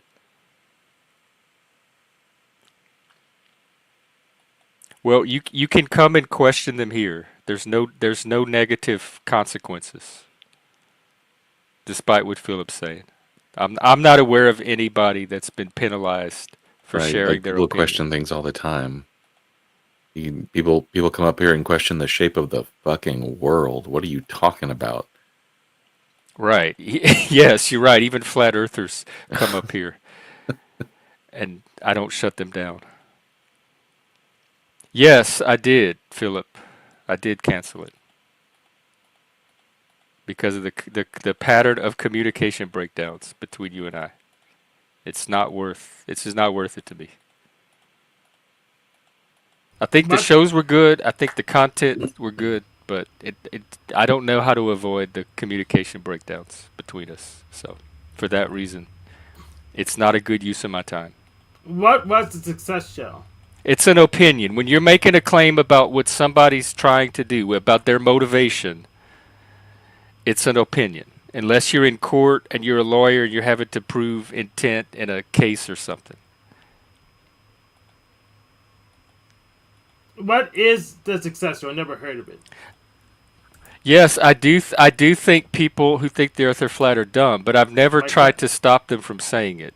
So to say that they're not allowed to question that is just not true. People question that all the time here, and nothing happens to them. They're allowed to continue to question it.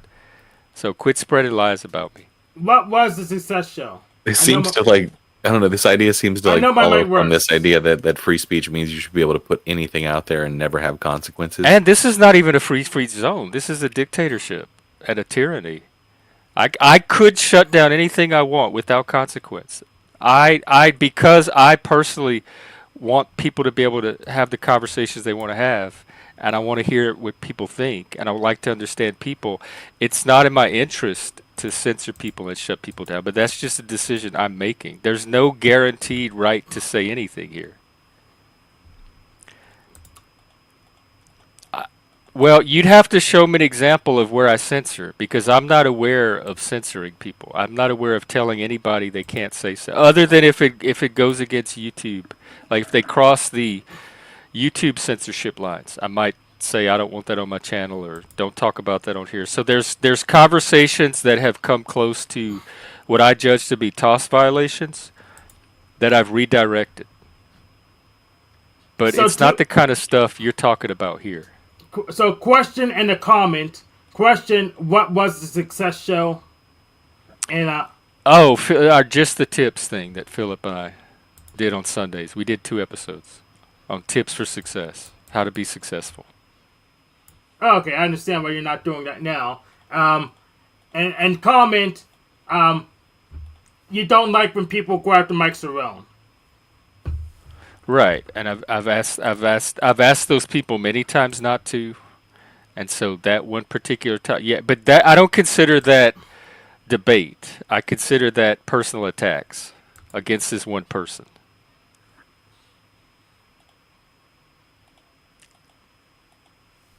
As you will see in time, unless you've really changed. I don't know what that means, I don't Philip. know what that Down talk means. you. I didn't tell you not to talk. You're Unless I've, talking now. I haven't unless blocked I've you. I haven't changed. timed you out. I haven't told you couldn't say anything. You know, Philip, there'd be more. I just didn't agree with you, and you got your feelings hurt. That's not censorship. Yeah, it'd be more productive if you just came on panel, Philip. I think I'm one of the people who pisses Jeff off the most. Right. Effigy gets to come up and talk all the time, and we agree I on just some know things. how to cool down and not go that way sometimes. So And I'm like, yeah, I'm like probably Jekyll top of and the list, Hyde. I'm too. either super calm or I'm stirring some shit up. I'm pretty high on that list. If we're honest, I'm pretty high on that list. Well, it must be so nuanced that I can't see it. If it's that nuanced, I'm probably not gonna get it. So. But I am gonna go get some more coffee, so I will be right back. Y'all carry on. Copy. But yeah, pretty much. I You decided guys just to in throw. chat need to get over your persecution complex. Like sometimes you just sound like, man, I wish I could just say things people don't like and they wouldn't tell me they don't like them. Because I just can't take when people tell me that they don't like the things that I say. Oh, so Sorry. Philip, your video game experience was dismissed because we don't understand the relevancy. Even I would dismiss it. I don't understand the relevancy. If you come up on panel explain it to me, maybe I won't dismiss it. Oh, no, I don't even have to hear the further explanation. If you want to use experience in a video game as direct world experience to give opinion with authority on a real world violent happening, yeah, I think most people would probably question that. Well, I don't care what most people do. Most people use Windows, even though it's completely stupid. So what most people do is I don't take seriously, unless it makes enough sense to take seriously. So if you can justify it, then I'll probably understand. It's worse than Nelson doing terrorist static. Well, why this video game rather than a different video game that's also a war simulation? Why this game over Battle for Westlock or something? Sure, Philip, I agree. People do use simulators to practice things, but instead of actually making an argument to the tactic, you said, I do tactic stuff in a military simulator, therefore I have authority on this. You tried to make yourself an authority and make an argument from authority instead of actually making the argument. Come up here and explain, Philip. Cult of Yeah, Culture, Philip, I you have can come up. challenged Jeff. I have, and he's gotten mad at me and probably almost kicked me off once or twice. I didn't almost kick you off. Not that I remember. I don't remember. Yeah, and Like me, I don't remember you giving me a reason to kick you off. But also the Because thing is, I can I'm not fight and argue with dumb. anybody. I don't can care how tell when I've emotionally gotten intense someone it to that gets. line. Like I'm not just gonna sit there and poke the bear and just okay until he kicks me off. No, I'm piss him off to the point I'm on his channel. I'm like, all right, I'll back off now. I've obviously riled but someone up. Well, you can poke and we would fight, but I don't think I would kick you off over that. yeah, both me and the Machine Lies have been kicked off of Just Show. But we Oh, come back. machine did for attacking people in the chat. Yeah.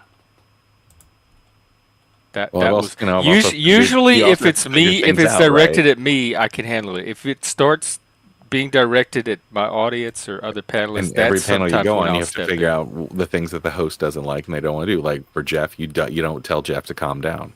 You just don't do that.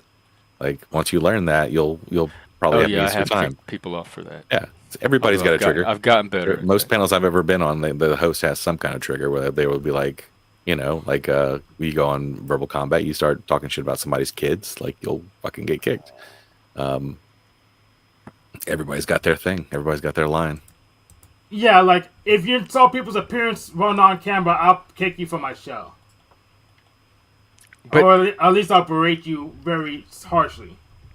if I'm challenged, I'm gonna challenge back. That's not censorship. That's not what you're Yes, Philip. describing. You have an authority on your opinion, but your opinion has no authority over me. So, King Philip, in what video game did you attack Louisiana?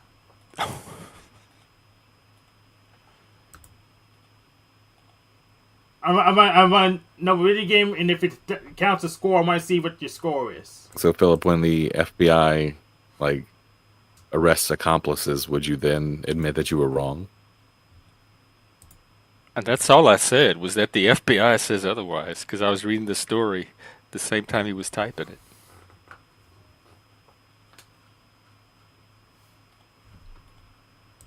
Also, what does he mean by coordinated? Like, I don't think anyone argued that there were multiple people on the scene committing the violence. Dismissiveness is not censorship. So you said I prevent people from giving their opinion or sharing their side, or I shut people, and I don't do any of that. So I get defensive when people accuse me of shit I'm not doing. Well, you do that. That's why I had to leave when you questioned my religious journey. So But I didn't left. shut you down. I didn't censor you. I didn't tell you to stop talking, stop saying that. I didn't time you out. I didn't backstage you. That's censorship. When you're trying to say something and I actively move to shut it down. I don't ever tell people they can't not say what they're trying to say. You didn't. Unless it's directed at somebody in the chat or it's skirting the YouTube toss things. Because if we were hanging out in person, I wouldn't care. But I have to be mindful of what the YouTube censors might think of certain topics. People in their loops. I'm not going to even try to correct it. Carry on. No, you don't have to. Just because I'm dismissive, you're choosing to shut down at that point. But I'm not making you do that. I'm not telling you have to shut down. If you don't like my dismissal, that doesn't mean you can't keep talking. So you're trying to externalize onto me something that's actually you're responsible for internally. Yeah, like Jeff says, it's all in your head somehow. That part is. Because he's saying that when they share an opinion and I'm dismissive and I say that's stupid, then it shuts them down. But it shuts them down because they're choosing not to continue to share that opinion. I'm not doing anything myself. I'm not taking any kind of action to shut it down. So they're trying to set me up as the bad guy in this situation when I'm not even doing anything other than telling them what I think of their opinion. I'm giving them my opinion of their opinion. And even spurging is not shutting down a conversation. That's just me spurging out. The conversation continues all the time after that.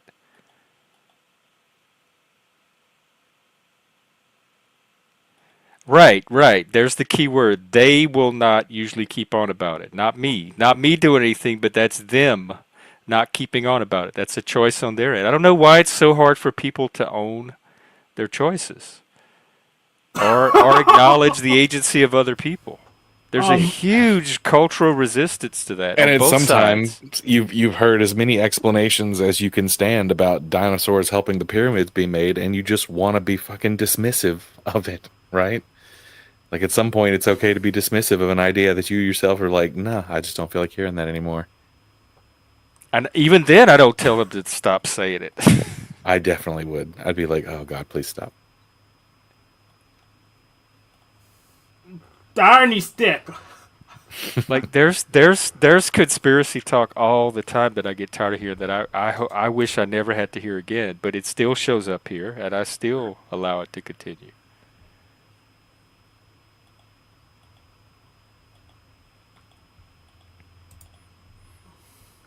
Yeah, I did because of the communication breakdowns, but not because of your opinion or the topic. I didn't do it because I didn't like your opinion on the topic. I did it because of the interpersonal dynamic between us. I got a question, Jeff. Since we're both autistic and our personality are distinguished by literally one letter, why do you think you seem to get attacked more than I do? I missed part of that question. So you're ENTP, I'm ENTJ. We're both autistic. Why do you think you get more attacked than I do? Because of the one letter. I think part of it, like, I think I run more of a show, so I'm like the central point of a YouTube channel, and I think if you ran more streams and more like shows on your channel, you might draw just as many attacks. So part of it is just the role that I'm in relative to yours.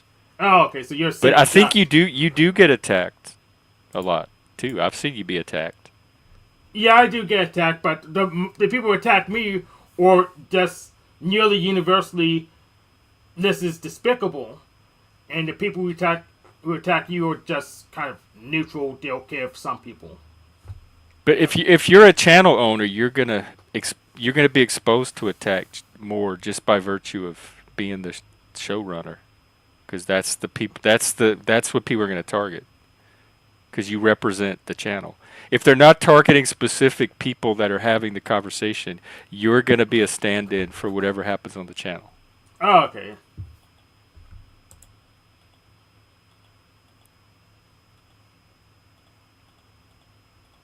I still don't get what they're arguing about. I know I don't know the specific situation, but still, they're like, what's the point of pressing someone on it? And they're just like, behave differently than you would behave. It's like, I no, don't they either, can't do that. honestly. They are them.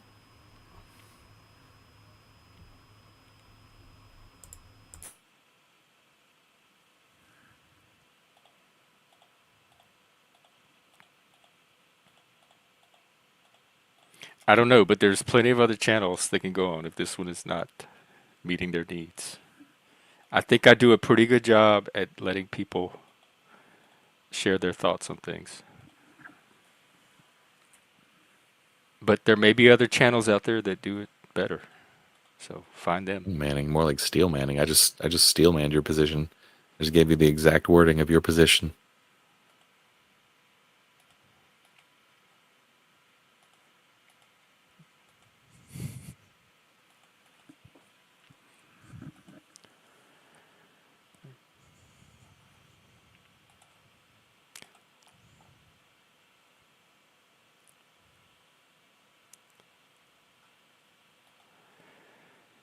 Now I'm locked into this. I was avoiding the New Orleans story all day. And now I'm locked into it. Wow, people from all over the world. Zelensky commented, the Portuguese government put out a statement.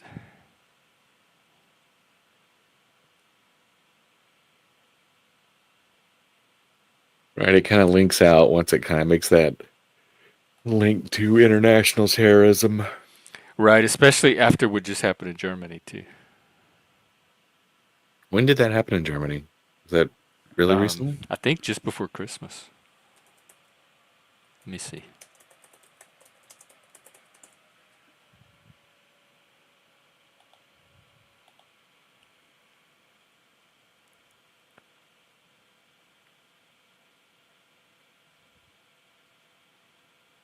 God, it's so hard to find detailed Okay. information now. You have to dig for it. Okay, I fixed if the problem Barney had with me, that the camera was crooked. My monitor was kind of loose, so I fixed that.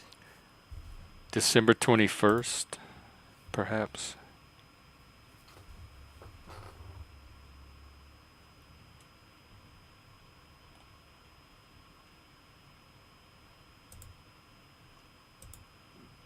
Philip, you can just come up here. You know how to use the link. What is his profile name explained? I was on the 20th. 5 deaths, including a young child. 200 people injured. Wow. I didn't even hear about this. Oh, really? You didn't? Yeah, it was, and he was a Saudi. He was a person from Saudi Arabia. That was, you know, Islam has this tradition where they can disavow Islam in order to protect themselves, even if they're. So he was claiming to be an atheist, and he was fleeing from the persecution in Saudi Arabia.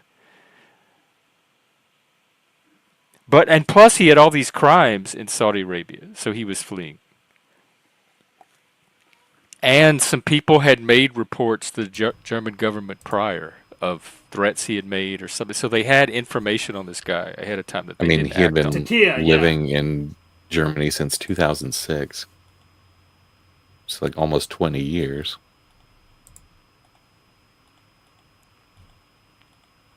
Showed signs of mental illness, just like all of them.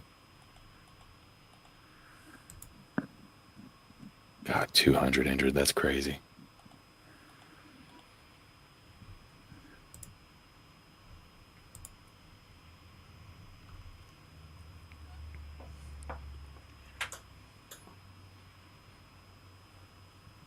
I mean, individuals acting out is one thing, and we see a lot of that lately. But then, when these groups are coordinating attacks, that's like a whole different scale. Even that recent school shooter at the Christian school, she was working with this other guy in California. They were talking. He had all these guns, and he was planning something. Because I'm Generation X, that's why. Gen X.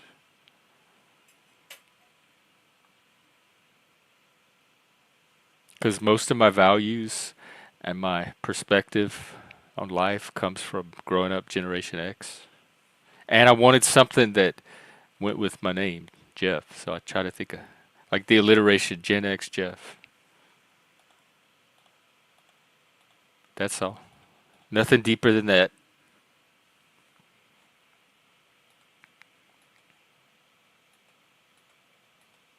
Why did Effigy choose? Because look at his profile picture.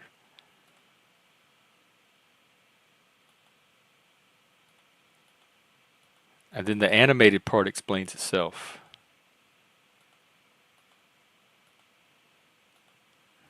Well, I have my reasons for my name, just like anybody else. Hank, why did you It's choose not yours? reasons you would divine, though. I choose mine. Why do you call yourself Oflamio? You know that's not your name. Yeah, I do know it's not my name. I told you it was my name. Well, the audience doesn't know. But they don't know, won't hurt them. Oh. Yeah. Apparently it's eating them up inside. Well, they Flamo, I think I kind of forgot why I got Flamo. Do I remember? It's been so long I don't even remember Flamo. That's the name I met you under. Yes. It was Oflamio. Yes. I know Hank. I got that one to trigger atheists because they had an old meme. The Kiss Master Get Out of Town Hank meme. So I took Hank because of that. Flamo. I think it was. Is it like relate to flame? Yeah, it's related to flame. I guess that has to do with the ad hominem. Yeah, I think it's related to ad hominem. So that's called flaming. Is it because all the flame wars you get into? Yeah.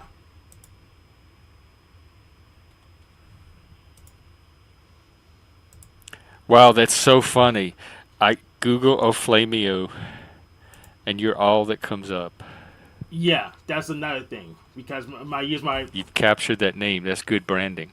Yeah, because when I use my legal name, there's too many famous people with the name, so it's useless. I'd be lost. So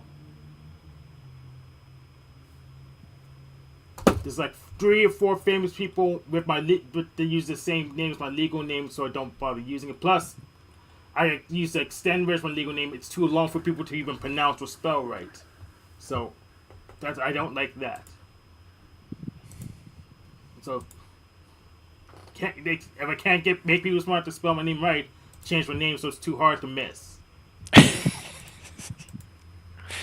And now I think you're mostly known as just Hank, Yes.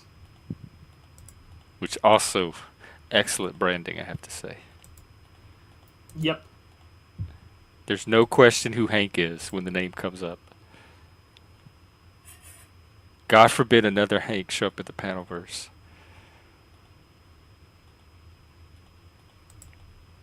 I think there are a couple more Hanks, but they're just not as easy to remember. Tom Hanks. They're the NPC Hanks.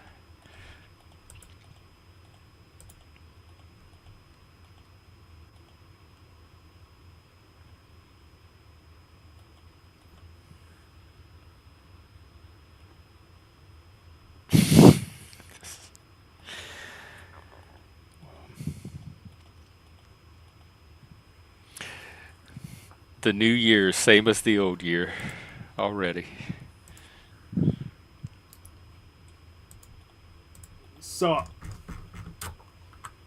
looks like the NPC, the game's doing a See, Panverse King live Philip, stream what awards. you're doing right now is what conspiracy brained people do, is they try to divine the meanings behind things and just follow rabbit trails. There's an objective answer to that. I just didn't feel like telling you. Oh, what is this? NPC? Wait, what? Um, let's see. When did this come out? Oh, this just came out? Yes.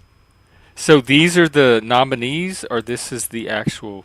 Yeah, These look these are the like nominees. the categories. Okay. And I've been nominated for Best Panel Hopper. Oh, oh yeah, I could see it. Let's see, who's your competition? Joe Cool. Oh, And that's Bex. some stiff competition. And Bex. Oh, fuck. You, Bex, and Joe Cool.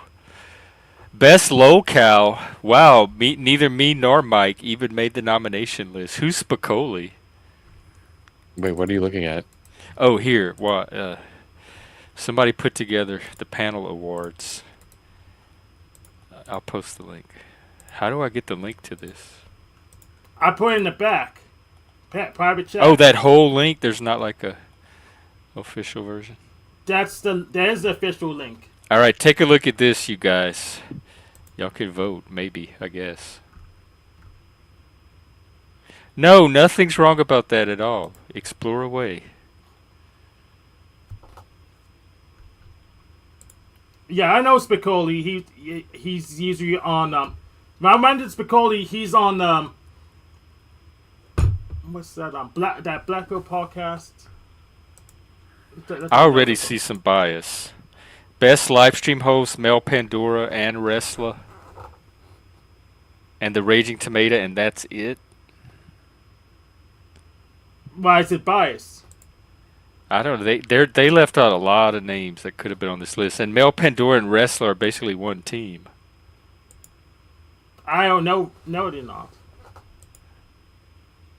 She teams up with Resto. What is Who a has his own viewer-driven stream? Oh, Okay, yeah, I'm getting confused. Yeah, that's what I was thinking of. What is a viewer-driven stream? I thought most streams were viewer-driven. Maybe you can ask NPC some questions. Ask the Confederate. Blind's butt plug. I actually remember that moment. Joe Cool and Jack Talcott. Blow me. Best collaborative stream.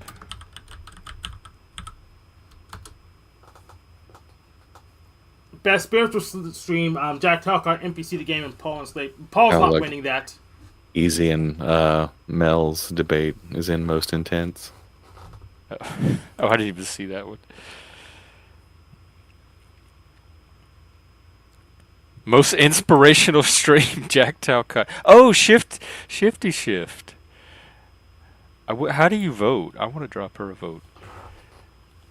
Most intense debate. Oh my God, this Andrew Wilson TML debate was one of my favorite ones ever. All they did was curse at each other the whole time.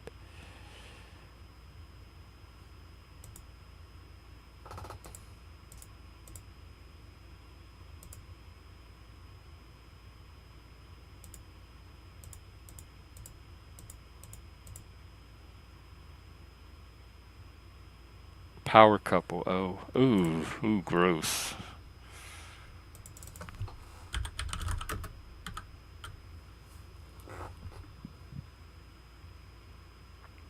Mrs. NPC's never on, so of course I can't grant that. She was on for like one show.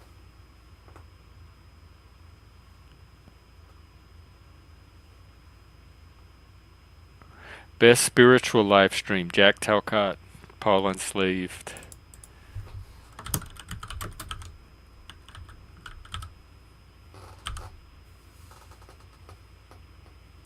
So yeah, I can guarantee Paul's not gonna win that one.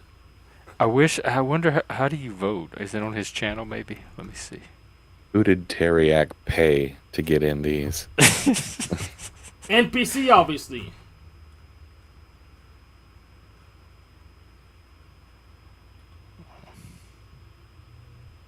Oh, maybe I have an academy. Just ask him how you vote, or is it just done by an academy?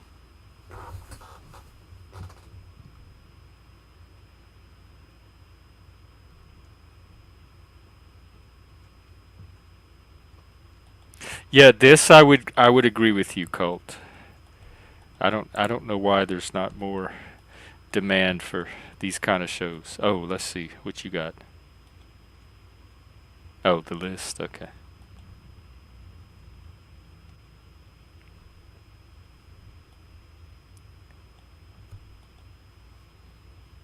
Well, there's no production here. I'm a one-man show. I am the production. So there's I don't answer to anybody. Nobody's pulling my strings, telling me what to do, how to do it. Except And me, of I'm not course. even connected to the rest of the Panelverse because I hardly go on any of the channels or even really talk to any of the other people, Yeah, other than occasional appearances when they drop by here.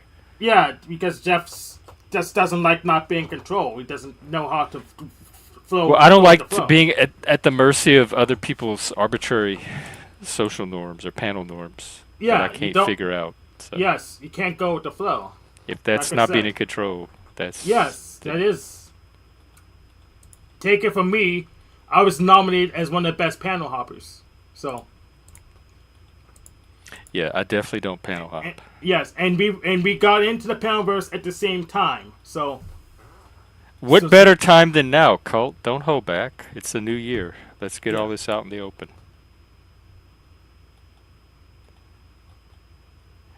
I'm not part of a production. If you want to believe otherwise, you can believe whatever crazy thing you want to believe. There's nobody that produces me. I Wait, wish I had a producer. Are they saying like this is scripted or something? I don't know. I don't even know what production means. Moose is a producer, but he doesn't really. You're secretly We in talked about ideas. production but we don't house. really- You're we not haven't done actually in the anything house you live. You're in like every other room is another streamer in the place you are. That kind of thing. Show us what's beyond that door, Jeff. You have to Well, prove I've it. never claimed to be a regular person, but I am me paneling. And when I'm not paneling, I'm still the same person you see when I'm paneling.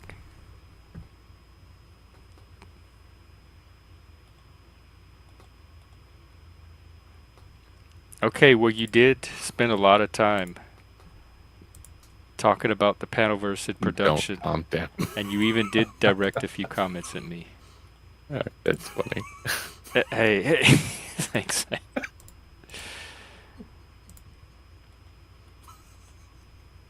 Actually, I did, when I was looking for jobs, I looked at the CIA and the FBI. The CIA, you have to go to Washington, D.C. They didn't have any local jobs. But the FBI, it said it took like at least a year to process.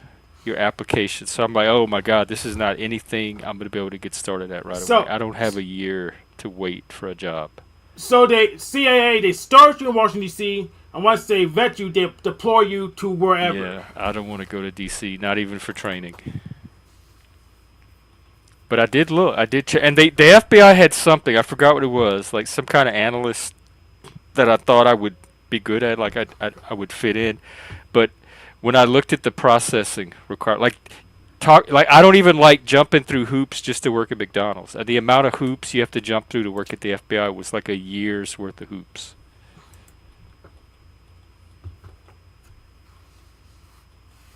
Oh, I'm fine. Your comments don't bother me at all. Mostly because they're not accurate.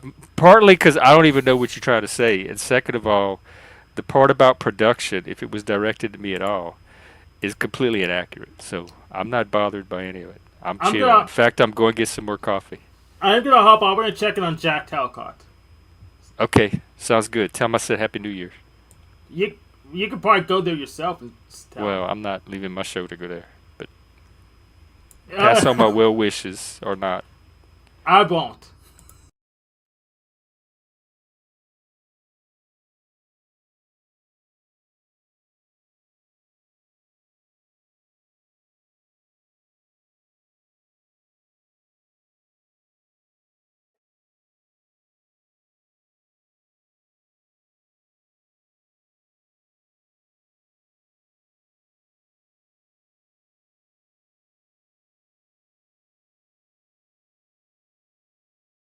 Yeah, you're right, Colt. We agree there. And I think it's interesting that I get accused of dismissing and censoring and shutting down conversation. And when I asked you specifically to let's have the conversation, you're the one finding reasons to not have it. So maybe it was projection after all.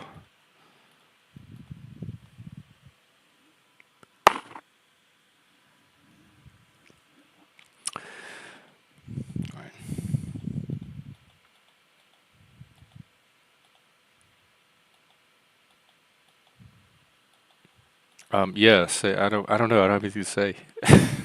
Happy New Year.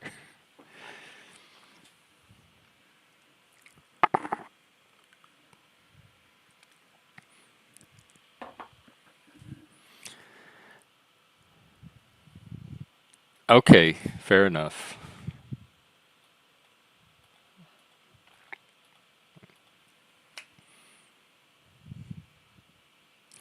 Well, I could wrap up early too, I guess, if there's I just turn on the stream and whoever shows up shows up. I never know what to expect. All right, Jeff. You know the jig is up. Like Um you know this I was your scheduled time that your producer told you to come oh in here, right. and now you're seeing the green light flash in the corner, and Now you can have me time to thinking wrap it about up. thinking like a conspiracist about my own show. Um We need to what's the repurpose big that room for battle the next word? streamer.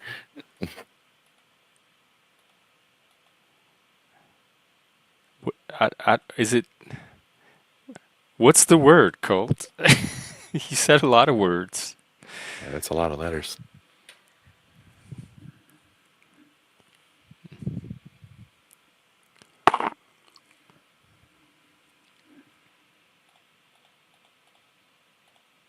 Well, what do you have going on today? Not a thing. It's a glorious day of nothing. Just gonna sit around, make food, clean the house, watch some football. Normal Oh, shit. who's playing? Currently, it's Ohio State and Oregon. I'm watching them in the background. Everything is good in my world. LSU won. Alabama lost. We have achieved nirvana.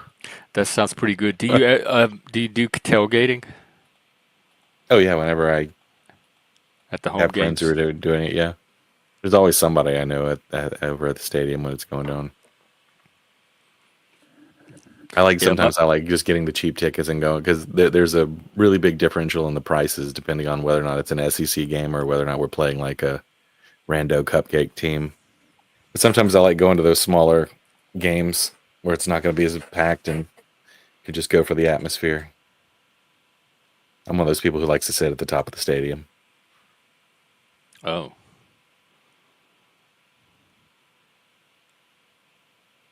Is it the party seats? I just feel like the best seats. Uh, It's not like the Superdome where the top feels like you're miles away. Like at the top of Tiger Stadium, it's perfect view of the entire oh yeah, the field. Superdome's huge. I remember the car we went on a field trip as a kid and we toured it and I remember the carpets and how gigantic it was.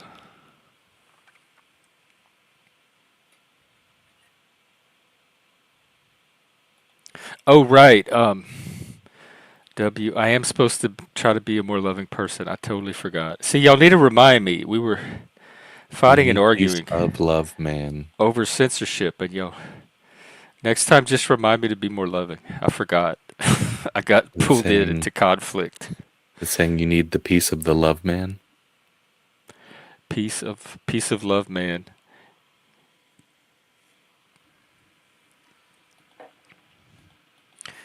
And I think I want to add the goal of if I can figure out how to do it, being centered and grounded. Like finding ways to get centered throughout the day because they were talking about that earlier. I think all of that would help. Oh, speaking of centering and grounding, just the person. Happy New Year. Happy New Year. How's your day? Uh, Pretty good. I've been busy doing house stuff. And let's see. I'm going to put out hummingbird feeder later. Oh, yeah. I've never had one, so um, I splurged today and bought the parts. Oh, nice. You gonna put it? Yes. You have to put it together. Well, you have to make the food. Every That sugar powder. Yeah, that sugar water. Everybody recommends, all birders recommend don't use the stuff that the store sells. Just cook up your own. Then wait for it to cool and pour it in. And I have to figure out how to hang it, right? And then the reason I bought these, the store had this new piece that you strap on the bottom, and a red. It's a light inside of a red cup to attract the hummingbirds. Oh, So I thought that would be fun. So yeah. my new 2025 adventures, hummingbirds. The year of the hummingbird. Yep. That'll be fun. Yeah. And let's see what else along New Year's. Oh, I just um, entered a bunch of books in a buyback site. So I'm going to be packing up a stack of books, and I'll get $13 back. Nice. Do you have any new books you're starting for the year? Oh yeah. Let me think. Do you know what's his first name? Do you know his last name is Kunzru? Uh, Kunzu.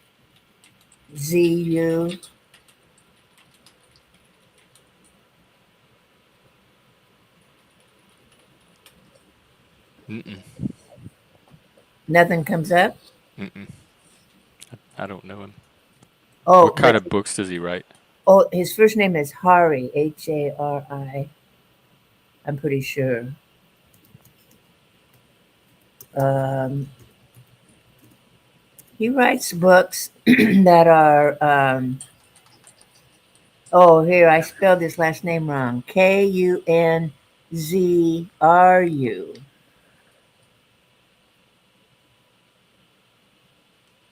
He's British. Um, he writes books that are observations and critiques of Western civilization, Oh, but they're fiction. You know, you get real involved because you're involved with this fiction character, and so the satire isn't direct, but you pretty much can't miss it, and it's very entertaining. So that's what I'm reading next, and then after that, I'm reading about this American guy who back in the would be in the 18th century, beginning of the 19th, went to Africa under the payment of King Leopold and traversed Africa. His job was to, he started in the Congo. He was supposed to string telegraph wires across the continent. And so the book talks a lot about the really, uh, well, what people who write about the book, because I haven't read it yet, talk a lot about what colonialism did to Africa. Oh, So it's something I'm interested in. I like to read about Africa. And I think next after that is there's a book out about how China has invested so heavily in Africa. Now, which is true. We were way late on the game on that. I mean, we were just like stupid not getting super involved with Africa. Of course, it probably would our involvement would not have been benign. yeah, that's what I was wondering. Did we just dismiss it like we didn't have any reason to get Uh, involved? well, that's what I want to find out. Because I went to Africa, and I don't know what year it was, but everybody had a everybody everybody had a cell phone, and it was a Chinese telecom system. They made sure everybody was hooked up. So very smart, and they built a lot of roads, and so the Chinese invested heavily, which is really smart because so many major minerals are in Africa for the Oh, internet. right, and they do all that manufacturing. Yeah. Yeah. So uh, lots of fun reading. Yeah, it sounds like it. And topical stuff. Right. Well, here's a non-topical. Well, maybe it's topical. I just finished a series about a family that was bloodline magic, meaning that their abilities and magic passed through their bloodline. So, and that the big theme that turned out to be about that was love, which really surprised me because there was a curse on this family. A witch back in the old days in Massachusetts had been seduced. She was very, very young, like in her teens, and she had been seduced by an older man and then jilted. And then he turned around and accused her of being a witch, and she was killed for being a witch. And she cursed her own family. She said anybody who had a love relationship with her family would anybody in her family that they would end in tragedy. So that's the story about the Owens family trying to not fall in love because they don't want to be responsible for anybody's demise. So they And know about this curse. they know the curse. And a couple of the young ones ignore the curse, but ignoring it doesn't work. it, This is fiction, like modern fantasy. Yeah. right. And it was fun. It was fun. I think what I liked about it the most was the writer described a lot of the use of herbs and weeds and stuff to make potions, and that was the most fun. Anyway, they broke the curse, but the cost of breaking the curse was a life for a life. So one of the family members gave up their life to break the curse. Oh. It kind of sounds like Anne Rice, like something she might write. Yeah, but it wasn't that dark. Oh. It wasn't quite that dark. Um, yeah, we lost Effigy. Oh, we did. He said the football game was on too. He's watching football. Oh, I think everybody's watching football. I went to the grocery store and nobody's there. Oh, wow, that's quite a change from yesterday, where it was packed. Good. Yeah, Yeah. there were a lot of people out yesterday. It was more active than I think I've ever seen it. It just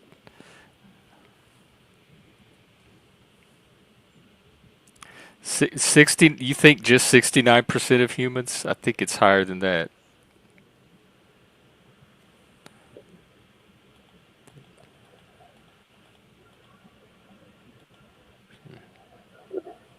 So, what do you have planned the rest of the day? Well, to do my The feeder. hummingbird thing, and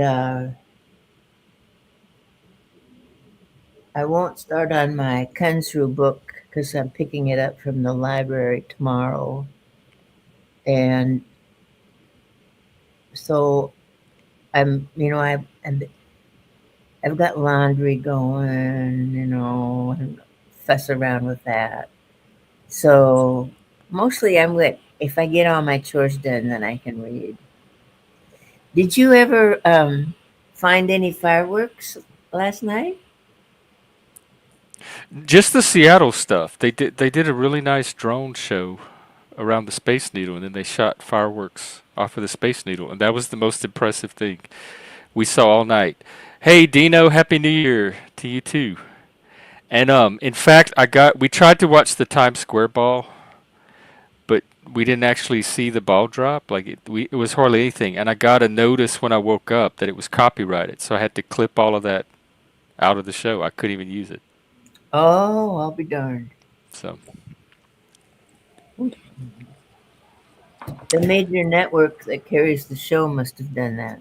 yeah, it's hard to tell what you can get away with using or not, because now they have algorithms that can, or bots that can crawl and detect copyrighted stuff. So it doesn't even take a human to report it anymore. Oh, wow. And it's all automated. If it detects, like even like a few seconds of music, if it detects it, you'll get an email automatically. This is copyright claimed. Clip it out.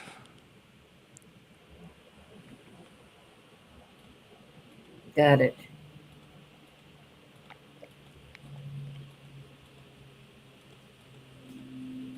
Yeah. So I was just hanging out today on stream. We had, the usual cast of characters come by and chat and say Happy New Year. We talked about that New Orleans incident a lot. I woke up to that. I thought of you That was immediately. the first thing that hit me when I pulled up social media. Yeah. It's, I don't know. To me, the world's getting crazy. terrorists. That's what If they he was say. if he was identified, if he truly was linked with ISIS. One of the saddest things I remember is um, when the planes hit the World Trade Tower. Uh, Later that day, I stopped at a West Seattle gas station to gas up, and it was a guy uh, from the Middle East. Like, I don't know what country he was from, but he was clearly from the Middle East, and he was so distraught. And he was saying, oh no, this is going to ruin everything. And you could just flash through his scenario that he had uh, saved up money to get this Shell franchise and was going to start building his family well-being in the US. And now there would be a backlash Hmm. against anybody who looked like him. And I felt so bad for the guy. Yeah, I So, remember that backlash would happen. It didn't seem as bad as people predicted it would be, but I do remember it for a while. well, that gas station isn't there anymore. Oh, I mean, like, he sold out. I don't know what happened, but I feel so bad for him. well, this guy, he was actually a citizen. He was a Texas native, and he had been in the military for like 10 years or something. So he seems to be one of ours. And they're looking for 4 or 5 other people that they think were coordinating with him. They have videos of I think it was 3 men and a girl planning some explosive devices. So this he's part of a group. Wow. Oh, that's a book I just finished called Creation Lake. It's about a woman who, well, it's about many things, but the lead character is a woman who hires out to spy or infiltrate, and she's for hire. So in the book, she's hired to infiltrate an eco terrorist group in France. And she's supposed to try to set up this group um, to do something terrible. If they're not going to do it anyway, she's supposed to provoke it, and so that the government can come down on them real hard. And it's interesting. You'd like it because the big draw is, one, she's such a hard boiled egg. She's funny, and the other is there's a guy that was kind of the originator of this terrorist group way back, and he got involved with the caves in France. There's an extensive um, part of France that's all honeycombed with natural caves Oh, underneath it. huh. And so he withdrew from the world and lives in the cave.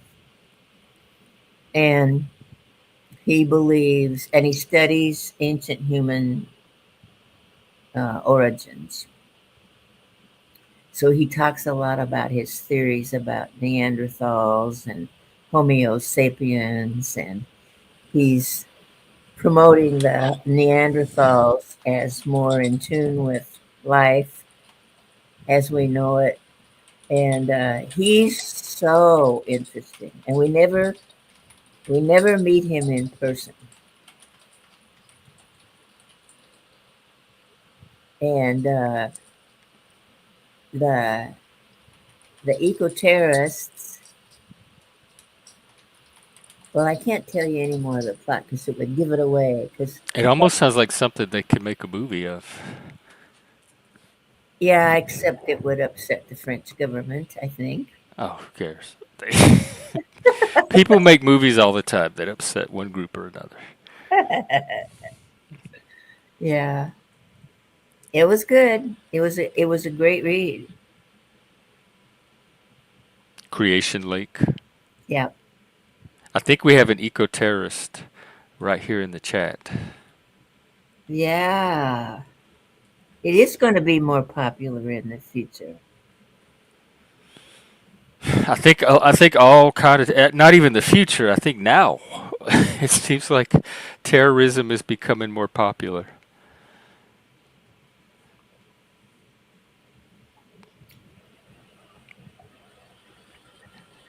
or at least more occurrences of it. I don't know if more people are getting radicalized, or if the ones that were already radicalized are now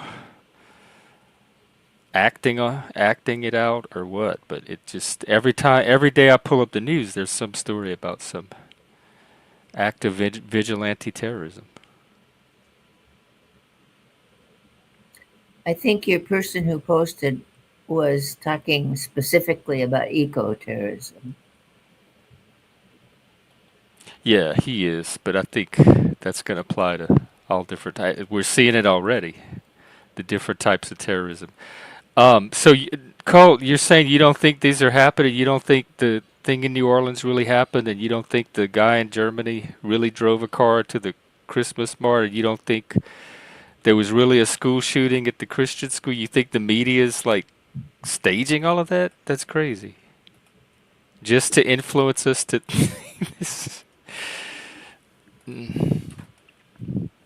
That's a lot of people lying and acting out these events. I have people in New Orleans that I could probably call right now and they could verify. They could go down to where it happened and see the aftermath and verify for me.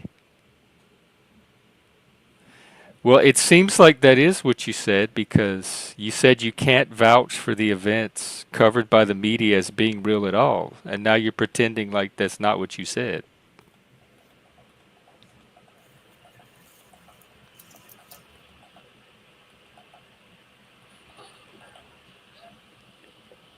Yeah, maybe, but I'm going by the events themselves, like that they're happening at all, which seems to be a fact. That doesn't seem to be any particular media source trying to slant it a certain way. These things are happening at all at a rate that they weren't before is what I'm responding to. Oh, okay. Well, then I mistook your comment when you said that we can't even vouch for them being real at all. Because it sounded like when you said even being real at all, that you were suggesting maybe they weren't even happening. So, yeah, I probably did, but that's sure what it sounded like to me. So, because it doesn't matter what media is reporting, because you don't even know what media I'm reading or watching.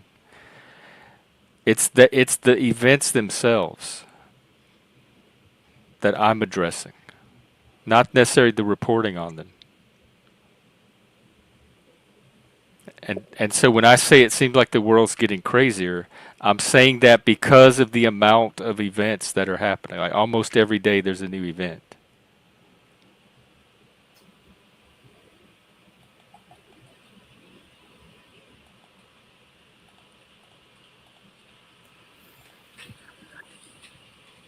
I'll say along that line. One thing I'm curious about, if there's anybody here who lived through the '60s, because the '60s felt this way also, and Oh, yeah, felt just like this. really? Yeah, and Well, so, go ahead. oh, I was just gonna ask you have any tips or On advice. survival. Just yeah, like how to stay sane, how to stay centered and grounded. Mm. My closest taste to have to it was in 2020 when all the chaos in Seattle was happening, like right outside my window. I'm like, oh, this seems like what the '60s looked like. Yeah. Except not in Seattle. I don't think we had anything that exciting in Seattle during the 60s. Oh, because I like as a kid, I associate the '60s with the hippies and peace and love. But when I think about it, it was like this sense of doom and chaos and not knowing what was going to happen next. And It was all, um, yeah, exactly. And the the Vietnam War was underneath it all because people were just so against the war. yeah, and we kind of don't really have anything like that now. Like there's not a war that the U.S. is directly involved in that can kind of be a channel for all of that. So it's just a random sense of chaos across the world.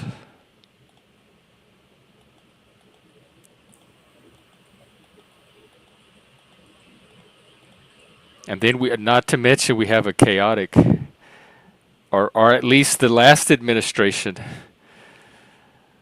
was chaotic. So we have another 4 years of who knows what to expect.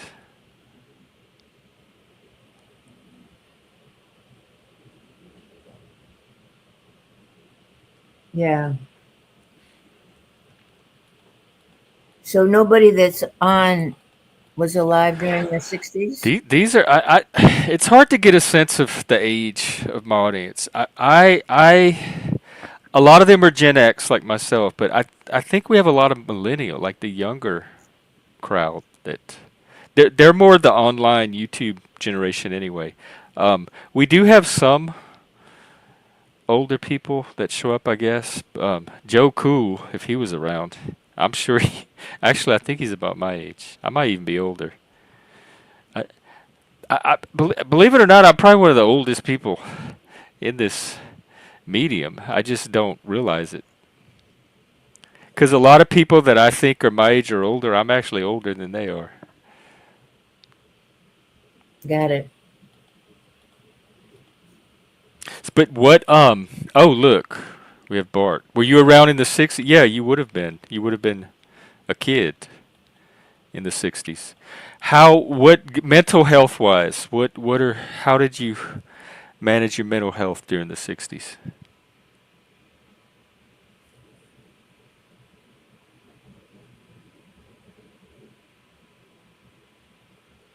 Do you, do you have any sage advice?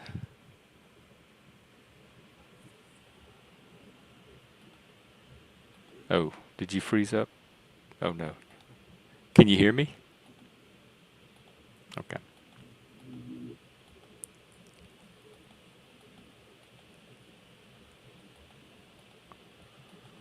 Well, here you are saying it again. So you're either confusing us, or you're gaslighting. Because this is the second time you've suggested that the events might not be real, and then you turn around and act outraged that we think you're saying that they didn't happen.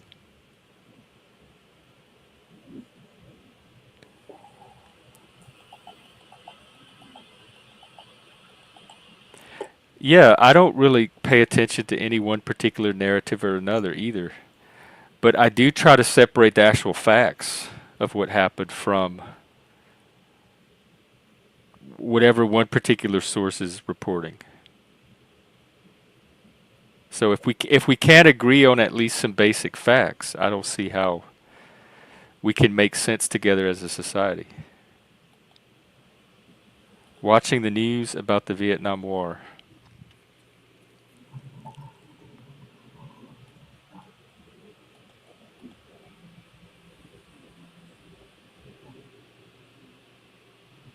Yeah, I was around during like Vietnam too as a kid. It was still going on, but it didn't mean anything to me. I don't even remember hearing or seeing much about it. At least my family didn't. It wasn't a topic of conversation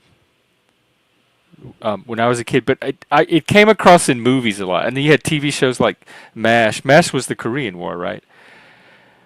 So it came across in movies and stuff, but as a kid, I didn't have any kind of interest in that kind of stuff. It didn't have any meaning. I didn't understand any of it. The adults didn't talk about it or seem bothered by it. It was a big deal about whether you're going to get drafted or not. It was huge. People were going to Canada. I had a boyfriend who he really lamed out. Listen to this. He um, joined the Peace Corps so he wouldn't get drafted. And there was this huge buildup about him going. His country was Brazil. So he was learning Portuguese and blah, blah, blah, blah, blah, blah, blah. And it was, he didn't keep much private. You know, all of us had to know every day what was going on. So the great day came when he flew to Brazil, and he made it one day. The day after he got there, he freaked out and came home. Oh, you could do that? And yeah, he That dropped was out. just Peace Corps. He could drop out. And maybe he stayed a week. It seems more reasonable that it would be a week. But so he expected all this hoopla of him coming home because there'd been so much group excitement about him going to Brazil, right? And everybody was so disappointed in him, including me. Nobody paid any attention to him coming back. That was the end of his glory days. Oh, he got canceled. By everybody. It was Wow. like everybody. He was kind of our anti-Vietnam hero, right? Uh, Going to Brazil. Oh yeah, Bart. People just worried constantly. But yeah, I can see like yeah, especially if it's a war you don't even believe in the first place and you're going to be forced to fight in. I could kind of understand the protest sentiment around that. Like I remember growing up just, as a teenager knowing I would have to register for the draft at some point and wondering if that meant I would ever, but it was kind of some vague, kind of like nuclear war. It was some vague possibility in the background you worried about, but it didn't dominate your day-to-day life. So I eventually registered. You did it through the post office, the selective service, and I filled out my card and turned it in, and nothing really happened after that. So I stopped worrying eventually. But just the possibility that you could be called up if they needed you, I didn't want to go fight any war. It's terrible. Just terrible.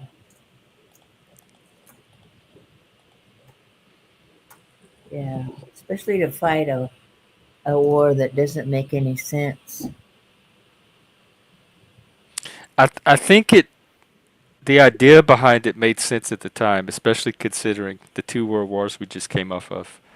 But the execution of it along the way, like we weren't doing anything productive there. Like at some point it was time to just like write off our losses. Well, we lost. We definitely Yeah. lost that war. Yeah. So Yeah. whatever the original goal or intention was, we didn't pull it off. We didn't execute it. And so at some point you have to admit defeat. Right. I think they were trying to stop communism. I think that was most Yeah, of that it. was the idea, especially cuz it seemed like it was backed by Russia. Like it wasn't just Vietnam. Does being trans get you out of the draft? I'm not sure how that works nowadays. I would say probably not, but I don't know. It will when Trump makes his rule changes. What's he planning to do? Um, I don't think he's going to accept any. I don't. He's talking a lot about trans kids, uh, like families who have trans kids, families that are in the military. The trans kids can't be treated on the military medical plan. Like for anything or specifically for care around the transgenderism? That's a question. I'll have to look that up. It says that this is under Biden. Biden administration said trans women must register for the draft. Trans men do not have to. So they're going by biological sex. And under Biden, if you were biologically male, even if you're currently a trans female, you still have to register for the draft. Hmm. Well, there isn't a draft. I mean, with selective service, whatever. That's what I Oh, call it. okay.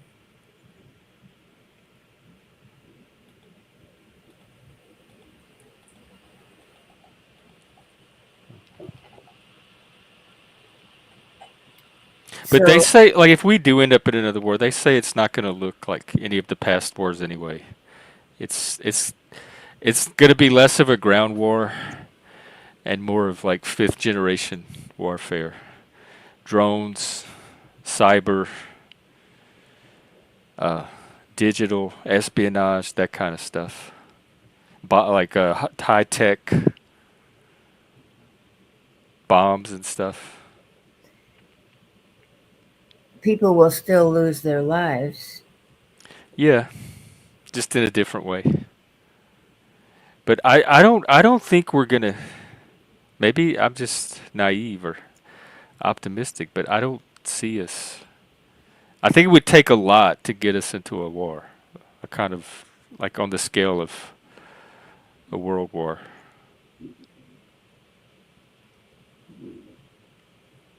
I don't think Yes. it's in any one country's interest at this stage of civilization to risk a war. Sure isn't. I'm going to come back later. I'm going to go fiddle with my hummingbird project. Oh yeah, that sounds fun. Okay. Everybody, bye. See you later. Take care. And if I'm not on, I don't know when I'm gonna end, but if I'm not on, I'll see you on Sunday. Oh, yeah, for sure. See you then. Okay. Have a good New Year. Thank you. Okay. Take care.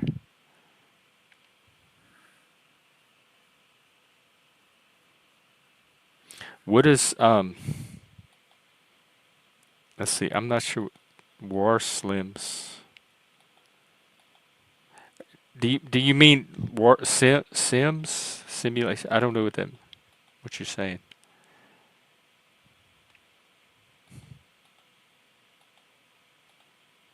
Okay. Well, who knows? I think I'm not making any predictions about that, but if that even happen, I think that's a few generations off. Maybe your kids or grandkids might have to worry about it. You talking about things like water shortages, food shortages, migration because of warming. I mean, there's a lot of migration now, even without all of that.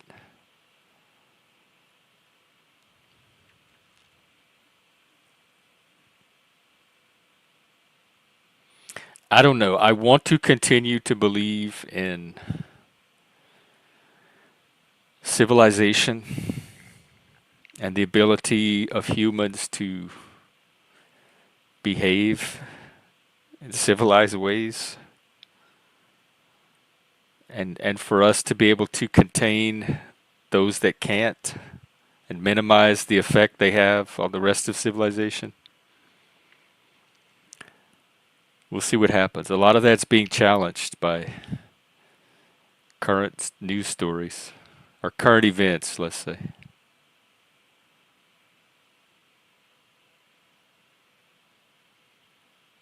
I mean, technology's changing, geopolitical, the geopolitical situations are changing in a lot of places. Oh, thank you, Helena. Yes, especially the subscribe part.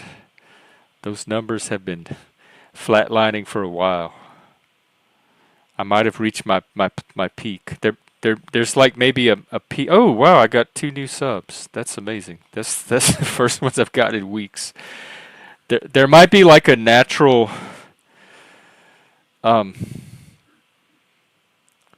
like plateau that channels reach. They rise to a certain amount of subscribers and then they sit there. And I might have reached mine. But we'll see. I'm still going to keep doing the community. I'm happy at the results. It's doing what I designed it to do. So as long as it's doing that, I'm going to keep doing it. Whether new people get involved or not, we'll keep it going. And hey, it's a new year, so. Yep, Philip, 100%. Absolutely, yes. I agree. Whatever's going to happen, it's going to be determined at the individual level. And I'm trying to do my part. I want my next thing to explore. I've tried the more loving person thing, and I keep forgetting to do it.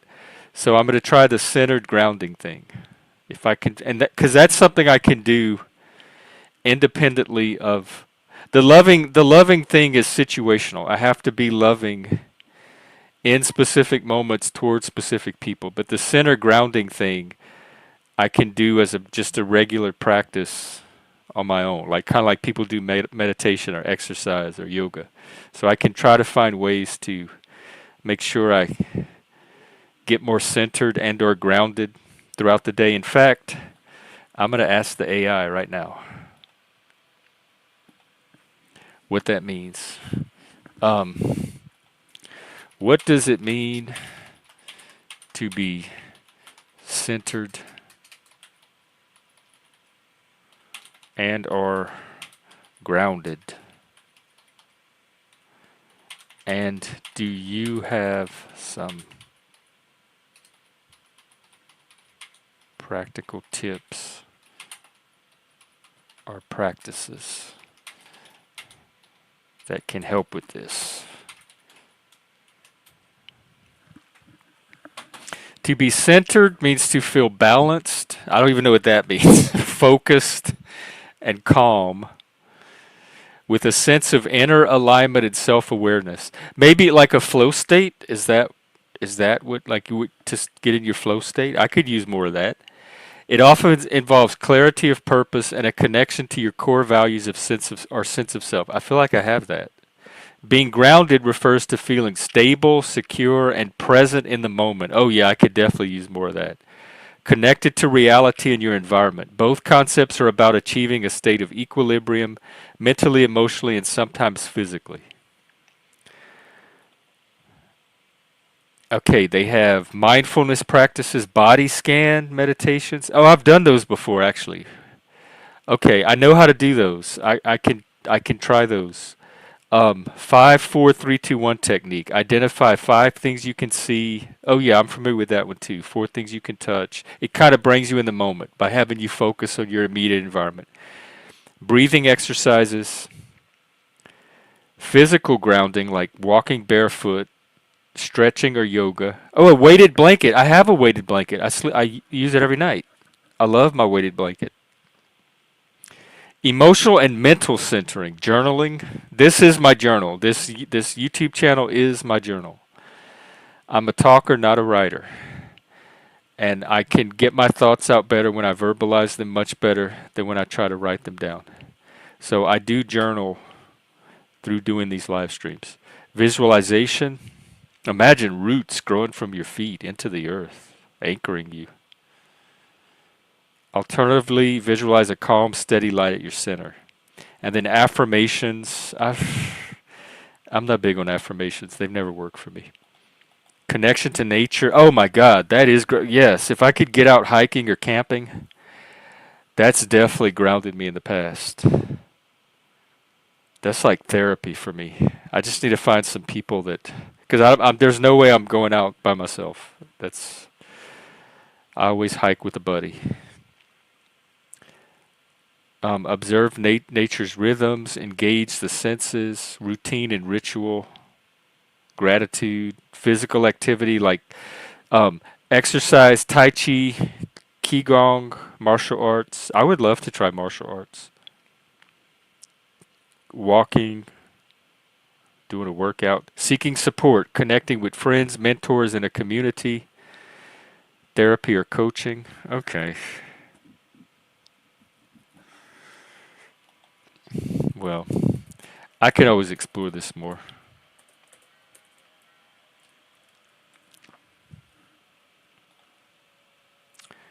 All right, let's see. Loving is taught. Yeah. And I've loved in the past. It's very damaged. I need to get it back. Shut up, not lost. I mean, see, um, how do you be loving in the face of that kind of trolling? I used to do, when I was in the New Age, I did these chakra exercises. There were chakra meditations you could do. You could do things with crystals. Because each chakra had a different color and vibration and set of associations with it. So there were, you could align your chakras to different types of music, different colors.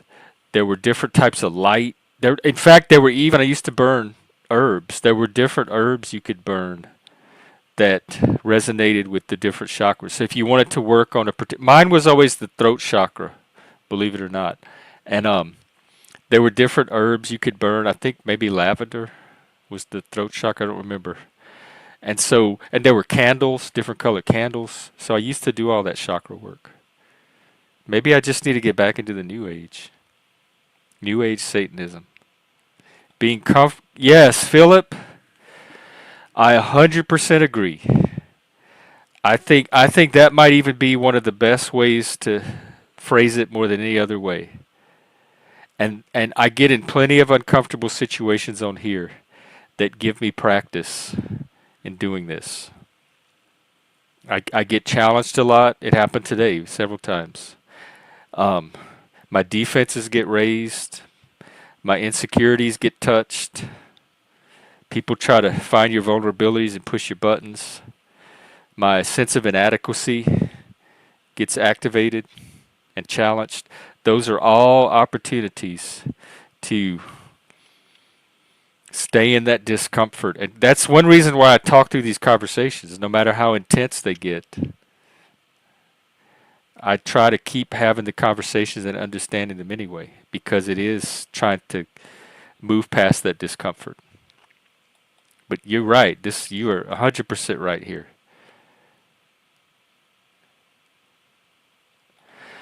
I could, if I wasn't so lazy.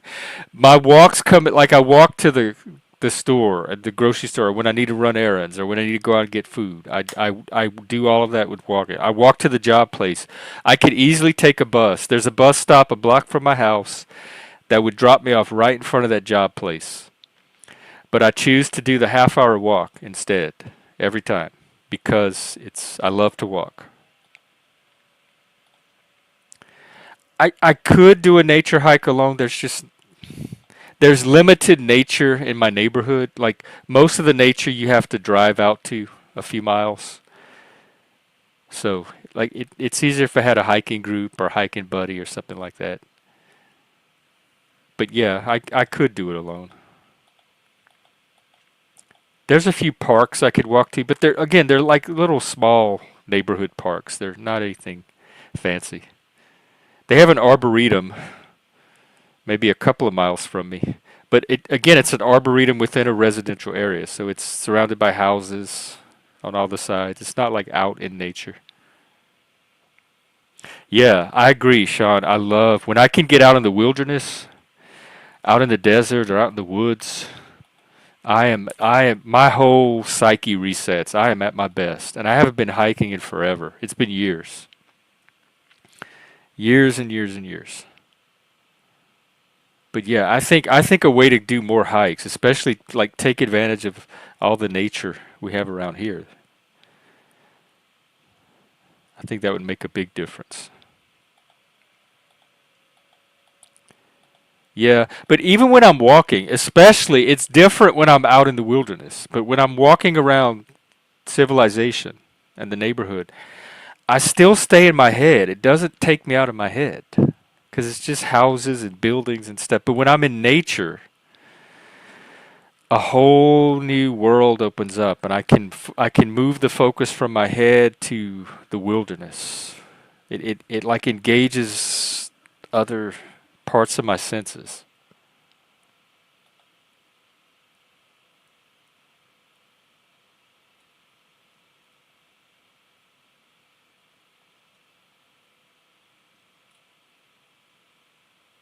Oh, hang on.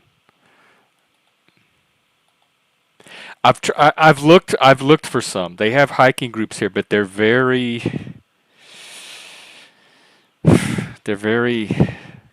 gatekeepy and Pacific Northwest, and I have the same problems with the hiking groups here that I have trying to join any other group.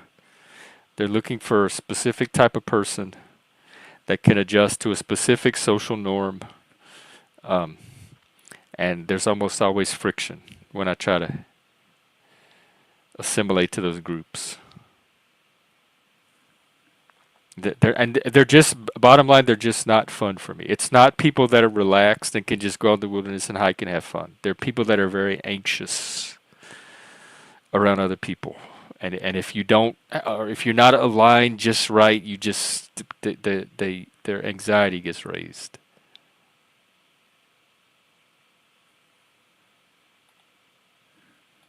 Yeah, we'll see. There's definitely some options. Well, I've never seen Beauty and the Beast, so I'm gonna take that with the loving intent that I'm sure it was delivered with. Oh my God, plasma! I would love to if I could snap my fingers and wave a wand and make me be back in Louisiana. I would totally do it. Or not even just Louis, just any kind of. I think almost any state I move to would be an improvement over this one. But I probably want to stay out of the north. I want to stay out of the cold, the snow, but like anywhere southern, southern, eastern ish, I think I'd be okay in. But that's probably more of a long term plan.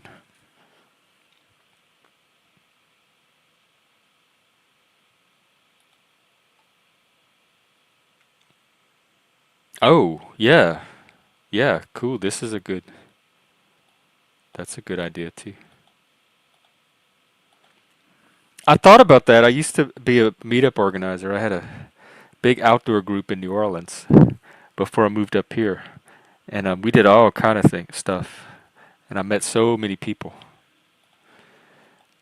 Um, we'll see. It's a possibility. I could start like a Facebook group or something and go from there. And hey, if there's any people out there in the area that like to hike, we could even start an outliers hiking group. Yep, and you're right. Yes, and really, it's motivation. It's not even the act of doing. It's the psychological preparation and motivation to take the action in the first place.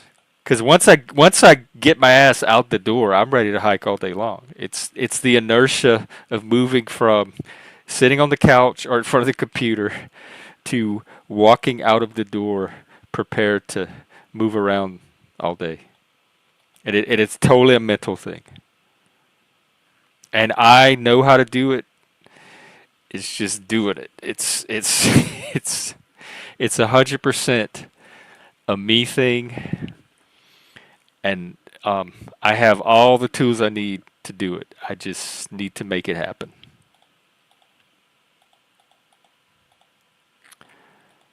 All right. Well, you know what? Maybe I'll go for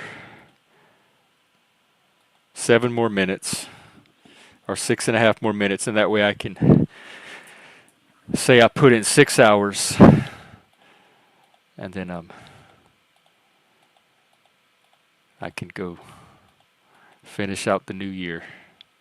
I think Bex and I are gonna binge watch in Discord later if y'all want to join us.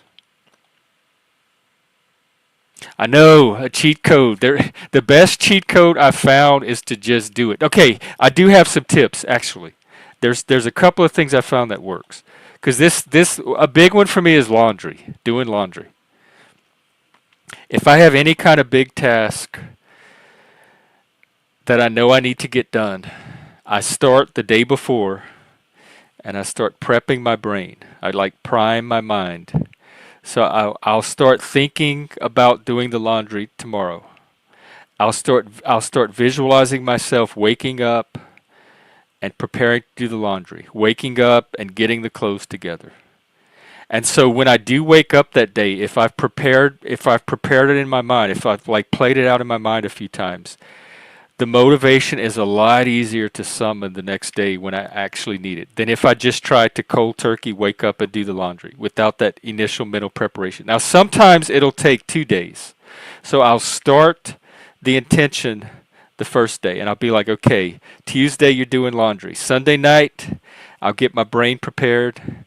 Monday, I'll wake up, I'll play it out. I'll be like, okay, tomorrow when you wake up, you're going to be getting those clothes together.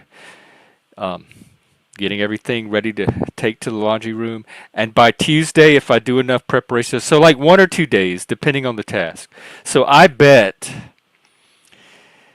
if I started that little process, if I plan to walk tomorrow, and I started that little process tonight, like tomorrow you're going to wake up, you're going to get ready, you're going to go for a walk, I bet I could eventually get myself walking throughout the day. The problem for me is not so much the walking, because I actually love to walk, and I could even stream some of it.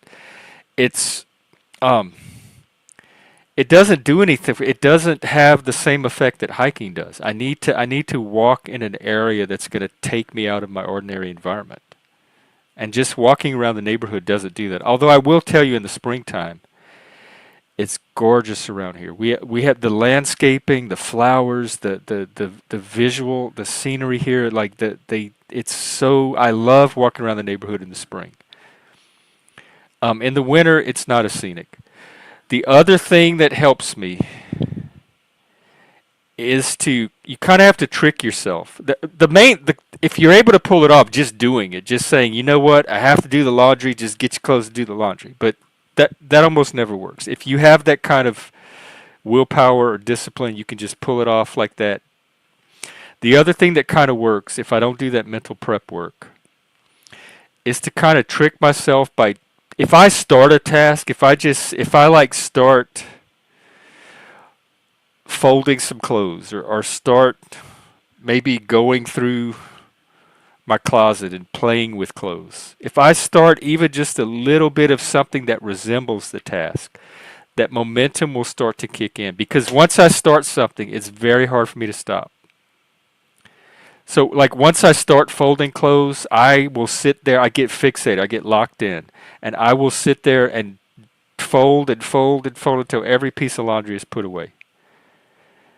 But if I don't start it, that pile of laundry that needs putting away can sit there for like a whole day if I let it. But the minute I pick up one little sock and start putting it together, my whole body gets engaged, and it can't stop. It's like I don't even have breaks. So if I need to do something like if I have a sink full of dishes and I need to get them done, if I go to the sink and start rinsing off one little fork, that will usually be enough to lock me at that sink long enough to get all the rest of those dishes done. So if you can even start a small little part of the task, just kind of like not even with a lot of focus or intention, just kind of innocently, half distractedly, kind of just start playing around with the task, my mind and body will usually follow just from that. So those are the two things that really help. Doing that mental preparation ahead of time, or just kind of lazily, haphazardly, kind of playfully, not seriously beginning the task in kind of a very light, low investment kind of way, and all of a sudden I can't stop. I couldn't pull myself away from it if I tried. Something just takes over. So if I give my body just one little outlet to start engaging with the task, the rest usually takes over. So those are the three things. Just do it. Just get over yourself and use sheer grit and just do it.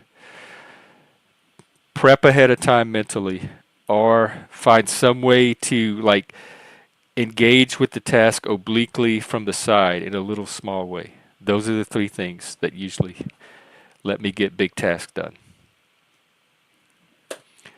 Okay, got about 30 seconds left, so I'm gonna say Happy New Year to you all. I've thoroughly enjoyed spending time with you today.